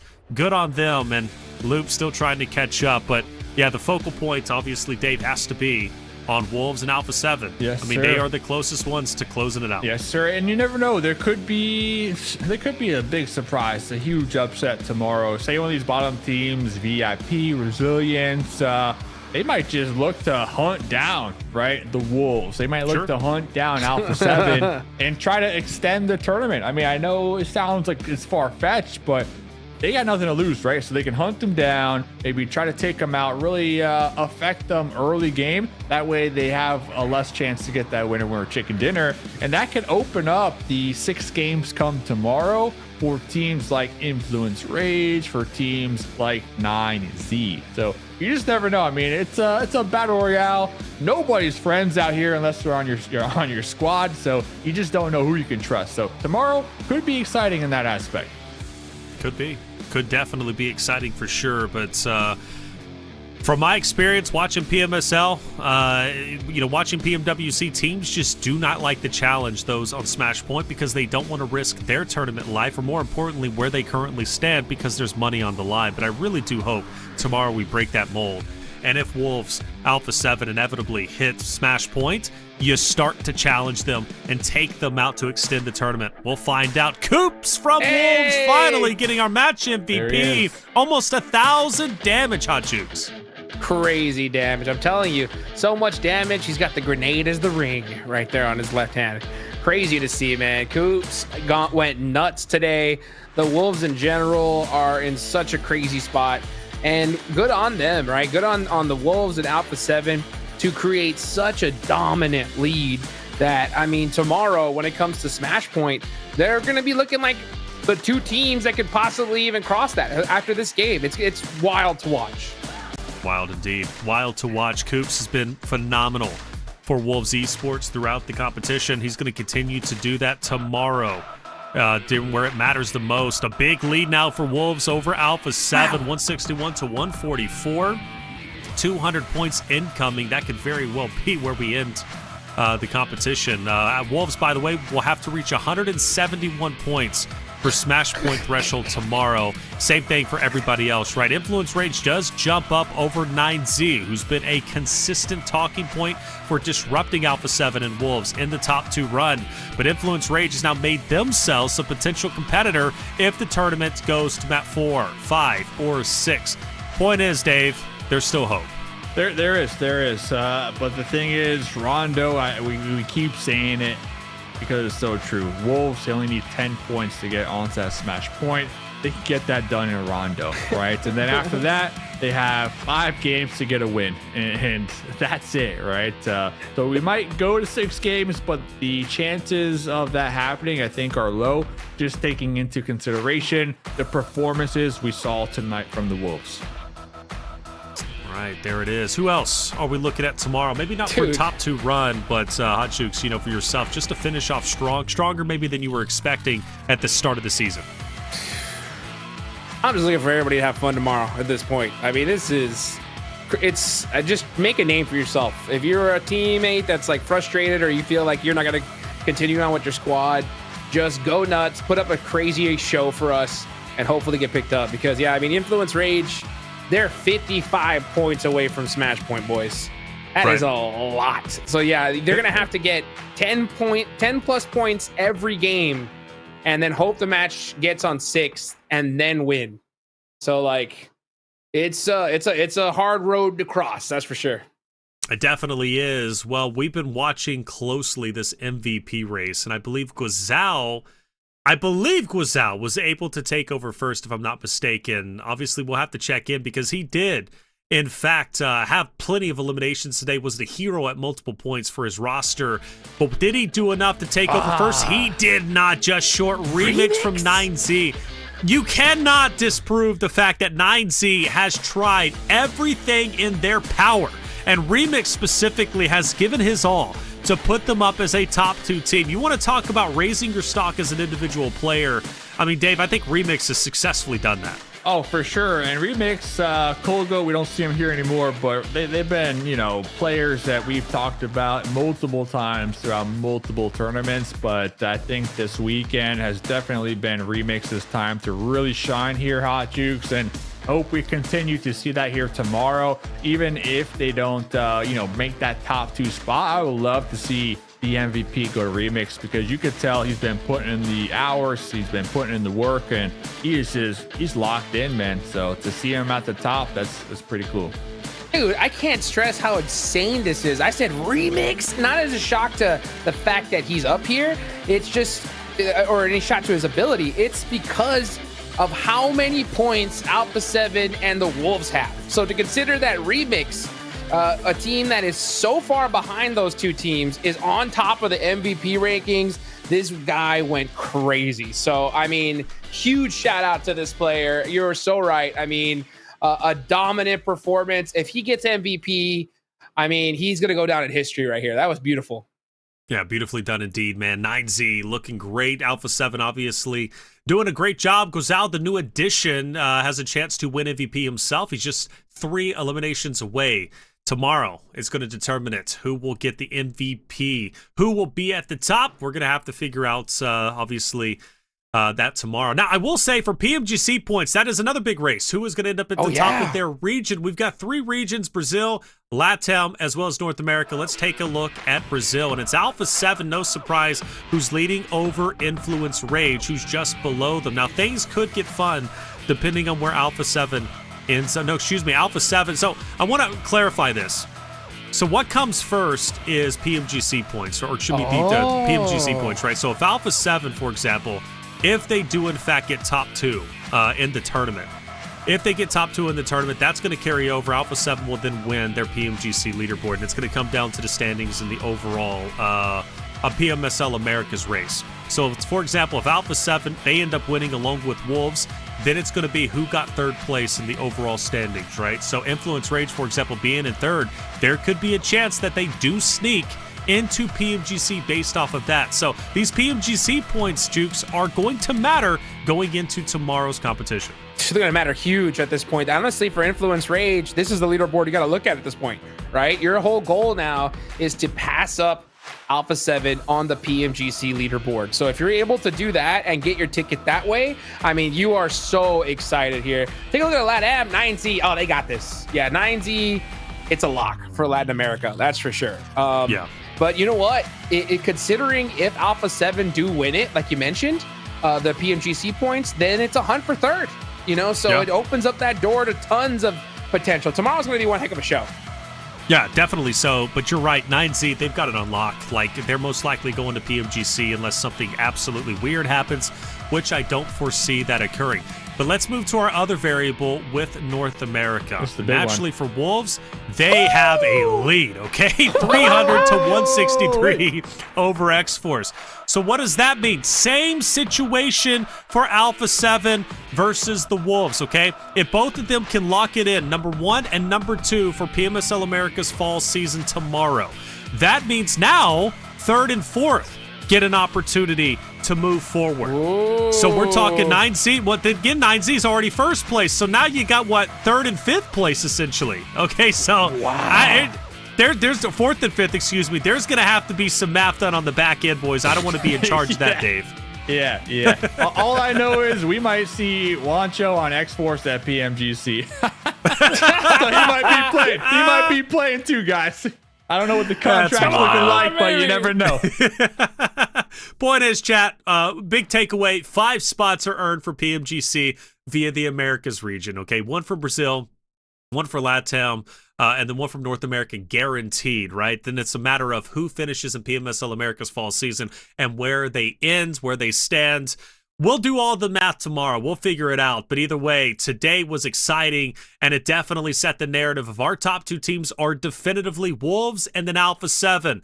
But will it be Influence Rage or 9Z, or maybe a random wildcard factor to break in the top 2 and qualify for PMGC? We'll have to wait for that, obviously, that answer for tomorrow. Dave, let's go to you first, brother. What's your final words as we get out of here? Hey, we got Power Bank showing up here tomorrow, so I already know the math is going to be correct. You know, he does know how to do some math, but, you know, Taylor, you tried, man. You tried, and I got to give it to you, man. You got heart. You got heart. But I'm thinking 10 points. I'm thinking the Wolves, they're going to get those 10 points in game number 1. I don't think they're going to get the winner chicken dinner in game number 2, but there's a high chance that I'm thinking I don't think we're going to Miramar. Final thoughts. I don't think we're going to Miramar. Okay. Yeah, I'm confident in that. No Miramar. No Miramar, confident in Yeah. that. That's Yeah, the yeah, mustache. That's what's at risk. We go to Miramar, the mustache is gone. Didn't say that, but yeah. Didn't no have to. Miramar. I said it for you. So if we I said listen, it the for only you. way I would stake that is like you shave your head completely bald, your eyebrows, everything gone. You know what I'm saying? That's just not the same. It's Well, I don't know. definitely the Your same. mustache Even know what Dave. it looks like without this thing. It is the same, bro. It's his brand. It's his brand. That's true. That is literally his brand. So if that goes, he's just Dave. Man, I don't who know. wants Dave And I around, wouldn't dude? know what to do with Dave. I wouldn't Me know what to neither, do with man. Dave. Hot Jukes, man. You'll be Don't even wanna back think about tomorrow, that. but it was a great day having you Oh. here. What's your final words so we get out of here? Okay, if we're not gonna see Miramar, that gives 3 games for, or I don't know, right? Xforce 5th place. Come on, baby. You know what I'm saying? Get the Xforce PMGC 5th place? somehow, Holy. right? Okay, Xforce get into 5th. You got 9Z, Wolves, and Alpha 7 all winning PMGC points. We're there, baby, right? Come on. Let's go. All Make it right, happen. fair enough. I like it. That's a bold prediction. That is bold for sure, Hot Chicks. You're going to have to put something at risk for that one, man. You're going to have to put something at risk. I don't know what. We'll He's figure it already out. fighting We'll for figure it out. North America. He's already taking fights with on. Max, man. I mean, he's the one putting it all on the line already, dude. That is true. I think for my prediction tomorrow, probably guaranteed to see an Erangel. Probably guaranteed to see an For Erangel. sure. Bold, man. That's a good, You know. bold prediction, So- dude. Probably guaranteed to see an brother. Erangel. Actually, if you want me to make a prediction, you guys aren't going to like it, but I'm just going to be real with you because I feel it in my bones. You ready for it? IG, Give it to me. IG showing up. No. Alpha 7, they win over North America. They take first place and they close it out in Map 2 Erangel. Or Map 3 Erangel, excuse me. Map 3 Erangel. Hate you. Hey, I look. hate you now. Look, I've been critical of Alpha 7 the whole time. Dave, you've been saying I'm their biggest hater, which I'm not, but I'm telling you, I really feel it. I think Alpha 7, they take it in Map 3 Erangel. Call me a traitor. Call me what you want. That's just what I'm feeling. I'm throwing it out there. We'll see if it sticks. It was a great day of competition. That's day 2 done for the grand finals of PMSL America's fall season. One more day remains. 5 spots available for PMGC, the gauntlet. 2 will be earned throughout PMSL America's fall season. Who's it going to be? We're going to have to wait and find out for tomorrow. Of course, for myself, Taylor Reflections, Double Hot Chicks, Mustache Dave, our production crew, and you in chat, thank you so much for being here. Be back tomorrow for the finale of PMSL America's fall season. So it's actually going to be the Wolves and Brazilians. He's going to get another elimination early on. Being that anchor player, but if he gets gunned down by United for Gaming and they all Talk right there to put a stop to the push, but Remix is in the K-12. David right in his crosshair. That Win trying to take a fight with Alpha 7, and they're pulling up. They're trying to get the runovers. Rebel's still floating in, by the way, so he hasn't even joined the fighting their own. iNCO on meantime, and they are getting wiped out. But there's no way that they blow this, right? A 4-1 first win for grand finals. Rolling up behind Team Liquid. There's layers. IG also. See what Dora can do. That nade. Oh, the bounce. Grouped up with the grenades. Here comes 9Z, though. Talking about playing grouped up. One. Lynn is also going to be down. Gui Boy's pushing up to try and Little play here. Yeah, they're starting to get some pop angles. Little boy pushes up, gets the one. Dinner 9 eliminations, a huge come up. 9Z stole your heart. Okay, for the last yesterday was Maryland. Jumping down with the SK-12. Snow, like Alpha 7, for example, straight out of Casey with a pump shot. There's no way. My dude is just letting it rip right now. Wolves with the 2-2 split will join with the other duo. 7 is currently at gatekeeping, but it's that hovercraft. It's the hovercraft. It's also the cars down. The unthinkable. The nades are out. Always looking to be on top, and you brought up a great point, Dave. Your Hot Juke, 24K bleeding out right behind the tree. There go. What is he going to do to be able to possibly put that pressure through the window? Inside the shack. He took down Obscure just a second ago. Revo's trying to swing. Sent it, gets taken down. A wonderful hold from Lowboy's perspective. That'll net at least one more elimination. 9Z been running up, pushing up, but Vitali answers back. Vitali answers back. We'll go back to back in maps 4 and 3. And members of Royals of War out. That's on that east side. But over here, Hate from United for Gaming getting those confirmations. And this is what we were talking about. These teams. As well as Carlin got Federalis moving in to take down Jaguar inside the ball, but he's on fire, and Federalis should fall relatively shortly. You'd have to think, but he's going to be a slip. They have fallen. Now Petrino is in. Silence from IG. They're starting to move up. DA. Don't do it. Do it! There's no way. Oh, he's doing it. He's doing it. Oh, and you missed the shot. With the UMP running up close, he's going to try to isolate the 1v1, but the Wolves do it. He expected the 2v1. I don't think he knew that revive. Fire some shots onto Batman very shortly. Guizal will take down Prince. And Batman... PUBG Mobile, without a doubt.